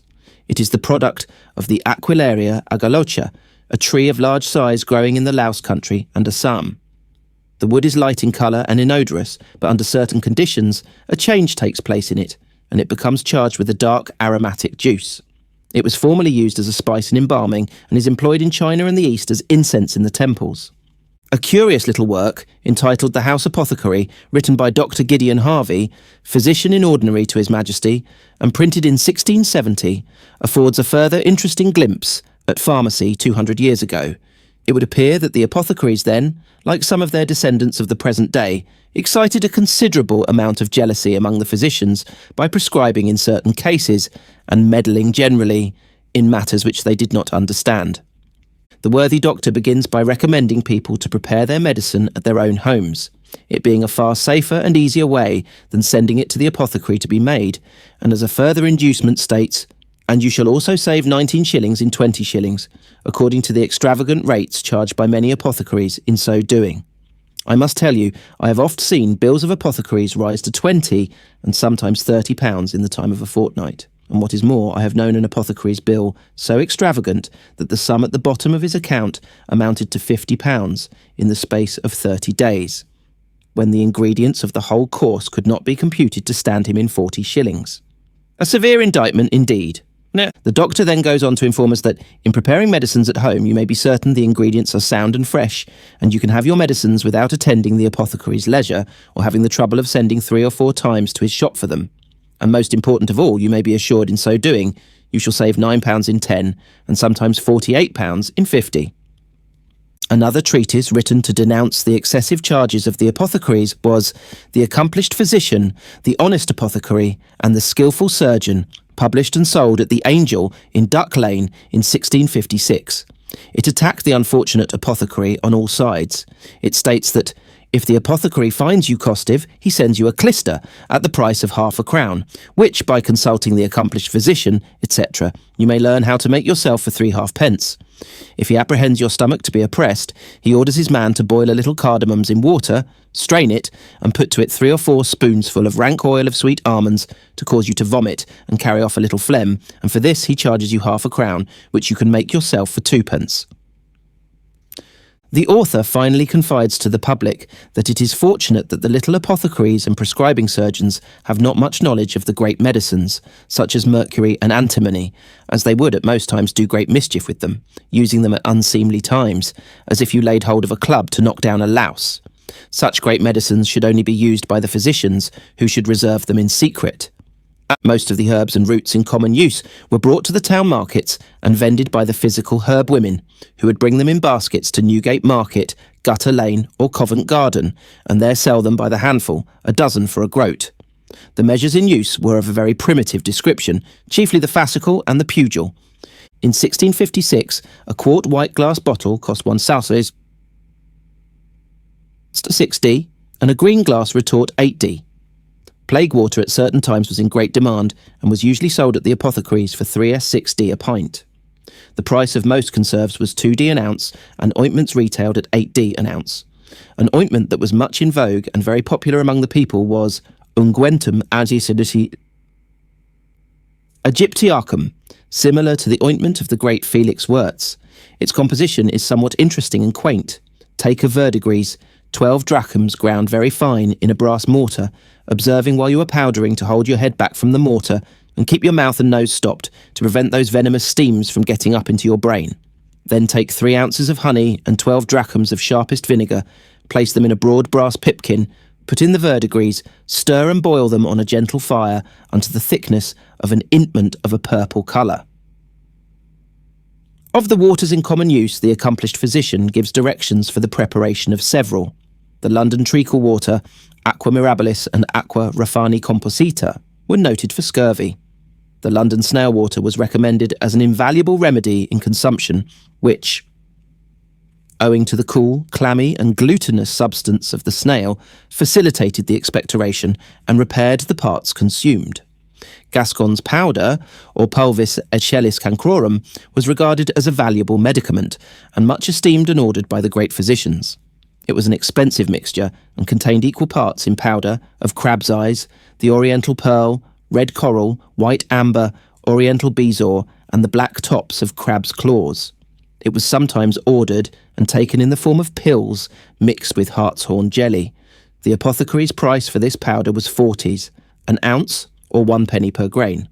We are told that if made at home the cost would only be 13 as 11 forded. Another preparation exceedingly popular in the 17th century was the emplastrum opodeldoc of Félix Wurtz, so much cried up among surgeons beyond the sea. It was a red plaster composed of wax, Venice turpentine, juice of celandine, oak leaves, ammoniacum, galbanum, and vinegar. Then some powdered magnets and such mysterious compounds as Crocus martis, Crocus veneris, and prepared tutria were thrown in and all boiled together. The following is extracted from an old price list of the 17th century, which gives a good idea of some of the extraordinary articles kept in the old apothecaries' shops, and the prices charged. It is headed, "Rates and prices current of drugs and other commodities belonging to physic, as they are commonly sold at the apothecaries and druggists in London, 1685. Mother of pearl, 6 pennies per ounce, crab's eyes 5 shillings 4 pennies per pound, crab's claws 1 shilling 6 pennies, fox's lungs 2 shillings, a mummy 5 shillings 4 pennies, bone of stag's heart 1 shilling 6 pennies, borax 4 shillings, saltpetre 4 pennies, jalap 3 shillings 4 pennies, rhubarb 14 shillings, licorice 1 shilling, a boar's tooth 1 shilling each, a dead man's skull, cranium humanum, according to size 8 to 11 shillings each, musk 5 shillings per drachm, bloodstone 2 shillings 8 pennies per pound, opium 12 shillings, elaterium 36 shillings, per ounce, lac sulphur 3 shillings, red coral 4 shillings per pound, oleum copaibae 2 shillings per ounces, gum acacia 10 shillings per pound, turmeric 8 pennies per pound, elecampane 1 shilling 4 pennies per pound, galangal 4 shillings, gentian 8 pennies, Spanish licorice 6 pennies, hellebore white 1 shilling, hellebore black 1 shilling per pound,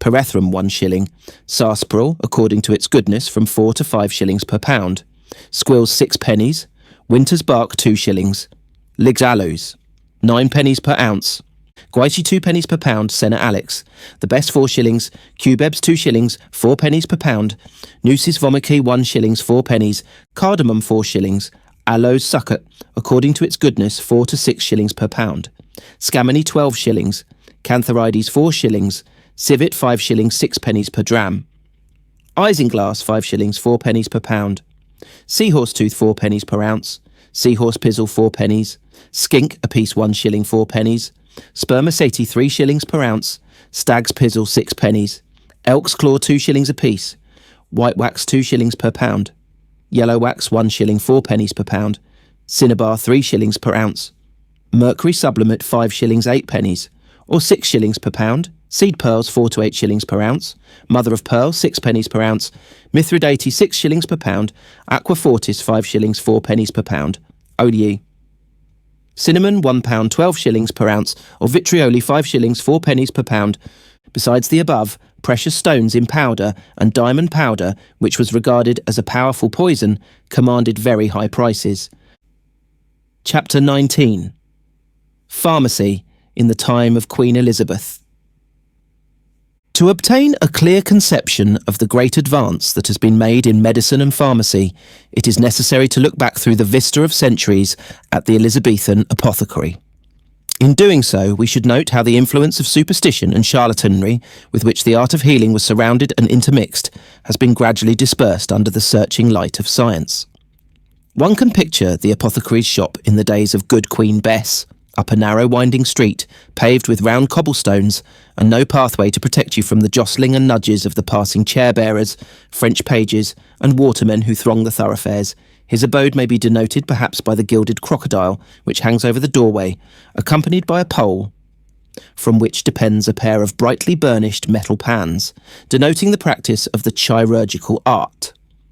The overhanging gables of the half-timbered houses darken the low-roofed shop, through whose small windows filled with little panes of bottle glass a very dim light penetrates. A mysterious odour permeates the interior, and strange things are seen hanging from the rafters.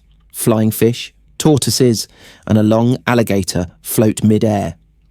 Strings of poppy heads, bunches of chamomile and century, also glass jars containing adders and worms adorn the counter. On one shelf, an array of bright brass mortars, and round about on others, a great collection of quaint bottles and earthen pots, containing electuaries, unguents, and lohocks, syrup bottles, with long curved spouts and bladders full of seeds and wax. In the corner stands the great iron mortar, whose heavy pestle is suspended from a spring beam, and another is filled with little drawers to hold the gums and spices. Away at the back, a red glow appears from the furnace, and alembics big and little lie about. At night the shop is crowded with poor women buying worm seed for their children, or treacle to drive out the measles, and with country people who have come for drugs and drenches for their sick cattle. There are serving men waiting for their masters' purgatives and electuaries, or the fops' face washes of oil of tartar, lac virginis, and camphor dissolved in verjuice. Smart maids are buying conserves and sackets for their mistresses, or perfumes for my lady's chamber. Here desperadoes and rakish gallants could purchase poisons, and blushing maidens would buy their love charms and philtres, or antidotes to counteract the same. Some apothecaries kept a little room for taking tobacco, furnished with silver trays, and a maple block for cutting it, where the gallants met and gossiped, or learned tricks in smoking from fashionable professors, for nearly all the apothecaries sold tobacco, real timidado, nicotine cane, and pudding, as it was called. The old apothecaries' prescriptions were composed of strange ingredients, sometimes crab's eyes, and boar's teeth, or powdered pearls and viper broth. He would recommend you a toad, well dried in the sun, put in a bag and hung round the neck by a string low enough to touch the region of the heart, to allay hemorrhage. A preparation of garlic and honey smeared on the person was a certain charm against the bites of vicious dogs and reptiles, or the stings of venomous insects. Toothache could be charmed away by a few leaves of the shepherd's purse placed in the sole of the shoe. An excellent recipe for sore eyes was the express juice of the calyx of the red honeysuckle, provided always that the flowers were gathered, kneeling and repeating 9 pater nosters in honour of the Trinity, 9 more to greet Our Lady and a creed. My Lady Falconbridge's recipe for eye water was much esteemed, and ran thus: cornflowers gathered with their cuppers and broise them, macerate them in snow or snow water for 24 hours, then distil in a moderate sander bath, and apply it night and morning. This was prescribed in 1553. A favourite cure for rickety children was to pass them through the split stem of a tree. For ague, a very well salted herring, split open, was applied hot to the soles of the feet, or an emerald worn round the neck formed a potent charm against the same complaint.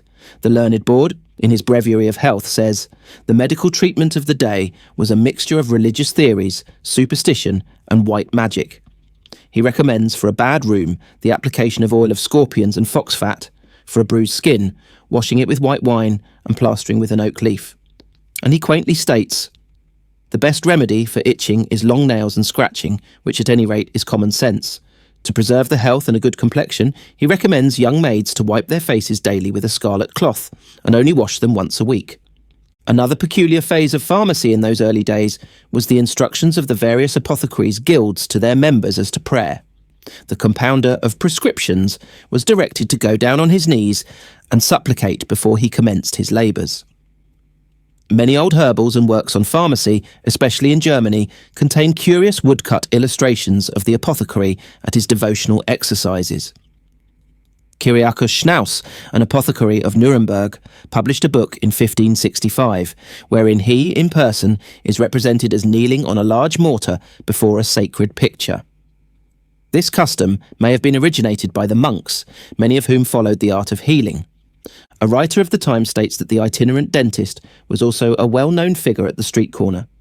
For 100 marks he would put out both your eyes and quite cure your inflammation with 1 drop of his aqua mirabilis at 12 pence a drop. He offered you an antidote from stab or bullet for 5 marks, and by his side waved a banner stuck all over with horses' teeth to show his skill. He cured your toothache by charms, sometimes writing mysterious words on a paper and burning it under your nose, or he would sear your teeth with hot wires most effectively, or make you inhale the hot vapour of henbane seeds, and then show you the worms that he had conjured out, which are certes now wriggling in the water. He wore a chain of molar teeth around his neck and shook them from time to time as he held up a bottle of liquid and called out, "These are the spirits that pass with the blood into the room to vex the teeth of men." His descendants may still be seen at the present day working wondrous cures, decked out in similar fantastic garb or extracting teeth gratis, and by sheer bold impudence reaping a golden harvest. Having thus shown how the now almost forgotten pioneers of science laid the foundation of the arts of medicine and pharmacy, and how much we owe to their patience and diligence, a brief reference may be made to the class of medicaments in use in the days of Queen Elizabeth, immediately prior to the differentiation in England of the first pharmacists, the apothecaries, and the beginnings of pharmacy as a separate art. "A few simples," says Burton, "well prepared and understood, are better than such a heap of nonsense confused compounds which are in apothecaries' shops ordinarily sold. For madness and melancholy, wormwood was used. Another remedy was clarified whey, with borage, bugloss, endive, succory, etc., a good draught of which was taken in the morning, fasting, for the spleen and liver.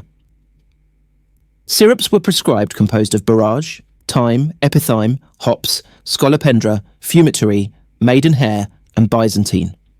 These syrups were mixed with distilled water by the apothecaries, or stirred into juleps. Of conserves there were innumerable varieties, and ointments of oil and wax, as well as liniments and plasters of herbs and flowers, well boiled with oil or spirits.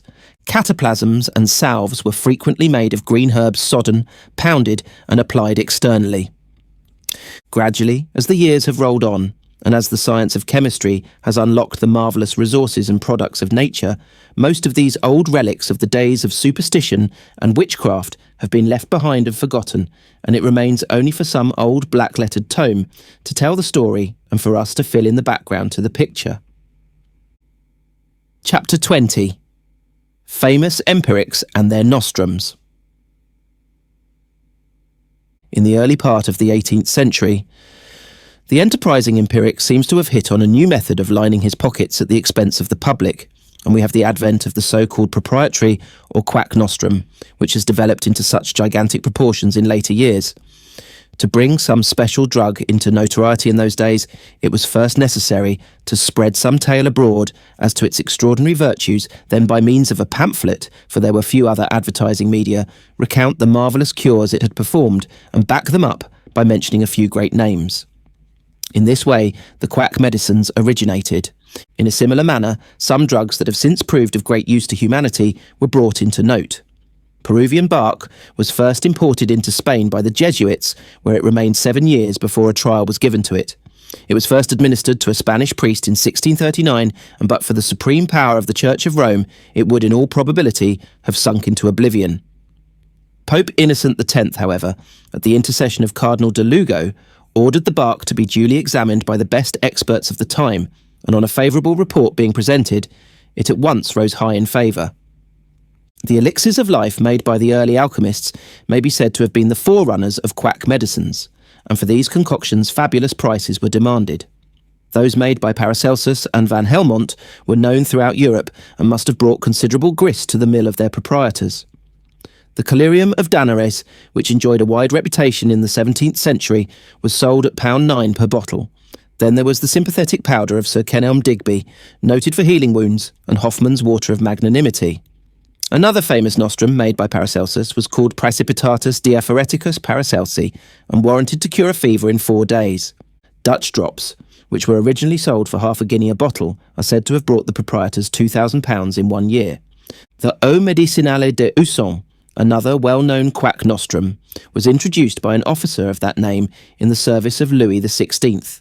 It is said to have been simply a decoction of meadow saffron.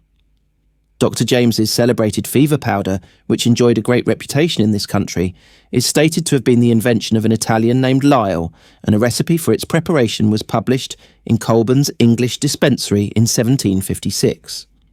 Oliver Goldsmith believed this to be a remedy for all ills and took it regularly up to his death. The Count Saint-Germain, a Frenchman, realised large sums by vending an artificial tea, which he affirmed would prolong life. It is said to have been composed chiefly of senna and fennel leaves. The Chevalier d'Ailud was another adventurer, who introduced a powder which met with such a sale that he soon saved enough to buy a whole county. That prince of empirics, the Count Cagliostro, sold his balm of life, or stomach elixir, at an exorbitant price. He asserted that he had lived 200 years by its use and was rendered invulnerable against poison of every description. During his residence in Strasbourg, while boasting and expounding the virtues of his nostrum and antidote to a large assembly of the townsfolk, a physician who was present and who had not taken part in the conversation, quitting the room quietly, went to an apothecary's shop and ordered 2 pills to be made of equal size.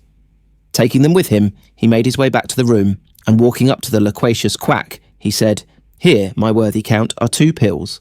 The one contains a deadly poison, and the other is perfectly innocent. Choose one and swallow it, and I will take the one you leave." The count took alarm, and after making all kinds of apologies and excuses, at last refused to swallow the pill. The physician, smiling, then took his place on the platform, and in view of the company swallowed both, and then, to the discomfort of Cagliostro, announced that both pills were simply composed of bread. The count beat a speedy retreat.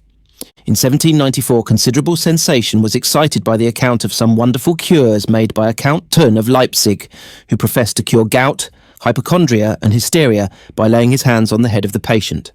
The early part of the present century saw a great increase in the number of these nostrums, the usual method adopted by their proprietors being to set up in great style in a fashionable part of the town, and by lavish display and various eccentricities to attract general attention. Among the foremost in London was a German Jew who called himself Dr. Brodem. This individual, who it is said started life as a footman, took a large house in a fashionable square in the West End and drove a pair of horses in a gorgeous chariot. He called his nostrum Nervus Cordial, its properties being set forth in a pamphlet entitled A Guide to Old Age. He is said to have amassed a fortune in a very short time. Another notorious quack was Dr. Solomon, who eventually settled in Liverpool. He originally sold blacking in Newcastle, but finding it did not pay, came to Liverpool, where he tried to establish a newspaper. This effort also proved a failure, and Solomon at length turned his attention to quack doctoring and brought out a nostrum called the Balm of Gilead. This proved successful, and he soon made enough money to build himself a substantial house in Kensington, which was at that time a fashionable suburban district. To advertise his preparation, he wrote a pamphlet called The Guide to Health, extolling the virtues of the Balm of Gilead and anti-empetigens. This treatise, the cover of which was adorned with an engraving of his mansion at Kensington, stated, "The most learned physicians have been unable to discover. In the cordial balm of Gilead, the least particle of mercury, antimony, or any other mineral except pure virgin gold, and the balm of Mecca." The doctor was a well-known character in the streets of Liverpool in the early part of this century, and in his daily promenade always carried an elaborate gold-headed cane. The celebrated balm is said to have been simply brandy, flavoured with some aromatic oil, and although sold at a guinea a bottle, was in great demand. A story is told of a prominent tradesman of the time who discovered that his wife was consuming considerable quantities of the invigorating balm. Being further informed that this had become a common habit with many of her friends, he took counsel with the husbands of these ladies, with the result that they determined to punish the doctor by carrying out the following plot. On a certain dark night, a messenger was dispatched to the doctor's house, asking him to come at once and see a patient a little way out in the country, and to be sure and bring with him several bottles of his balm of Gilead. The unsuspecting victim soon set out on foot along the country lanes, and on getting to a very lonely part, was pounced upon by 4 men disguised in cowskins, who, with long horns and tails, looked like fiends incarnate. The poor doctor thought his last hour had come, and went down on his knees and invoked all the prophets he could think of. But his tormentors dragged him off to a field close by, where they made him swallow bottle after bottle of his own nostrum, then ducked him in a pond and tossed him in a blanket. And Solomon was so incensed at this outrage he determined to leave Liverpool and settle in Birmingham, but in a short time returned to the former city, where he died, and was buried according to his directions in his own garden. The following verse, referring to these empirics, is extracted from an old ballad. Brodem or Solomon with physic, like death, dispatch the wretch that's sick, pursue a sure and thriving trade. Though patients die, the doctor's paid, licence to kill, he gains a palace, for what another mounts a gallows. The electropathic girdles of our own time had their antitype in Perkins' far-famed Tractors for Preserving Health, for which the proprietor demanded the sum of 5 guineas a set. The wonderful properties attributed to them were set forth in a small book, entitled The Influence of the Metallic Tractors on the Body. Among the nostrums that enjoyed popularity in the early part of this century were de Velno's vegetable syrup, Dr. Sennett's lozenges of steel to prolong life, Leake's patent pills, Dr. Burton's vital wine, Beddoes' volatile cordial oxygen gas for preserving life, Dr. Squirrel's tonic drops and powders, Godbold's vegetable balsam, and many others. The foibles of many of the most prominent empirics of the period are well hit off in the following old ballad. We can boast of a Beddoes whose oxygen gas can render immortal the ape and the ass, while Swainson the botanist, son of Apollo, swears we ne'er shall be sick if his syrup we swallow, derry down. While Solomon flies on the wings of the wind, his magical balm of Mount Gilead to find, little Brodom stands stewing his herbs in a copper, and to vend his decoction for gold he thinks proper, derry down. Dull Gardner, destroyer of worms and of men, like Leake, sells his pills to rouse death from his den, and Perkins stands brandishing two-pointed tractors to heal the contusions of girls, beaux, and actors, derry down. There's the lotion of Gowland that flays ladies' faces, distorting the features of our modern graces. There, Lignum's dire pills, but of quackery enough. Let John Bull take his pipe and contentedly puff, derry down. Chapter 21, The Antiquity and History of the Mortar. The mortar is the most ancient of pharmaceutical implements, its earliest use carrying us back to prehistoric times, when the early Briton bruised his grain in the hollow of a granite boulder. There is little doubt indeed that mortars were employed for the purpose of bruising and reducing hard bodies to powder, centuries before medicine as an art was thought of or known. The name is derived from the Latin word mortarium, which is probably from the root mordeo, to bite, akin to the Sanskrit mrid, to grind or to pound, the literal meaning of the word being a vessel in which substances may be pounded with a pestle. The origin of the mortar appears to have been identical with that of the mill or quern, as it was called in ancient times. The primitive implement used by prehistoric nations for the purpose of crushing their grain was simply made by hollowing out a cup-shaped hole in a block of stone or granite and pounding the grain placed in this receptacle with a smaller stone of suitable form. These grain crushers, together with stone rollers and pounders, have been found in the circular huts of the Britons in several parts of North Wales. This method was also used by the early Jews before the Christian era for crushing their spices and gums, the knowledge of which they doubtless gathered from the Egyptians during the captivity. In many of the ancient Egyptian papyri we find directions given to bruise certain herbs and roots, but no mention is made of the implement used for that purpose.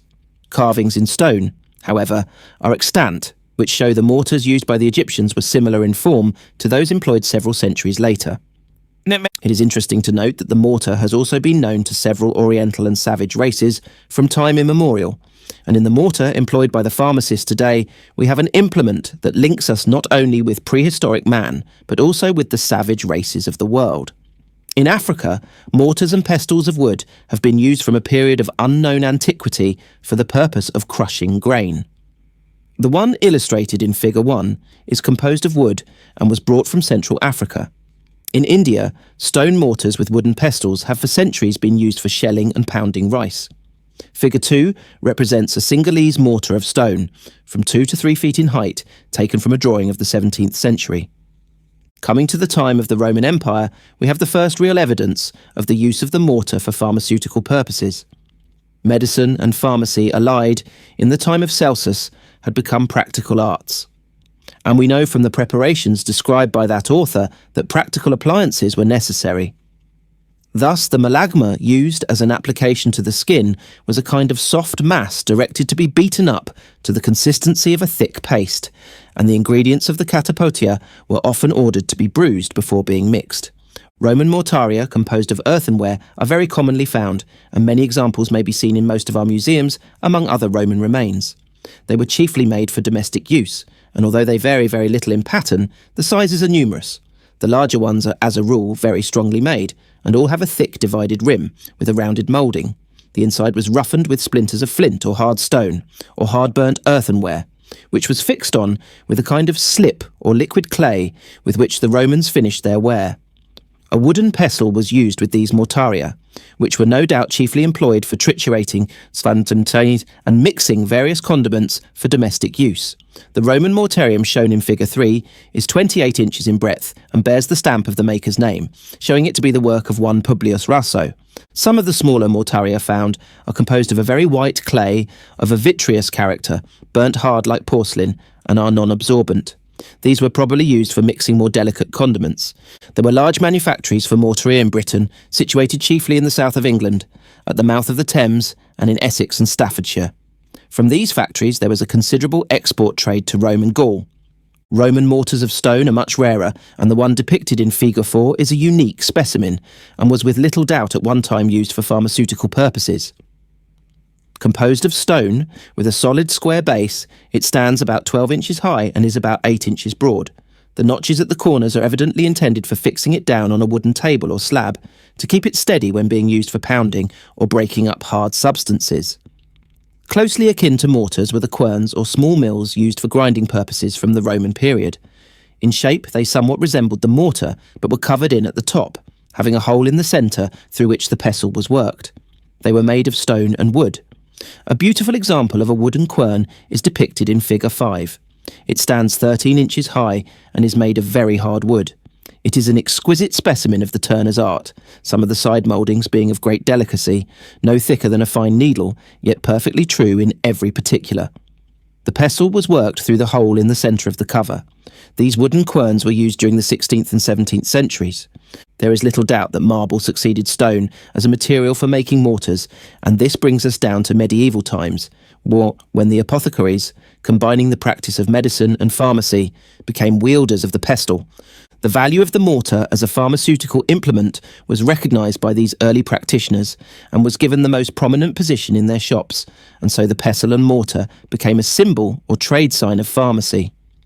The great bell-shaped mortar, which was of considerable capacity, usually stood, mounted on a solid block of wood, near the centre of the shop, the huge pestle, 3 feet or more in length, being suspended from a long wooden spring beam by a chain and ring.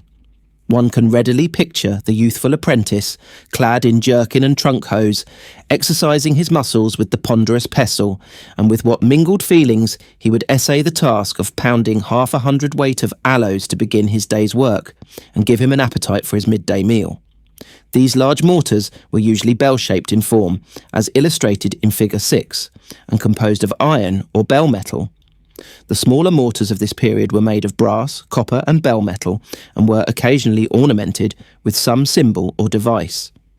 Many were very elegant in form, and they usually stood in bright array on the counter. The pestles were made flat, top and bottom, so that either end could be used for pounding. The bell metal mortar depicted in Figure 7 dates from the time of Oliver Cromwell, and bears the arms of the Commonwealth on both sides. It was probably once the property of an official state apothecary. The brass mortar, shown in Figure 8, is peculiar in shape and is supported by 4 short legs. It dates from the early part of the 17th century, and round the middle are inscribed the letters of the alphabet. Figure 9 represents a particularly handsome example of the brass mortar of the 17th century. Copper mortars, when polished, have a very elegant appearance and are somewhat rare. A specimen is depicted in Figure 10. A very fine bell-shaped mortar of brass was found in Chester about 2 years ago, and is now deposited in the museum of that city. It stands nearly 2 feet high and dates from the early part of the 18th century. Small brass mortars were also formerly used by housewives in the still-room and for other domestic purposes, and may often yet be found ornamenting the kitchen mantelshelf in old country houses. During the last and the early part of this century, Italian marble was largely employed for making mortars, but with the introduction of wedgwood and composition ware, which is lighter, more durable, and less liable to be acted on by chemicals, marble mortars have now almost gone out of use with pharmacists. Small antique mortars of bronze are still to be found in many French pharmacies, often bearing some symbol or device, such as St. Michael and the Dragon. Part 2. Alchemy and Pharmacy in Literature. Chapter 1. Chaucer. Chaucer's Canterbury Tales present one of the most interesting pictures of life and manners in the 14th century we have in English literature. The father of English poetry was born in 1328, and London is generally believed to have been his birthplace. It was his fortune to live under the wing of that chivalrous and high-spirited king, Edward III, a time when gallantry, prowess and courage were counted in the highest esteem. In his Canterbury Tales, he embodies some vivid sketches of the times and characters among which he lived. A physician, of course, forms one of his motley crew of pilgrims, who beguile the monotony of their ride to Canterbury to pay homage at the shrine of Thomas a Becket by the quaint stories related. The pilgrim doctor is thus described. With us there was a doctor of physic. In all this world there was none him like, to speak of physic and of surgery, for he was grounded in astronomy, he kept his patient in a full great deal, in hours by his magic natural.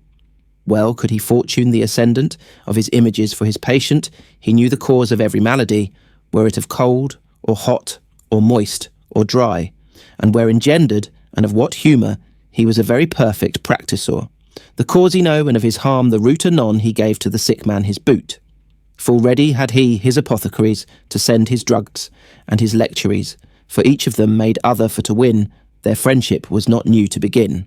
Well knew he the old Aesculapius, and Dioscorides and Ec Rufus, old Hippocras, Harley and Gallian, Serapion, Rhasis, and Avicen Averrois, Damascene and Constantin, Bernard and Gattisden and Gilbertin. Of his diet measurable was he, for it was of no superfluity, but of great nourishing and digestible. His study was but little on the Bible. In sanguine and in purse he clad was, all lined with taffeta and with sendal, and yet he was but easy of dispense. He kept that he won in the pestilence. For gold in physic is a cordial, therefore he loved gold in special. One can thus picture the ancient physician riding his steady jennet, clad in doublet and hose of red and blue with cloak of sendal, a fine silk material all lined with taffeta. In telling the stars and casting horoscopes he would be learned, as astrology entered very largely into his practice and brought many big fees. So learned a leech would doubtless have a large practice, and the apothecaries evidently vied with one another in preparing his prescriptions. The names of ancient philosophers with whom he was familiar is quite formidable, nearly all the old authors being enumerated. It is satisfactory to know he was no glutton and had an easy conscience. That he was a wise and careful man is evident from the fact that when an epidemic came, he lived but moderately, and saved extra money that flowed in during the plague time. The closing couplet is a pretty bit of wit, and alludes to the frequent use of gold in medicine in ancient times. Among the pilgrims also was a cook, to boil the chickens and the marrow bones, and powder marchant tart and garlingale. The former ingredient, probably a kind of baking powder, is now unknown, and the use of galingol in cookery has been quite forgotten. This aromatic condiment was commonly used as a culinary spice in the Middle Ages.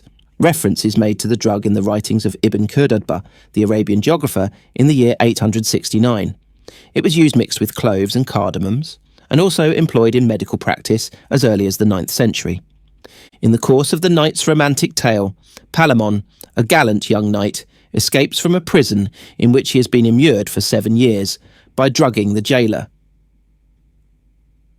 Soon after the midnight, Palamon, helping of a friend, break his prison, and fled the city fast as he might go, for he had given drink his jailer so, of a clary made of a certain wine, with narcotis and opie of Thebes fine, that all the night through that men would him shake, the jailer slept he might not wake. Clary was Hippocras wine made with spices, probably chosen in order to mask the taste of the opium, and other narcotics, of which it was evident Palamon must have given the unfortunate jailer a large dose, if he slept through the vigorous shaking which is said to have been administered. The opium of Thebes was much used in the 13th and 14th centuries. Prosper Alpinus, who visited Egypt in 1580–83, states that opium, or meconium, was in his time prepared in the Thebaid from the expressed juice of poppy heads, and it was called opium thebacum. Later in the story, a sharp encounter occurs between two bands of knights, in which all were they sorely hurt, and namely one, that with a spear was thurled his breastbone, to other wounds and to broken arms. Some hadden salves and some hadden charms, and pharmacies of herbs eke sage, they dranken, for they would their lives have. The carrying of salves by knights to battle probably originated with the Crusaders, who carried prepared and blessed unguents to dress their wounds. Other warriors scorned to encumber themselves with the healing medicines, and relied on the charm or talisman which almost every knight carried on going to war. Some would trust to the simple herb or decoction, and sage which is here mentioned was supposed to have special healing virtue. In The Miller's Tale, we are introduced to one Hendy Nicholas, a poor scholar or tutor who lived at Oxford and had learned art, but all his fantasy was turned for to learn astrology. Nicholas was a sly fellow to boot, and somewhat of a beau or a fop of his time, and evidently having a turn for science. He practised it in his leisure, and was consulted by the farmers of the neighbourhood as to the state of the weather, or in prognosticating the future for their wives. He had a laboratory at his lodgings, which is described in the following words. A chamber had he in that hostelry, alone without any company, full fetisly edite with herbs sweet, and he himself was sweet as is the root of licorice or any setual. His almagist, and books great and small, his astrolabe belonging to his art, his augurim stones laid fair apart, on shelves couched at his beddy's head, his pressy covered with a folding red, and above all them lay a gay salt tree, on which he made at night's melody, so sweetly that all the chamber rang, and Angelus a virginum he sang, and after that he sung the night's note, full often blessed was his merry throat, and thus this sweet clerk his time spent, after his friends finding, and his rent. One can easily imagine from this sketch the astrologer sitting arrayed in his laboratory, the room filled with the perfume of fragrant herbs, with a manner that vied with the sweetness of licorice or valerian root. Prominent among the many books with which he is surrounded is the Almagest, the Book of Ptolemy, which formed the canon of astrological science in the Middle Ages. In one corner his bed, and above on a shelf his astrolabe, with which he told the stars, and the augurim stones, probably pieces of slate, marked with figures used by astrologers in their art. Then there was the press, or chest covered with a red cloth, and hanging above it his psaltery gaily decked with ribbons, on which he accompanied himself when he sang, at which he was evidently an adept. Later in the story, the astrologer and man of science becomes smitten by Cupid, and one fine morning goes forth at an early hour to serenade a comely maid, unfortunately for him married, of whom he is enamoured, and we are told, when that the first cock hath crowed, anon up rose this jolly lover Absalon, and him arrayed gay at point devise. But first he chewed grains and licorice, to smell sweet ere he combed his hair. Under his tongue a true love he bare, for thereby thought he to be gracious. Like unto other votaries at the shrine of Venus, our astrologer took pains to make himself look to the best advantage, and evidently bestowed the greatest care on his dress. To perfume his breath and make himself acceptable to his lady love, he chewed grains of paradise and licorice. The former was a favourite spice in early times, but now rarely used. It has a strong aromatic taste, which is imparted by an essential oil it contains. The true love is thought to mean some charm or sweetmeat in the form of a true lover's knot, which he placed under his tongue for the same purpose, and thus this ancient gallant went forth to woo. That belladonna was used in Chaucer's time as a narcotic may be gathered from a passage in the Reeve's Tale which runs, To bedder went the daughter right anon, to bedder went Alen and also John. There was no more, needed them no dwale. Dwale was an old name for the nightshade, and we may infer its properties were known as it was used to produce sleep at this period. In the Nun's Priest's Tale, we are given a receipt for bad dreams and melancholy, which gives an example of the housewife's knowledge of the herbs and simples which grew in her garden. Through in this town is no apothecary. I shall myself 2 herbs teach you, that shall be for your health and for your prow, and in our yard the herbs shall I find, the which have of their property by kind, to purge you beneath and eke above, sire. Forget not this for Goddy's love. Ye be full choleric of complexion, where that the sun in his ascension you find not replete of humours hot, and if it do, I dare well lay a groat that ye shall have a fever tertian, or else an ague that may be your bane. A day or 2 ye shall have digestives of worms ere ye take your laxatives of laurel, centaury, and fumitaire, or else of elderberry that groweth there, of catapuse, or of the gatera berries, or herb ivy growing in our yard that merry is. Pick them right as they grow and eat them in. Be merry husband for your father's kin. Dread no dream. I can say you no more. The patient seems threatened with a fever, and the good wife, after some wholesome advice, doses him with digestives for a day or 2, and afterwards with aperients. Laurel would doubtless refer to the leaves of the cherry laurel, which infused with wine was an old digestive tonic. Centaury, common in our fields, enjoyed a very early reputation. The herb was so called because it is said that by its virtue the centaur Chiron was healed when the poisoned arrow of Hercules had accidentally wounded his foot. Fumitory too was grown by the housewives and was used as a tonic and a remedy for jaundice. The curative properties of the elderberry are still recognised as astringent and sudorific and take a place in domestic remedies. Catapuce is the old name for spurge, a common herb formerly used for its purgative properties, while the gaitra or dogwood berries and the herb ivy were also used as laxative medicines and liver stimulants. In the canon's Yeoman's Tale, we are introduced to a canon who practices alchemy, and whom Chaucer makes the butt for some keen satire against the followers of that science.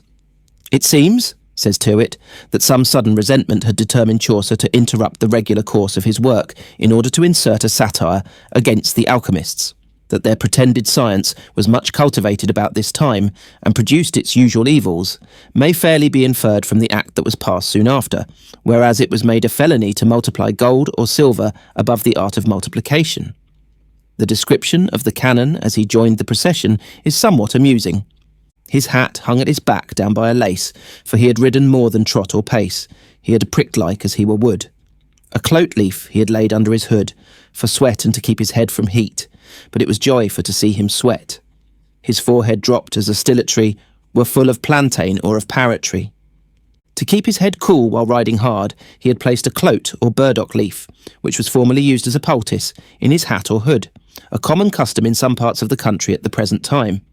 To show the tone of the poet's mind when he wrote this tale, it may be noted how early the chemical hyperbole is introduced, in comparing the canon's perspiring forehead to a still which is in operation, filled with plantain, or parrot tree, an old name for the wallflower. The former plant had a large, thick, juicy leaf, and was formerly used as an astringent, while the wallflower once enjoyed a reputation as an anodyne. The yeoman, in proceeding with the story of his master's practices, first describes his duties as the philosopher's man. I will speak of our work, when we be there as we shall exercise our Elvian craft. We seem wonder-wise, our terms be so clergial and quaint. I blow the fire till that mine heart faint. Why should I tell in each proportion of things which that we work upon, as on 5 or 6 ounces may well be of silver, or some other quantity? And busy me to tell you the names, as orpiment, burnt bones, iron squames, that into powder grounden be full small, and in an earthen pot how put is all. The poet here describes an old amalgam used in alchemy composed of red lead, bone ash, and iron scales. Of the care and woe that we had in our matters subliming and in amalgaming and calcining of quicksilver, called mercury crude, for all our sleights we cannot conclude. The subliming of mercury was considered a most important process and was performed with much care. The yeoman then goes on to enumerate other articles and apparatus used by the craft in a somewhat disjointed manner. Yet I will tell them as they come to mind, as bole armoniac, verdigris, borax, and sundry vessels made of earth and glass, our urinals and our dissensories, phials and crosslets, and sublimatories, cucubites and alembics eke, and other such dear enough a leak. The dissensory was a kind of flask used in distilling per dissensum, while the crosslet was an old name for the crucible. The cucubite was the retort used in distilling, and the alembic was the still itself. The yeoman then continues, waters rubifying and bully's gall, arsenic, sal ammoniac, and brimstone, and herbs could I tell eke many a one, as egremony, valerian, and lunary, and other such, if that me list to tarry, our lampers burning both night and day, to bring about our craft, if that we may, our furnace eke of calcination, and of water's albification. Egremonoin, or agrimony, commonly called liverwort, was used in early medical practice as an astringent tonic, lunary or moonwort, Botrychium lunaria, being possessed of similar medicinal properties.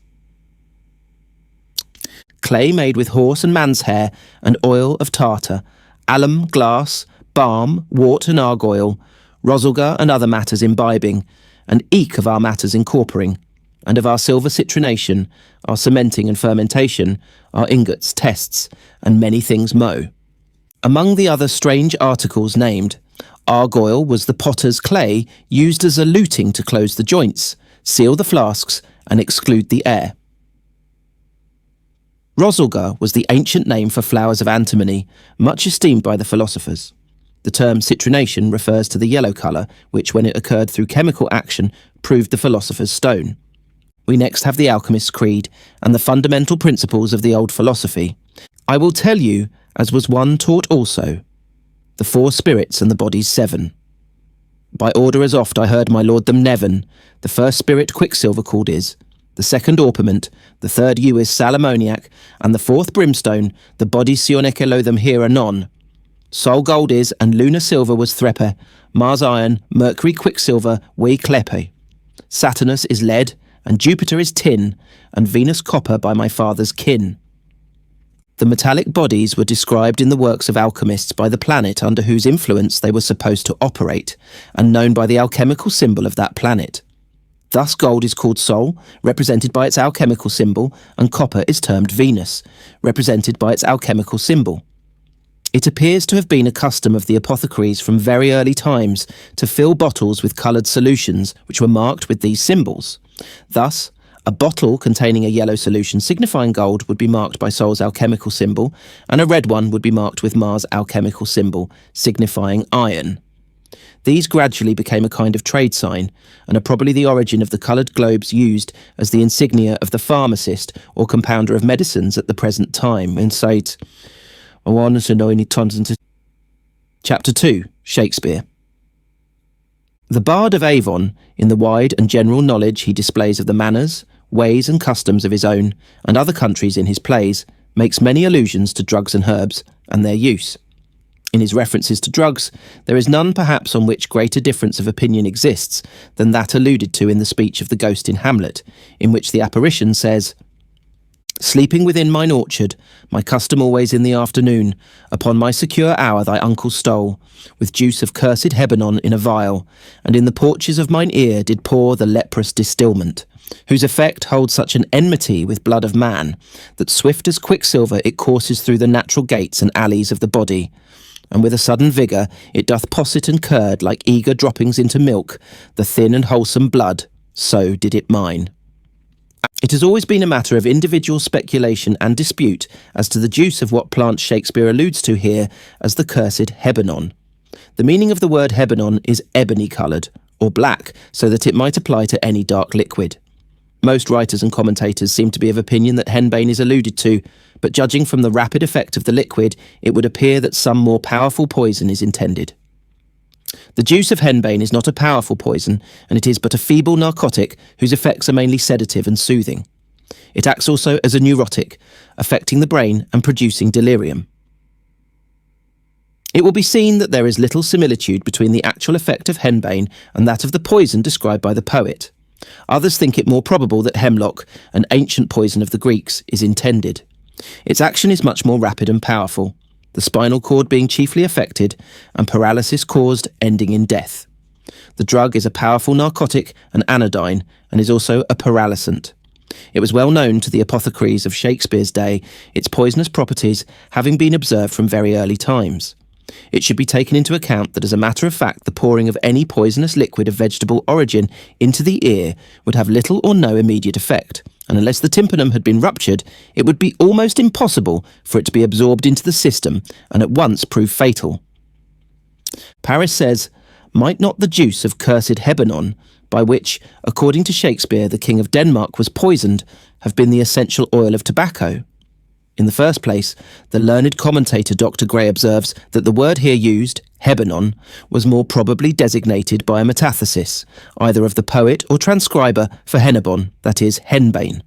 Now it appears from Goethe that tobacco was commonly called henbane of Peru, Hyoscyamus peruvianus, and when we consider how high the public prejudice ran against this herb in the reign of James, it seems not unlikely that Shakespeare should have selected it as an agent of extraordinary malignity. No preparation of hyoscyamus with which we are acquainted would produce death by application to the ear, whereas the essential oil of tobacco might possibly have such an effect. The term distilment, says Stevens, is calculated to support this conjecture. Surely the expression signifies that the preparation was the result of a distillation. It is a singular fact that the essential oil of tobacco differs considerably in its physiological action from an infusion made from the leaves, the former affecting the brain and the latter the heart. Ellacombe states, before and in the time of Shakespeare, other writers had spoken of the narcotic and poisonous effects of Hebanon or Hebona. Spenser says, "Fair Venus sonne, lay now thy deadly Haben bow apart." Gower and Marlowe also wrote of the juice of Hebben. It may be taken for granted that all these authors allude to the same tree. Nicholson and Harrison, after a very exhaustive investigation of the subject, agree that the true reading is Hebona and that Hebona is the yew. Their main arguments are based on the following three facts. 1. That in nearly all the northern nations, the name of the yew is more or less like Heben. 2. That all the effects attributed by Shakespeare to the action of Hebona are described by different medical writers as arising from yew poisoning. 3. That the post-mortem appearances after yew poisoning and snake poisoning are similar. Later on in the play performed before the king, Lucianus thus speaks of the poisonous medicine he uses. Thoughts break, hands apt, drugs fit, and time agreeing, confederate season, else no creature seeing, thou mixture rank, of midnight weeds collected, with Hecate's ban thrice blasted, thrice infected, thy natural magic and dire property on wholesome life usurp immediately. Here allusion is made to a mixture of poisonous herbs gathered at midnight, probably hemlock among others, as mentioned in the witch's incantation in Macbeth, to which we shall refer later. With regard to the gathering of herbs at night, the practice was common, it being supposed that the properties of the plant collected at night were stronger than in the daytime. That there is a certain amount of truth in this is proved by the researches of Sachs and Brown, who have found from their investigations that starch is formed in the leaves of plants during the day and is consumed during the night, so that the old superstition of the increased activity of the midnight-gathered herb was not mythical. And that Shakespeare's well-known description of the poor apothecary of his time, which he introduces in Romeo and Juliet, presents an excellent picture of the needy practitioner in the 16th century. I do remember an apothecary, and hereabouts he dwells, whom late I noted in tattered weeds, with overwhelming brows culling of simples. Meagre were his looks, sharp misery had worn him to the bones, and in his needy shop a tortoise hung, an alligator stuffed, and other skins of ill-shaped fishes, and about his shelves a beggarly account of empty boxes, green earthen pots, bladders, and musty seeds. Remnants of packthread and old cakes of roses were thinly scattered to make up a show. One can readily picture the poverty-stricken appearance of the dark little shop, littered and crowded with the stuffed skins of curious fishes and alligators. One can almost smell the close musty odour blended with the aromatic perfume of drugs and the old cakes of pressed rose leaves, the manner in which they were formerly preserved for medicinal purposes. The fashionably dressed Romeo enters, after having made a considerable noise to rouse the attention of the old apothecary from his perchance much-needed repose, and offers his bribe for the poison. Of the purpose for which he requires it he makes little secret. "Romeo, come hither, man. I see that thou art poor. Hold, there is 40 ducats, let me have. A dram of poison, such soon speeding gear, as will disperse itself through all the veins, that the life-weary taker may fall dead, and that the trunk may be discharged of breath, as violently as hasty powder fired, doth hurry from the fatal cannon's mouth. The apothecary's reply, such mortal drugs I have, but Mantua's law is death to any he that utters them, would show that Shakespeare's idea of the law respecting the sale of poisons was a severe one, and much before his time. The law in England at that time as regards the selling of poisons was very lax, but for the poor apothecary the bribe was too tempting. Perchance he was hungry, and there is something pathetic in his rejoinder, "My poverty, but not my will, consents," and giving Romeo the poison. Put this in any liquid thing you will, and drink it off, and if you had the strength of 20 men, it would dispatch you straight. The poet gives no indication of the nature of the poison, beyond that its effect was very rapid, as when the distracted lover drinks to his lady-love in the deadly draught, he exclaims, "O true apothecary, thy drugs are quick, thus with a kiss I die." In the early part of the 16th century, the practice of the black art was carried on throughout England, mostly by old women, who also sold charms and love philtres. Shakespeare's description of the witches' incantations in Macbeth presents some idea of a séance and the gruesome articles in which they dealt. To know the properties of the most poisonous herbs, often quite fictitious, was part of their trade. Round about the cauldron go, in the poisoned entrails throw. Toad, that under coldest stone days and nights has 31 sweltered venom sleeping got, boil thou first i' the charmed pot. Double, double, toil and trouble, fire burn and cauldron bubble. fillet of a fenny snake, in the cauldron boil and bake, eye of newt and toe of frog, wool of bat and tongue of dog, adder's fork and blindworm's sting, lizard's leg and owlet's wing, for a charm of powerful trouble. Like a hell broth boil and bubble, double, double, toil and trouble, fire burn and cauldron bubble, scale of dragon, tooth of wolf, witch's mummy, moor and gulf of the ravined salt sea shark, root of hemlock digged i' the dark, liver of blaspheming Jew, gall of goat and slips of yew slivered in the moon's eclipse, nose of Turk and Tartar's lips, finger of birth strangled babe, ditch delivered by a drab, make the gruel thick and slab, add thereto a tiger's cardron, for the ingredients of our cauldron, double, double, toil and trouble, fire burn and cauldron bubble. The method here used by the witches to measure the time that the cauldron should boil by singing their incantation is, according to Dr. Lauder Brunton, an ancient mode of calculating time, still used in some parts of the country at the present day. By thus repeating several verses, they could regulate the time of boiling fairly well. The old apothecaries used the moon as a method of calculating the time certain processes should take, and the word menstruum, still commonly used, was employed because certain drugs were allowed to macerate a month in the liquid to extract the active constituents. In the toad that had been lying under a stone for 31 days and nights, we have another curious instance, how the empirical practitioners of medieval times acted on a certain traditional knowledge, which modern science has since proved to be correct. We have again in the toad, which has lain dormant for a month, the idea that it was the best time for his use, when his venom would be most active, besides the advantage also of catching him napping, when he would have no opportunity of getting rid of the poisonous principle contained in his skin. Dr. Lauder Brunton remarks with respect to this practice, I remember reading as a child a story of how King John was poisoned by a friar who dropped a toad into his wine, but some books of natural history 40 or 50 years ago scouted the idea of toads being poisonous at all. A little while ago, however, Dr. Leonard Guthrie sent me an interesting account of a wicked Italian woman whose husband was dying of dropsy. He took so long about it that his wife became tired of the process and thought that she would help him on. She accordingly caught a toad and put it in his wine, so that he should drink the liquid and die, but instead of dying, he, to her astonishment and disgust, completely recovered. 40 years ago, this story would have been scouted as equally mythical with that of King John, but now we know that it is precisely what the woman would have expected if she had only been acquainted with the researches of modern pharmacology. For the skin of a toad secretes a poison, the active principle of which, Freinin, has an action very much resembling that of digitalis, which is the remedy par excellence for dropsy, depending on heart disease. Not less curious are the directions for gathering the poisonous hemlock at night, which has recently been shown to be the time of its greatest activity. These few instances show that the ancient apothecaries had often much greater knowledge than we give them credit for, and that some of the modern discoveries in modern science were well known to them, even if they could not account for them. In The Taming of the Shrew, allusion is made to the simples in vogue at the time for hurts and bruises. The Lord's directions for the treatment of Christopher Sly, who is found sleeping in the road on a cold night after a drinking bout, are curious.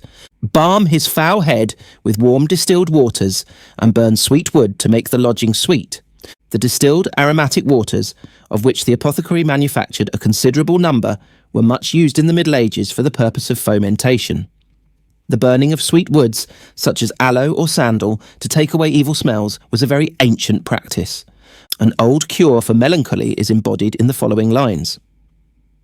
Your honours players, hearing your amendment, are come to play a pleasant comedy, for so your doctors hold it very meet. Seeing too much sadness hath congealed your blood, and melancholy is the nurse of frenzy, therefore they thought it good you hear a play, and frame your mind to mirth and merriment, which bars 1,000 harms, and lengthens life.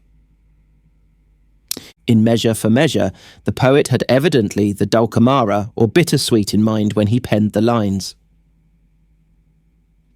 I should not think it strange, for 'tis a physic that's bitter to sweet end. The dulcamara, or bittersweet, has the peculiar property, when first taken into the mouth, of imparting a bitter flavour, which gradually changes to a sweet one, hence its name. The knowledge of drugs and herbs possessed by the noble dames and housewives is frequently mentioned by Shakespeare. The chatelaine of his time was well acquainted with the medicinal properties of all the simples and herbs which she cultivated in her own garden. Her skill and experience were always at the service of her household and of dependents for miles around. The Queen, wife of Cymbeline, gives evidence of this in her conversation with Cornelius the physician. Queen, whiles yet the dews on ground gather those flowers. Make haste, who has the note of them? Now, Master Doctor, have you brought those drugs? Cornelius, pleaseth your highness I. Here they are, madam, presenting a small box. But I beseech your grace without offence. My conscience bids me ask, wherefore you have commanded of me these most poisonous compounds, which are the movers of a languishing death. But though slow, deadly. Queen, I do wonder, Doctor, thou askest me such a question. Have I not been thy pupil long?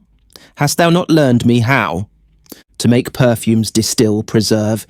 Yea, so that our great king himself doth woo me oft for my confections.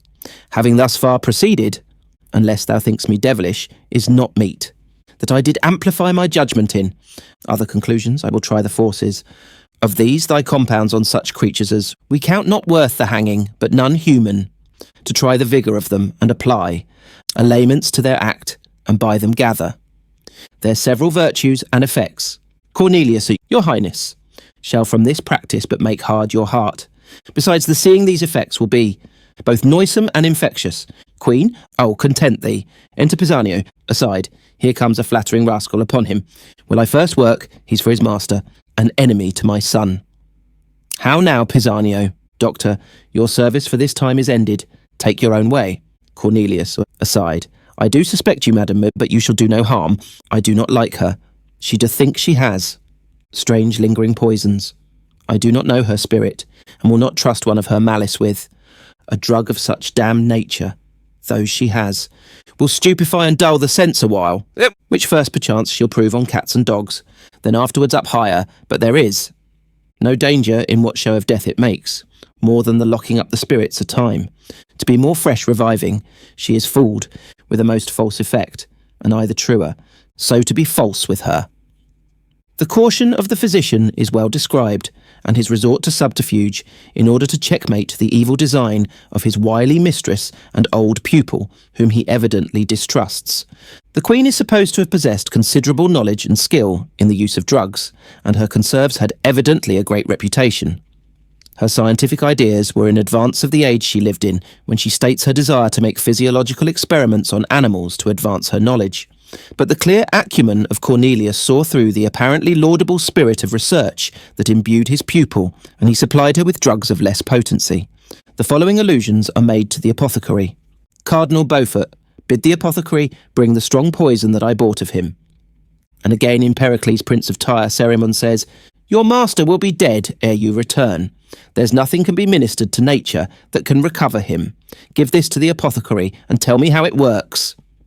This lord of Ephesus was evidently something of an amateur physician, as he tells us later that 'tis known I ever have studied physic, through which secret art, by turning o'er authorities, I have, together with my practice, made familiar to me and to my aid the blessed infusions that dwell in vegetives, in metals, stones, and can speak of the disturbances that nature works, and of the cures, which doth give me a more content in course of true delight than to be thirsty after tottering honour. The lines, one whose subdued eyes, albeit unused to the melting mood, drop tears as fast as the Arabian trees their medicinal gum, spoken by Othello, refer to the manner in which many of the medicinal gums are collected in the East.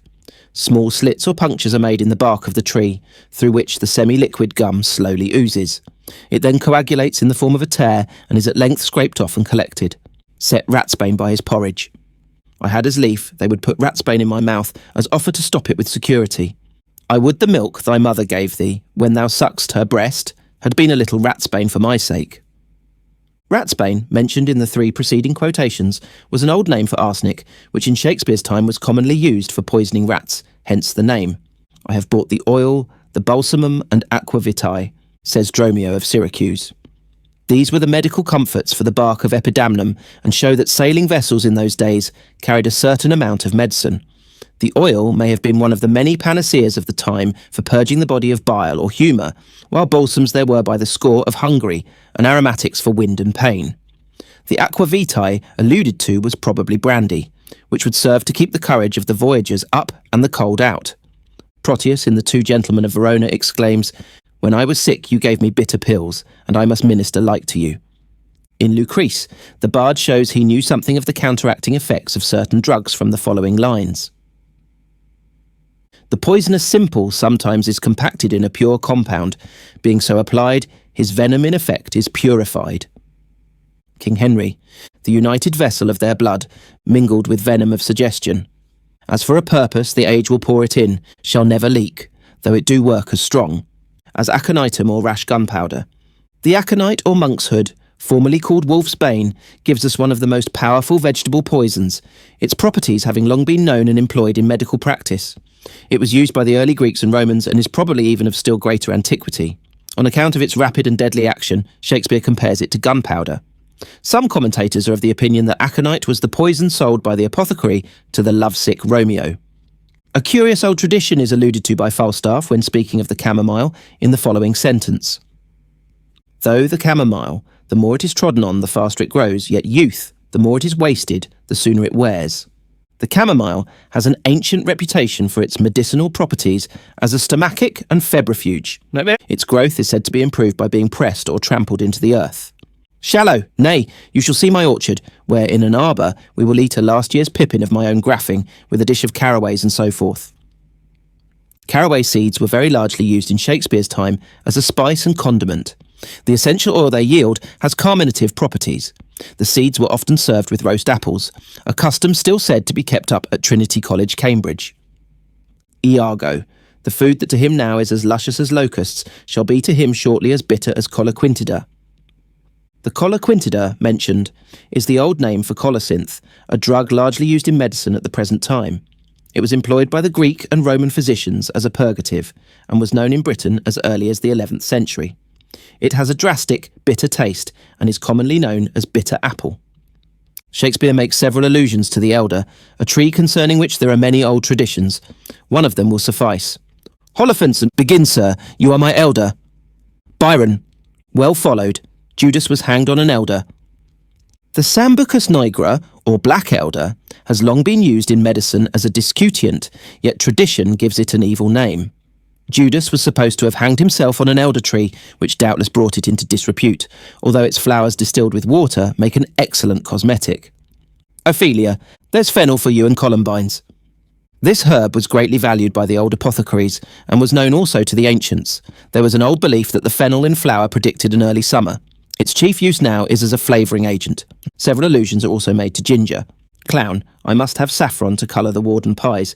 Mace, dates, none, that's out of my note. Nutmeg, 7. A race or two of ginger, but that I beg. Ginger was known and used by the Greeks and Romans as a spice, and was esteemed by physicians in England at the time of the Norman conquest. Its hot burning taste is due to a resinous principle contained in the root and is still used in medicine. The mandrake or mandragora is frequently mentioned in the plays, thus says Iago, not poppy, nor mandragora, nor all the drowsy syrup of the world, shall ever medicine thee to that sweet sleep, which thou owedst yesterday.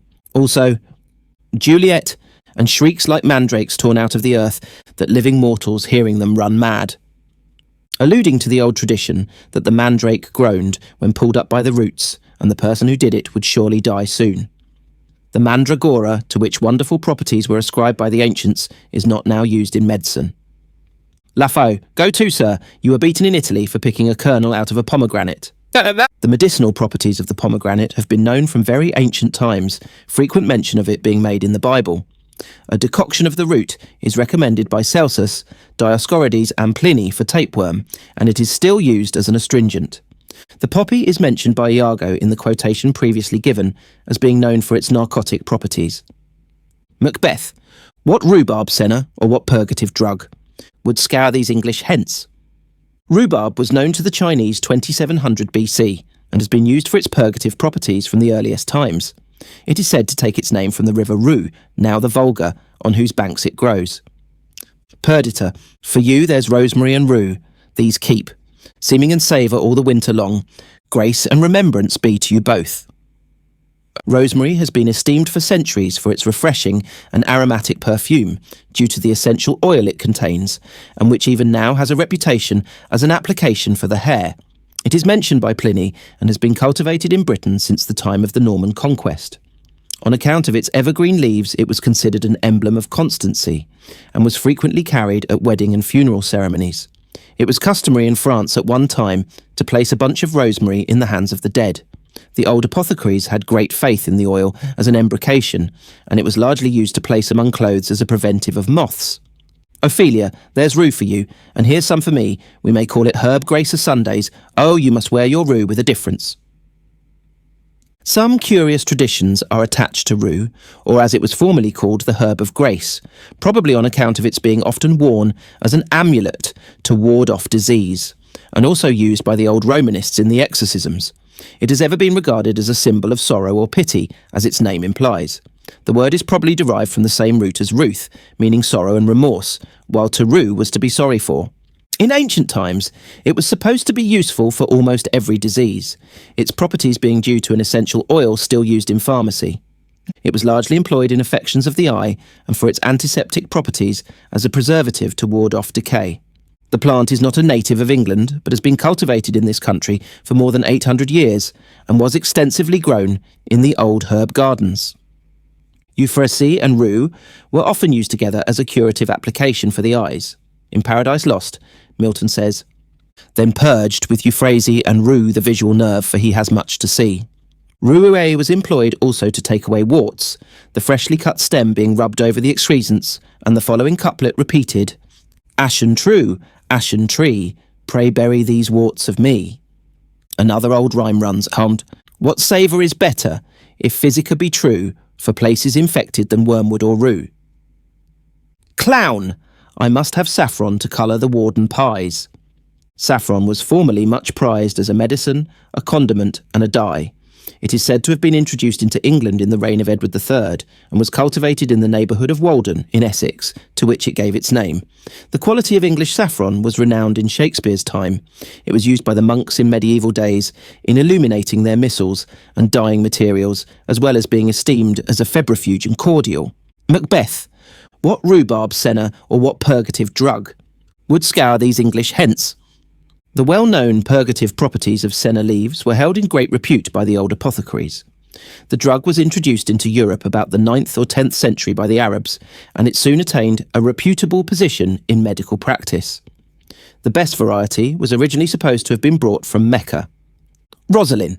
To weed this wormwood from your fruitful brain. Wormwood has always had a high reputation as a medicine, and was chiefly used as a tonic. It yields an essential oil with an extremely bitter taste, which is yet largely used in France in the manufacture of absinthe. In one of his sonnets, Shakespeare alludes to the old alembic of the alchemist in the following lines. "What potions have I drunk of siren tears, distilled from limbecs foul as hell within?" And in the following verse he deals with some theories of medical treatment.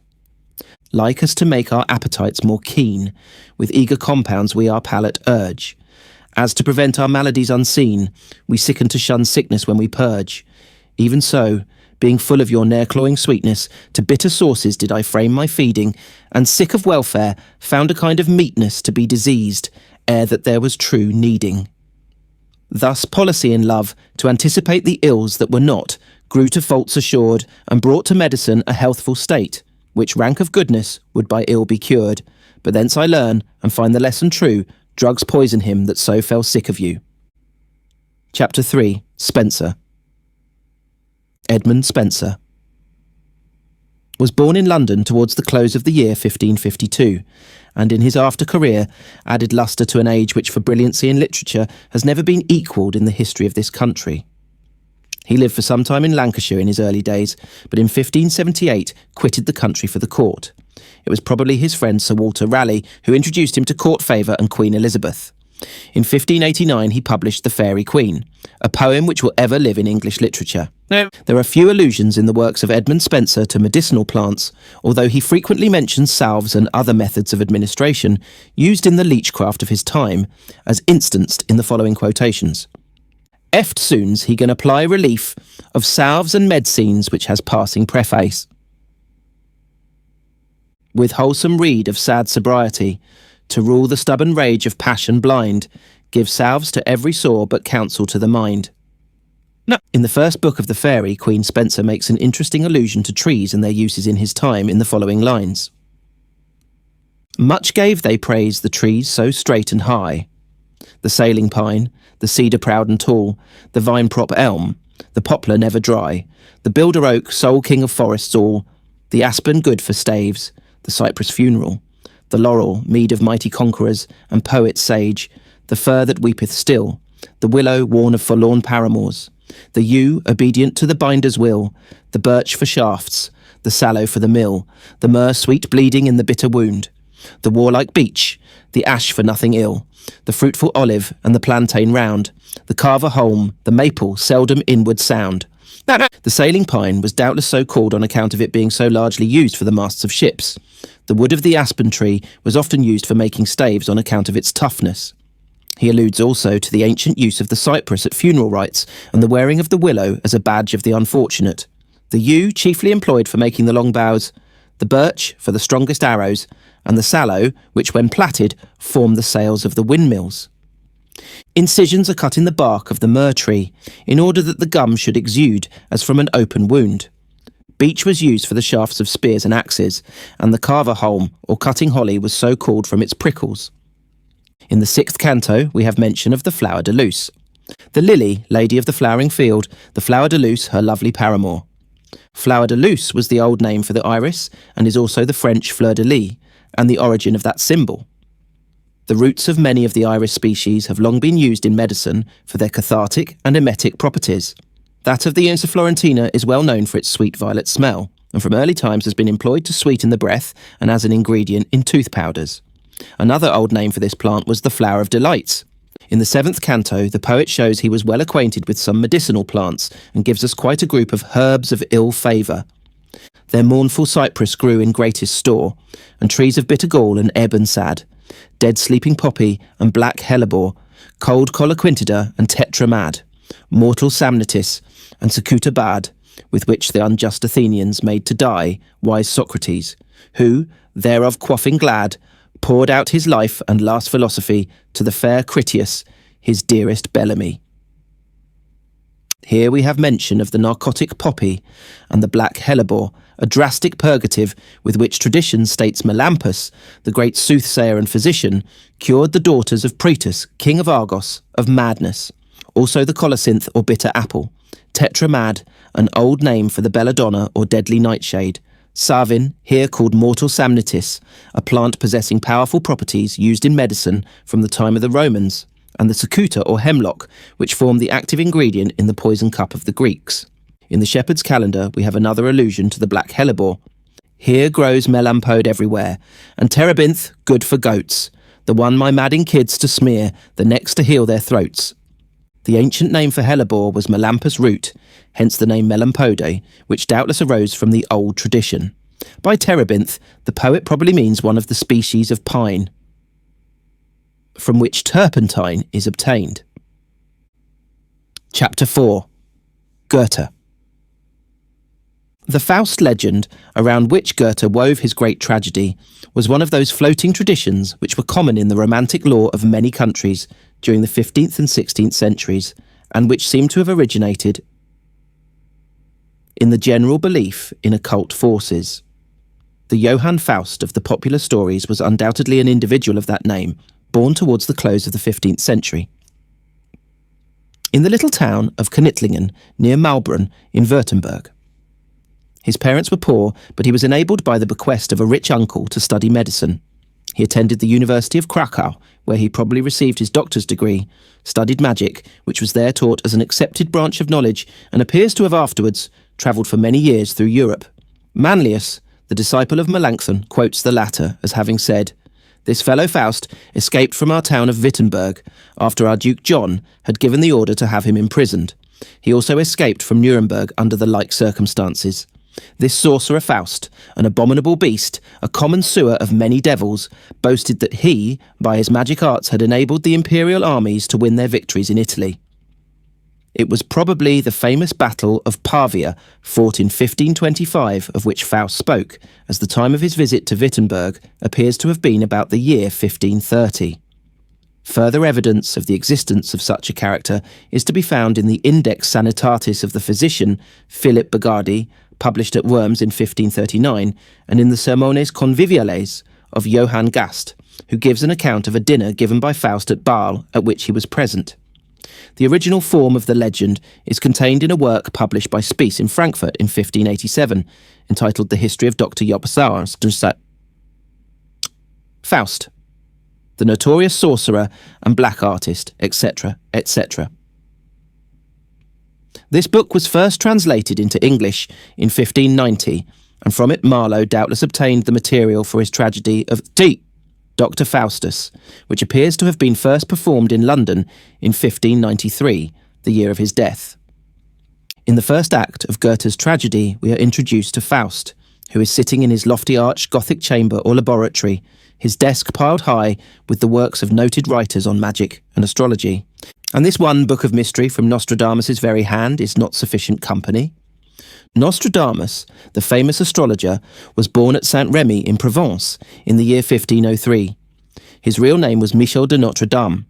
For some time he practiced as a physician, but finally devoted himself to astrology and published in 1555 a collection of prophecies in rhymed quatrains entitled Les Prophéties de Michel Nostradamus, which created an immediate sensation and found many believers, especially as the death of Henry II of France seemed to verify one of his mystical predictions. He was appointed physician to Charles IX and continued the publication of his prophecies, asserting, however, that the study of the planetary aspects was not alone sufficient, but that the gift of second sight, which God grants only to a few chosen persons, is also necessary. He died in the year 1566. In the following lines allusion is made to two popular forms of divination. Citizen's daughter, come, Agatha, I shun the witch's sight before folks, lest there be misgiving. 'Tis true, she showed me, on St. Andrew's night, my future sweetheart, just as he were living. The other. She showed me mine in crystal clear with several wild young blades, a soldier lover. St. Andrew's night is celebrated in some parts of Germany by forms of divination very similar to those which are practised in Scotland on Hallow-E'en. The maidens believe that by calling upon St. Andrew, undressed, before getting into bed, their future sweetheart will appear to them in a dream. Another charm is practised by pouring melted lead through the wards of a key, wherein there is the form of a cross, into a basin of water brought between 11 o'clock and midnight. The cooling lead will then take the form of tools, which indicate the trade of the destined lover. Crystal gazing, which we have described in a previous chapter, was also a common method of foretelling future events, and young maidens were supposed to be specially successful in its practice. Faust's description of the preparation of a panacea is a good illustration of the fantastic language employed by the alchemists, who, in his dusky workshop bending, with proved adepts in company, made, from his recipes unending, opposing substances agree. There was a lion red, a wooer daring, within the lily's tepid bath espoused, and both, tormented then by flame unsparing, by turns in either bridal chamber housed. If then appeared, with colours splendid, the young queen in her crystal shell, this was the medicine. The patient's woes soon ended, and none demanded who got well. Goethe is said to have drawn this description partly from Paracelsus and partly from Welling's opus Margot Cabalisticum. The lion red is cinnabar, called a wooer daring, on account of its action in rushing to an intimate union with other bodies. The lily is a preparation of antimony, which bore the name of Lilium Paracelsi. Red, moreover, is the masculine and white the feminine colour. The retort containing these substances was first placed in a tepid bath and gradually heated, then tormented by flame unsparing. The two were driven from one bridal chamber to another, that is, their wedded fumes were forced by the heat into an alembic. If then the young queen, the sublimated compound, appeared with a brilliant colour in the alembic, the proper result was obtained, and this signified the true medicine. In Scene 3, Mephistopheles says, "My steps by one slight obstacle controlled, the wizard's foot that on your threshold is." The wizard's foot, or pentagram, was supposed to possess an especial potency against evil spirits, and was often chalked on the doorsteps to protect the household from their influence. It consisted of a 5-rayed star. The belief in its efficacy doubtless sprang from the circumstance that it resolves itself into 3 triangles, and thus a triple symbol of the Trinity. Paracelsus ascribes a similar, though a lesser degree of virtue to the hexagram. Another peculiarity of the pentagram is that it may be drawn complete from one point without lifting the pen, and therefore belongs to those involuntary hieroglyphics which we sometimes make in moments of abstraction. In scene 3, where Margaret plucks a starflower and pulls off the leaves one after the other, murmuring, "He loves me not." We have an illustration of a favourite mode of amorous divination by means of flowers still practised by country maidens. The custom is of great antiquity and is mentioned by Theocritus. The single daisy is a favourite flower for the purpose. The following allusion to the red mouse refers to an ancient superstition concerning one of the many forms of diabolical possession. The evil one was supposed to enter the body in the form of a red mouse. Mephistopheles, wherefore forsakest thou the lovely maiden that in the dance so sweetly sang? Faust, in the midst of it there sprang a red mouse from her mouth, sufficient reason. In the second part of the work, we are introduced to an astrologer who, prompted by Mephistopheles, delivers himself as follows. The sun himself is gold of purest ray, the herald, Mercury, serves for love and pay. Dame Venus has bewitched you all, for she, early and late, looks on you lovingly. Chaste Luna has her whims, no two alike. Mars threatens you, although he may not strike, and Jupiter is still the splendid star. Saturn is great, though seeming small and far. As metal, him we don't much venerate, of value slight, though heavy in his weight. Now when of Sol and Lunar unions had, silver with gold, then is the world made glad. All else with them is easy to attain. Palaces, gardens, cheeks of rosy stain, and thus procures this highly learned man, who that can do which none of us e'er can. The astrologer here alludes to the 7 principal metals, to which the early alchemists attached the names of 7 planets. The sun was gold, the moon silver, Mercury quicksilver, Venus copper, Mars iron, Jupiter tin, and Saturn lead. In the same act, reference is made to an old tradition that is still believed in some parts of Germany. Lo, at hand there is ancient juice of strength divine, yet trust to him whose knowledge gotten, the wood of the staves has long been rotten, a cask of tartar holds the wine. It is a general belief in the wine districts that when a cask of wine has been kept for centuries, the crust of argol or crude cream of tartar, which is gradually deposited, may acquire such a consistency as to hold the liquid when the staves have rotted away. The wine thus becomes its own cask, and preserves itself in a thick, oily state. It is then said to possess wonderful medicinal virtues. Later on, Mephistopheles is asked by a blonde beauty for a cure for her complexion. "One word, sir, here you see a visage fair. In sorry summer I another wear. There sprout 100 brown and reddish freckles, and vex my lily skin with ugly speckles. A cure, Mephistopheles, 'tis pity, shining fair yet smitten, spotted when May comes like a panther kitten. Take frog spawn, tongues of toads, which contribute, under the full moon deftly distillate, and when it wanes, apply the mixture, next spring the spots will be no more a fixture. A brunette, to sponge upon you what a crowd's advancing.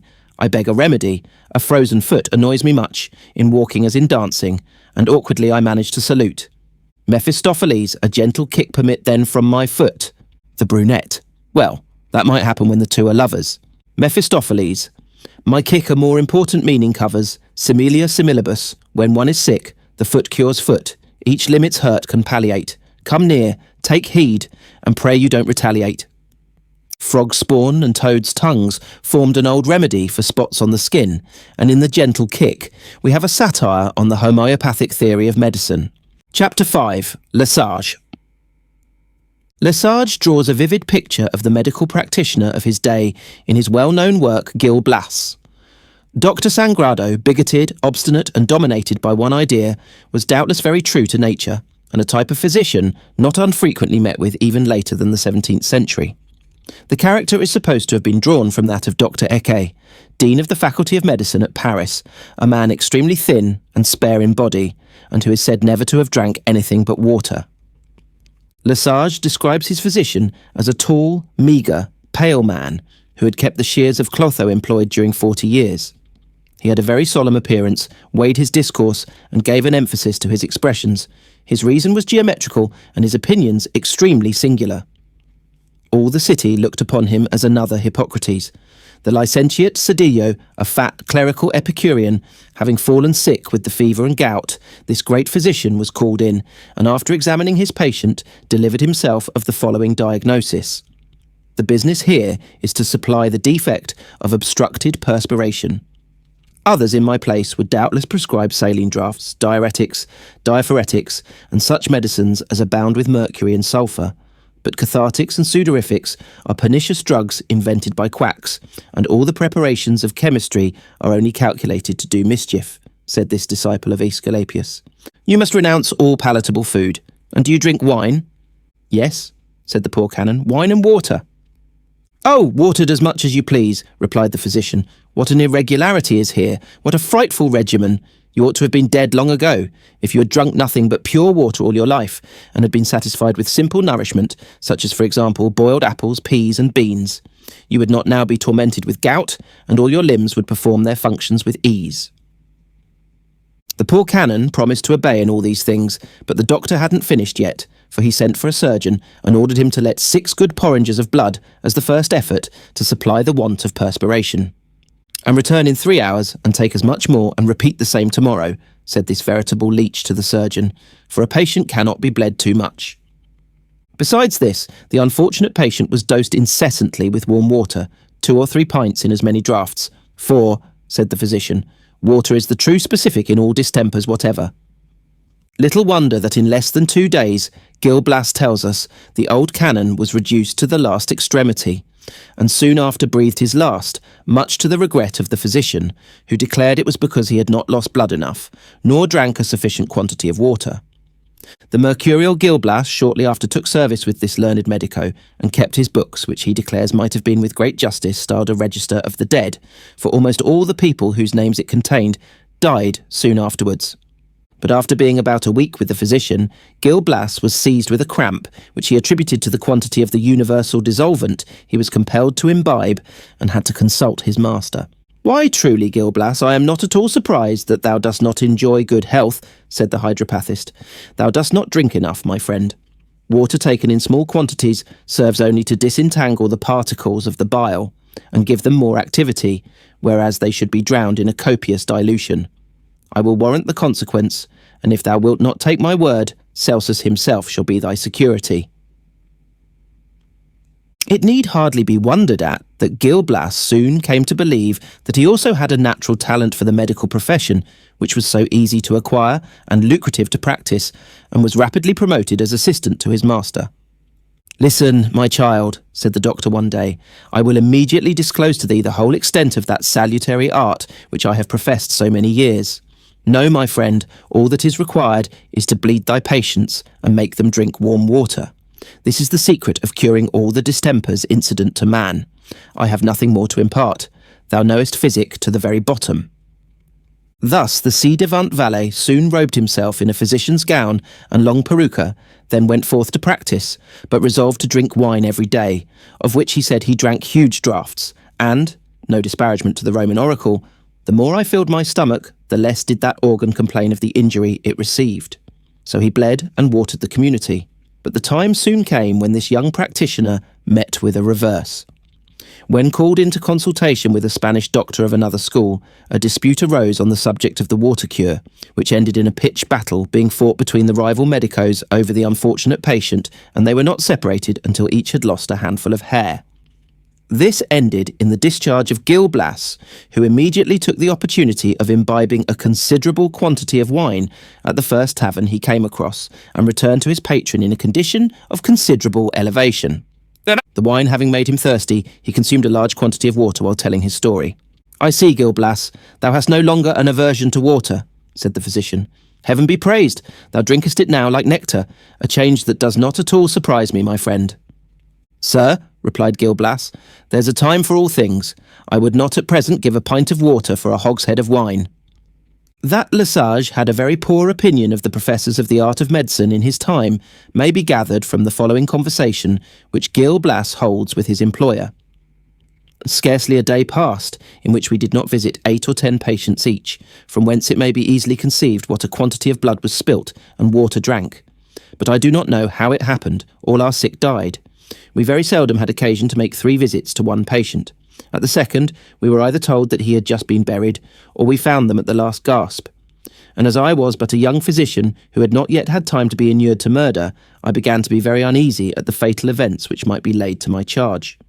and so he at last gave it up, after being threatened with his life by a gallant whose wife had succumbed to his drastic treatment.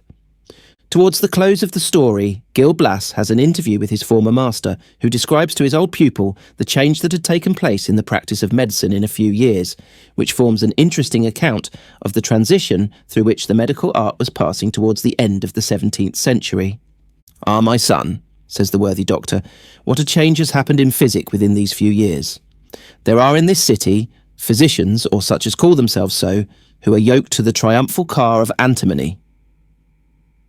Curus triumphalis antimonii, truants from the school of Paracelsus, adorers of Kermes, accidental curers who make the whole science of medicine consist in knowing how to prepare chemical drugs. What shall I tell you? Everything is turned topsy-turvy in their method. Bleeding at the foot, for example, hitherto so seldom practised, is now almost the only bleeding in use. Those purgatives which were formerly gentle and benign are now changed for emetics and Kermes. I published a book against this brigandage of medicine, but it was no use. The surgeons, mad with ambition of acting as physicians, think themselves sufficiently qualified when there is nothing to be done but to give Kermes and emetics, to which they add bleeding at the foot, according to their own fancy. They even proceed so far as to mix Kermes in aposums and cordial potions, and so they are on a par with your celebrated prescribers. This contagion has spread also among the cloisters. There are some monks who act both as apothecaries and surgeons. These apes of medicine apply themselves to chemistry and compose pernicious drugs with which they abridge the lives of the reverend fathers." The doctor describes the dawn of pharmacy in France and Spain, which was first practised by the surgeons who became surgeon apothecaries. The use of emetics in medical treatment came largely into vogue in 1658. It is said that the life of Louis XIV was saved by an emetic administered by du Saussure, in opposition to the opinion of Vallot, the chief physician to the king. Chapter 6. Ben Jonson.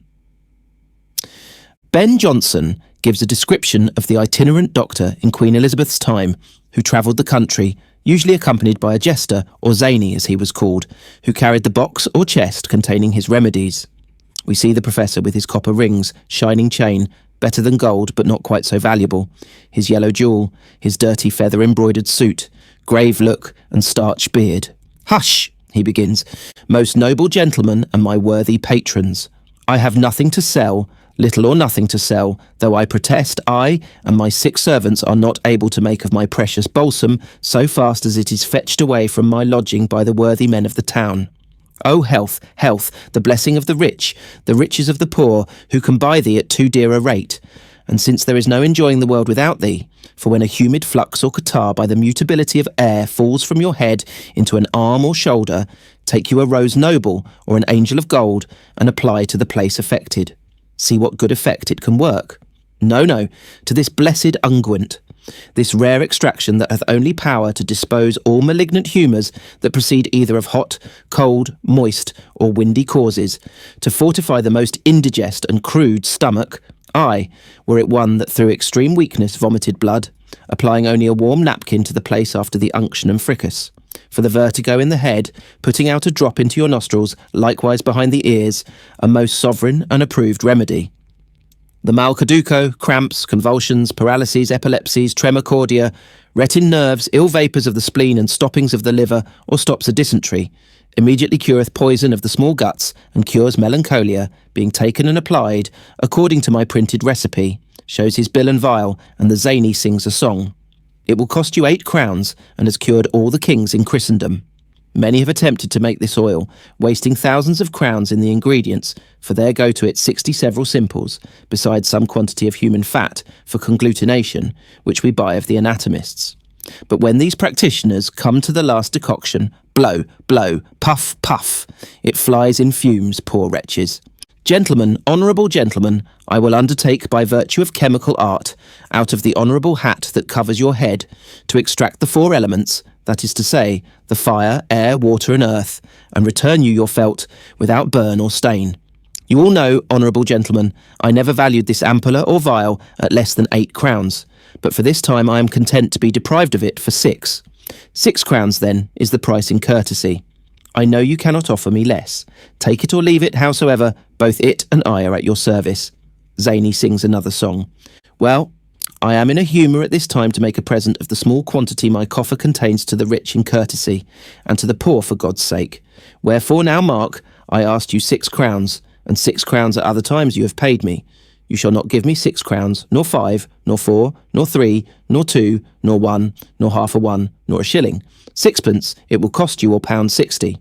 Expect no lower price, for I will not bate a jot. And this I take away as a pledge of your love, to carry something from amongst you to show I am not condemned. Chapter 7. Sir Walter Scott.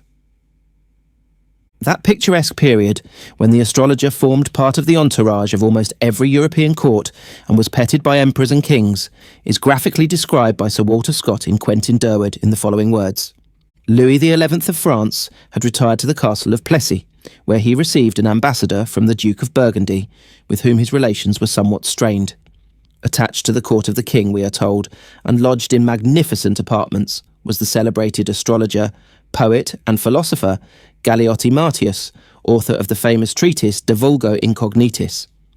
He had long flourished at the court of the King of Hungary, from whom, it is said, he was in some measure decoyed by Louis, who grudged the Hungarian monarch the counsels of a sage accounted so skilful in reading the decrees of heaven. Martius was none of those ascetic, withered, pale professors of mystic learning of those days, who bleared their eyes over the midnight furnace and macerated their bodies by outmatching the polar bear.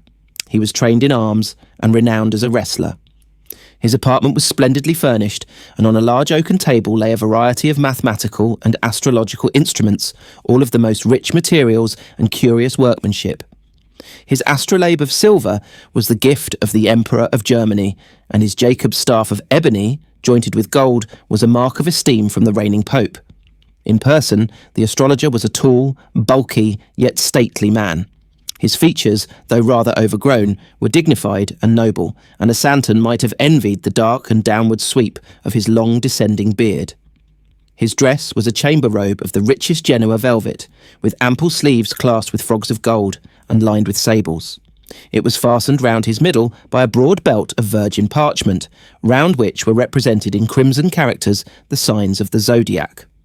Such was the astrologer of Louis XI, who was consulted in matters of state policy and intrigue, and exercised a considerable influence over that weak monarch. The costly nature of such a courtier is well illustrated in an interview which the king has with his astrologer, and leaves on his table a purse of gold as a reward for some special service. But the contents did not by any means satisfy the man of science. He emptied the purse, which contained neither more nor less than 10 gold pieces. The indignation of the astrologer was extreme. Thinks he that for such paltry rate of hire I will practice that celestial science which I have studied with the Armenian abbot of Istrahof, who had not seen the sun for 40 years, with the Greek Dubravius, who is said to have raised the dead and have even visited the Sheikh Abian Hali in his cave in the desert of Thebai? No, by heaven, he that contemns art shall perish through his ignorance. 10 pieces, a pittance which I am half ashamed to offer to Toinette to buy her new breast laces. Chapter 8. Duma. Pharmacy, pure and simple, occupies but a small space in literature, although the disciples of the sister arts of medicine and alchemy have often formed interesting studies for many great writers of fiction.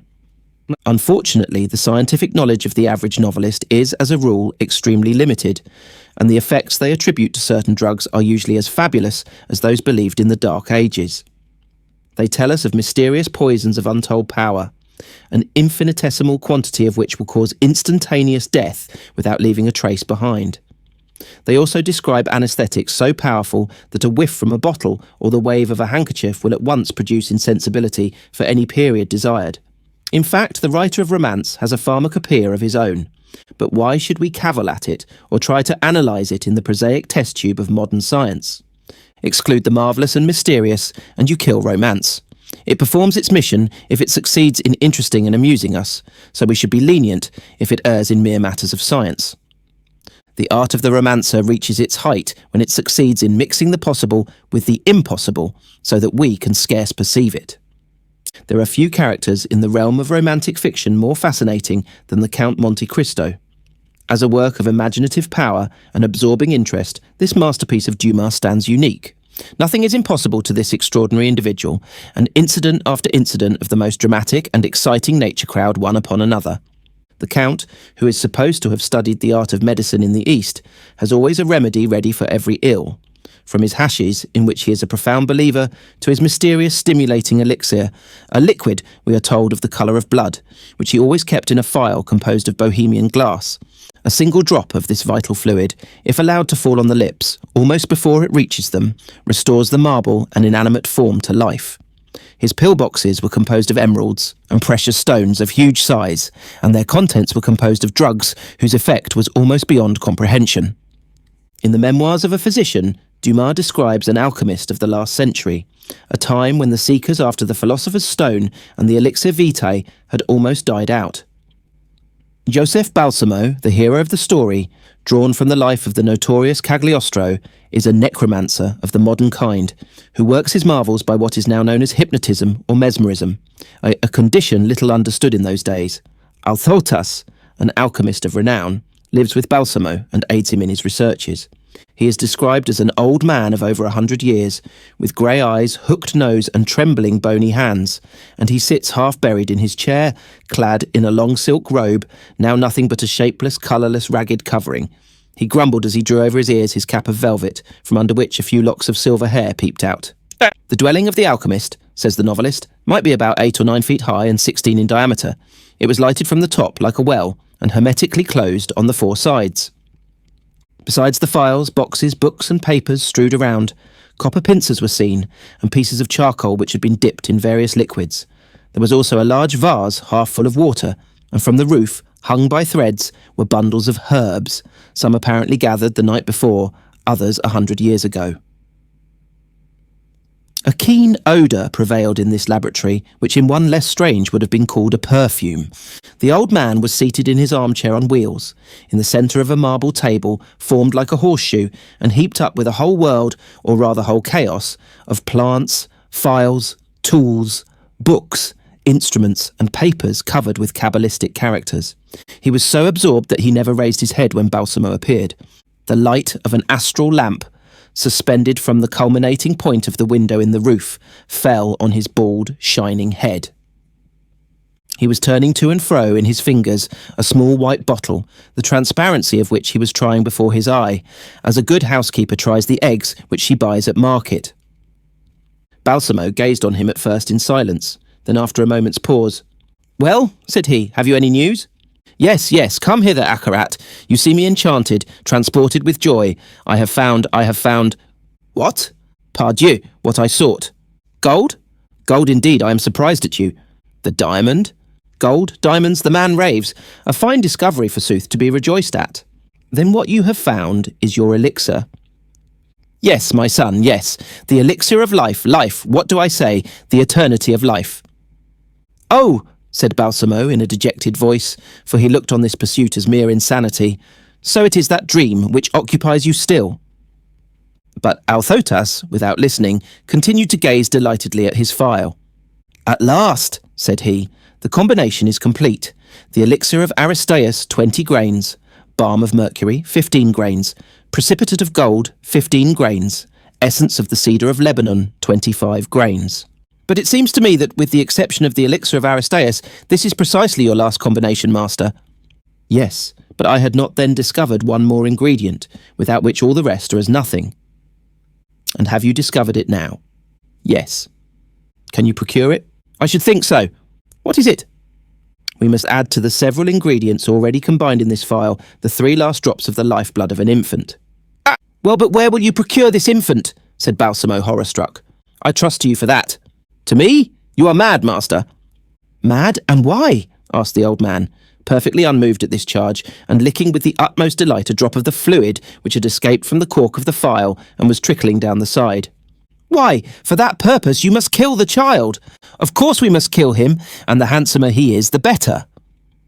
But in the end the old man falls a victim to his own infatuation, and at length dies incontinently without discovering the long-looked-for arcana. Chapter 9. Read. An excellent picture of a physician of the 15th century is drawn by that master in the art of fiction, Charles Reade, in his work The Cloister and the Hearth, a story of much historic interest and beauty. The hero, Gerard, wounded in an encounter with a bear, lies sick at Dusseldorf and is visited by a physician. It was an imposing figure that entered the sick room. An old gentleman in a long sober gown trimmed with rich fur, cherry-coloured hose and pointed shoes, with a sword by his side in a morocco scabbard, a ruff round his neck, not only starched severely, but treacherously stiffened in furrows by rebatoes or a little hidden framework of wood, and on his head a four-cornered cap with a fur border, on his chin and bosom a majestic white beard. This was the full dress of a physician. A boy followed at his heels with a basket, where files, lint and surgical tools rather courted than shunned observation. The old doctor, on learning that his patient suffered from a wound, exclaimed, "This must be cauterized forthwith," and immediately called for his urchin to heat his iron. Gerard, who didn't like the look of things, informed the leech the wound was caused by the bear's paw and not his jaw. "And why didst not tell me that at once?" "Because you kept telling me instead."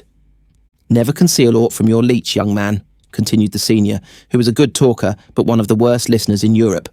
"Well, it is an ill business. All the horny excrescences of animals, to wit, claws of tigers, panthers, badgers, cats, bears and the like, and horn of deer, and nails of humans, especially children, are imbued with direst poison. I had better have been bitten by a cur, whatever you may say, than gored by a bull or stag or scratched by bear. However, shalt have a good biting cataplasm for thy leg. Meantime keep we the body cool, put out thy tongue. Good, fever. Let me feel thy pulse. Good, fever. I ordain phlebotomy, and on the instant. Hans, go fetch the things needful, and I will entertain the patient meantime with reasons."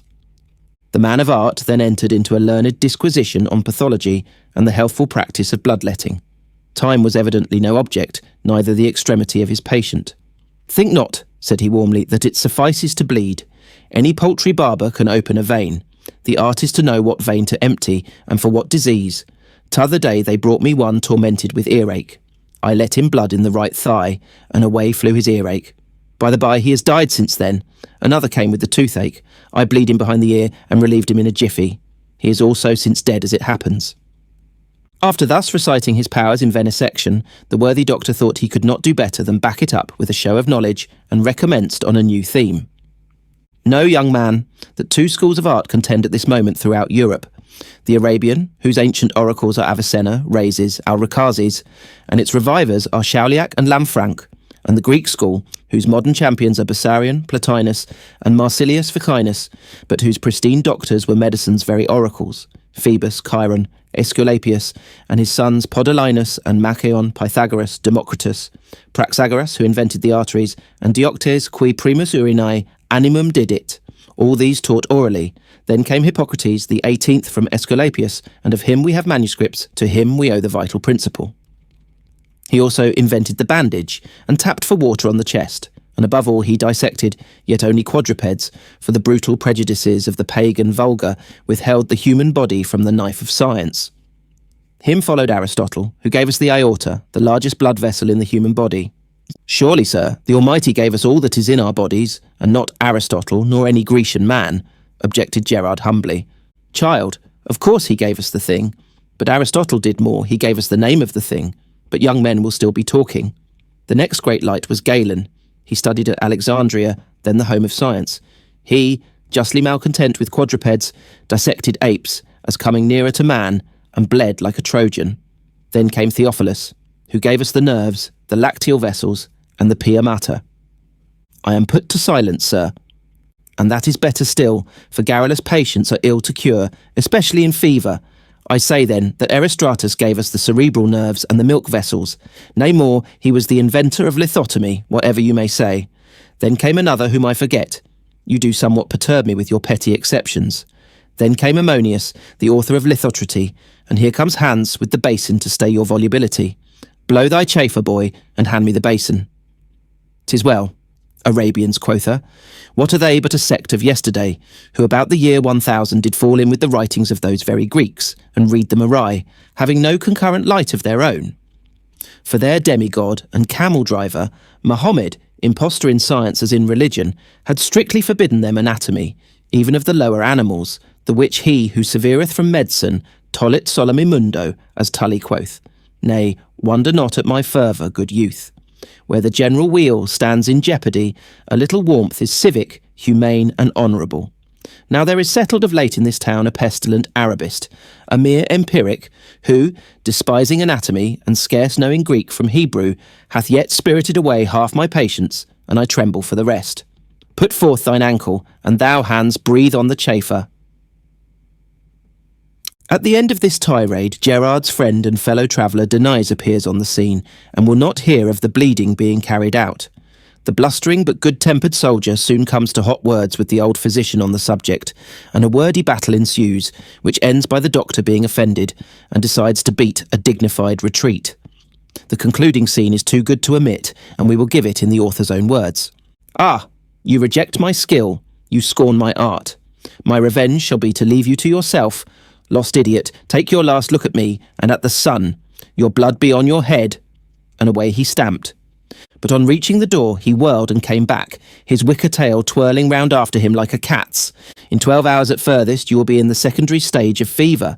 Your head will split, your carotids will thump. Aha! And let but a pin fall, you will jump to the ceiling. Then send for me, and I'll not come." He departed.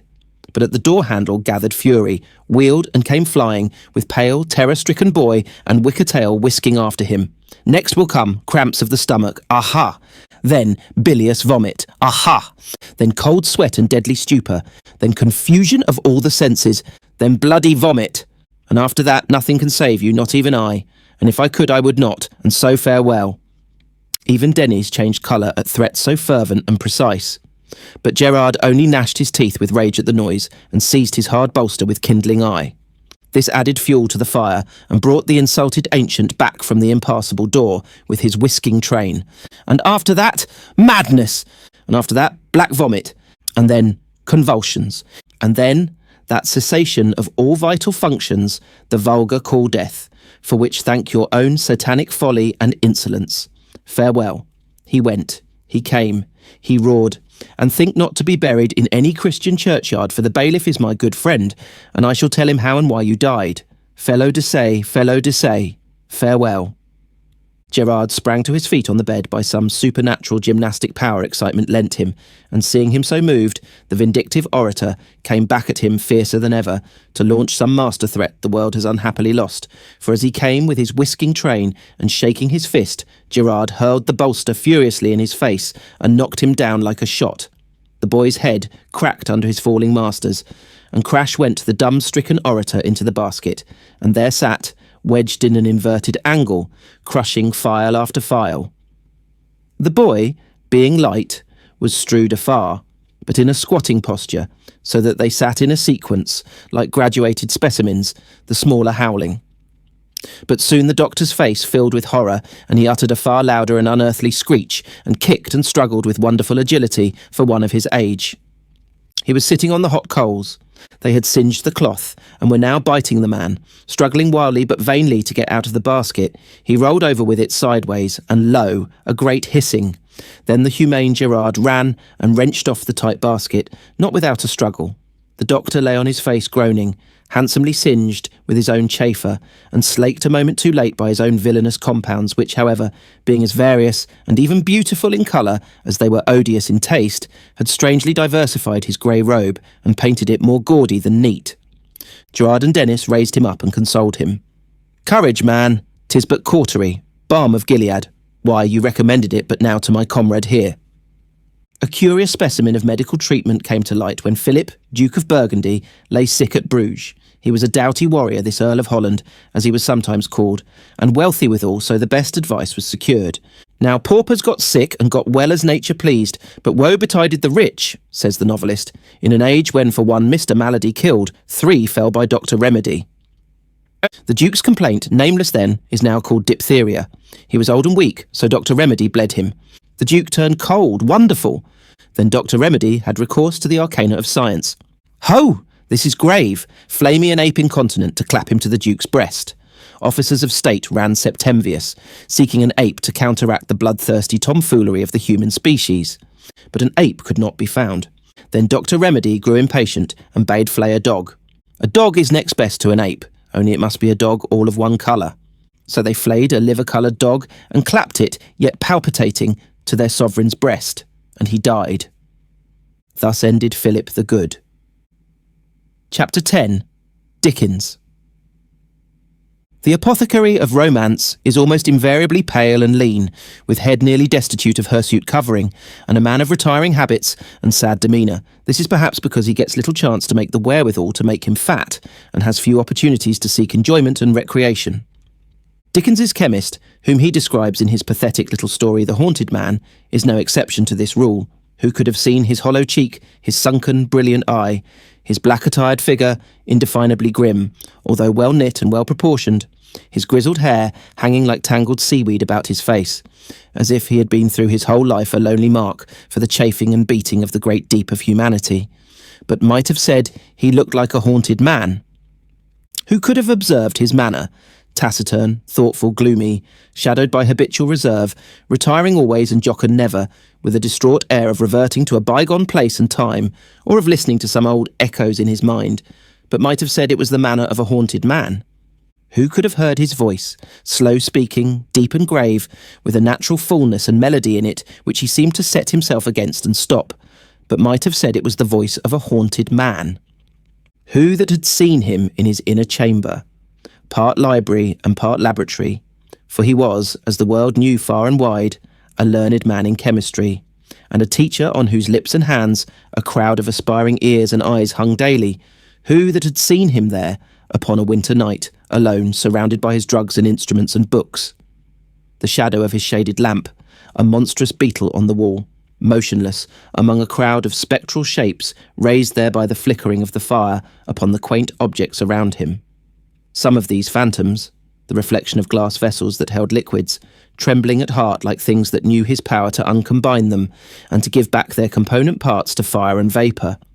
Who that had seen him then, his work done, and he pondering in his chair before the rusted grate and red flame, moving his thin mouth as if in speech, but silent as the dead, would not have said that the man seemed haunted, and the chamber too? In the Pickwick Papers, the author describes in one of his happiest veins the troubles of a chemist who is suddenly called to serve on a common jury, to try indeed the celebrated case of Bardell versus Pickwick. "Answer to your names, gentlemen, that you may be sworn," said the gentleman in black. "Richard Upwich." "Here," said the greengrocer. "Thomas Groffin." "Here," said the chemist. "Take the book, gentlemen. You shall well and truly try." "I beg this court's pardon," said the chemist, who was a tall, thin, yellow-visaged man, "but I hope this court will excuse my attendance." "On what grounds, sir?" said Mr. Justice Starely. "I have no assistant, my lord," said the chemist. "Then you ought to be able to afford it, sir," said the judge, reddening, for Mr. Justice Starely's temper bordered on the irritable, and brooked not contradiction. "I know I ought to do, if I got on as well as I desired, but I don't, my lord," answered the chemist. "Swear the gentleman," said the judge peremptorily. The officer had got no further than the "you shall well and truly try," when he was again interrupted by the chemist. "I am to be sworn, my lord, am I?" said the chemist. "Certainly, sir," replied the testy little judge. "Very well, my lord," replied the chemist in a resigned manner. "Then there'll be murder before this trial's over, that's all. Swear me, if you please, sir." And sworn the chemist was before the judge could find words to utter. "I merely wanted to observe, my lord," said the chemist, taking his seat with great deliberation, "that I've left nobody but an errand boy in my shop. He is a very nice boy, my lord, but he is not acquainted with drugs, and I know that the prevailing impression in his mind is that Epsom salts means oxalic acid, and syrup of senna, laudanum. That's all, my lord." With this, the tall chemist composed himself into a comfortable attitude, and assuming a pleasant expression of countenance, appeared to have prepared himself for the worst. This little sketch shows the disabilities the chemist laboured under before he was exempted from jury service, and the intimate knowledge Dickens had of almost every phase of life on which he wrote. In Oliver Twist, he gives us an instance of prompt prescribing on the part of the parochial doctor's assistant and dispenser, related by Bumble. Mr. Bumble betakes himself to the undertaker's shop to arrange for the funeral. "Bayton," said the undertaker, looking from the scrap of paper to Mr. Bumble. "I never heard the name before." Bumble shook his head as he replied, "Obstinate people, Mr. Sowerberry, very obstinate. Proud too, I'm afraid, sir." "Proud, eh?" exclaimed Mr. Sowerberry with a sneer. "Come, that's too much." "Oh, it's sickening," replied the beadle. "Antimonial, Mr. Sowerberry." "So it is," acquiesced the undertaker. "We only heard of the family the night before last," said the beadle, "and we shouldn't have known anything about them then. Only a woman who lodges in the same house made an application to the parochial committee for them to send the parochial surgeon to see a woman as was very bad. He had gone out to dinner, but his apprentice, which is a very clever lad, sent him some medicine in a blacking bottle offhand. "Ah, there's promptness," said the undertaker. "Promptness indeed," replied the beadle. "But what's the consequence? What's the ungrateful behaviour of these rebels, sir? Why, the husband sends back word that the medicine won't suit his wife's complaint, and so she shan't take it. Says she shan't take it, sir. Good, strong, wholesome medicine, as was given with great success to 2 Irish labourers and a coal heaver only a week before. Sent 'em for nothing, with a blacking bottle in, and he sends back word that she shan't take it, sir." Thackeray. The great satirist in Pendennis gives us a brief sketch of the apothecary of the Georgian era in the early life of John Pendennis, who, in the city of Bath, practised as an apothecary and surgeon, attending gentlemen in their sick rooms, and ladies at the most interesting periods of their lives, and condescending to sell a brown paper plaster to a farmer's wife across the counter, or to vend toothbrushes, hair powder, and London perfumery. How he eventually merged into John Pendennis, Escusal of Fair Oaks, Clavering, with a family pride, is it not described with the pen of inimitable genius in the pages of the story? Chapter 11. Marryat. In his novel entitled Japhet in Search of a Father, Captain Marryat introduces to us that eccentric apothecary, Mr. Phineas Cophagus, and although the character is doubtless exaggerated to some extent, it forms an amusing picture of the practising apothecary in the early part of this century. Japhet, who is taken in hand and apprenticed to the worthy practitioner, describes the shop looking upon Smithfield Market, with its usual allowance of green, yellow and blue bottles. All the patent medicines in the known world were kept in stock, even to the all-sufficient medicine for mankind of Mr. Uoni. The shop was large, and at the back part there was a most capacious iron mortar with a pestle to correspond. The proprietor himself, we are told, might have been 45 years of age. He was of middle height, his face was thin, his nose very much hooked, his eyes small and piercing, with a good-humoured twinkle in them. His mouth was large and drawn down at one corner. He was stout in his body, and carried a considerable protuberance before him, which he was in the habit of patting with his left hand complacently. But although stout in his body, his legs were mere spindles, so that in his appearance he reminded you of some bird of the crane genus. He dressed in a black coat and waistcoat, white cravat and high collar to his shirt, blue cotton net pantaloons and Hessian boots, both fitting so tight that it appeared as if he was proud of his spindle shanks. His hat was broad-brimmed and low, and he carried a stout black cane with a gold top in his right hand, almost always raising the gold top to his nose when he spoke. The apothecary's assistant, Brooks, was a tall, fresh-coloured, but hectic-looking young man, and with the ubiquitous Timothy, who took out the medicine, formed the staff of the establishment. Japhet's introduction to the rudiments of the profession was to pound up some drugs in the big iron mortar, which he did with a will until the perspiration ran down him in streams. He hadn't been many months in the shop before he was left in charge with Timothy, who, after cudgelling his brains as to how they shall make a little money on their own account, agrees with Japhet to physic anyone who comes in the shop. The story is related by Japhet as follows. An old woman soon came in, and addressing Timothy, said that she wanted something for her poor grandchild's sore throat.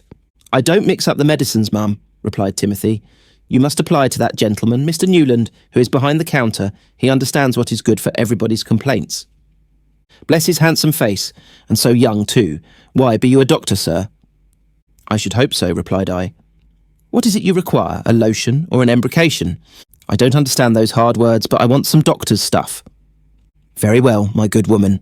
I know what is proper," replied I, assuming an important air. "Here, Timothy, wash out this phial very clean." "Yes, sir," replied Timothy, very respectfully. I took one of the measures, and putting in a little green, a little blue, and a little white liquid from the medicine bottles generally used by Mr. Brooks, filled it up with water, poured the mixture into the phial, corked, and labelled it Hausta Statim Sumendus, and handed it over to the old woman.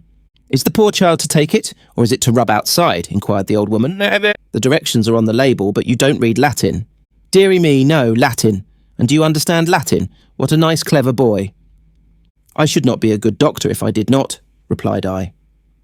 On second thoughts, I considered it advisable and safer that the application should be external, so I translated the label to her, Haustus, rub it in, statim on the throat, sumendus with the palm of the hand. Their next effort at doctoring is humorously described by the novelist in the following words. An Irish labourer, more than half tipsy, came in one evening and asked whether we had such a thing as was called a poor man's plaster.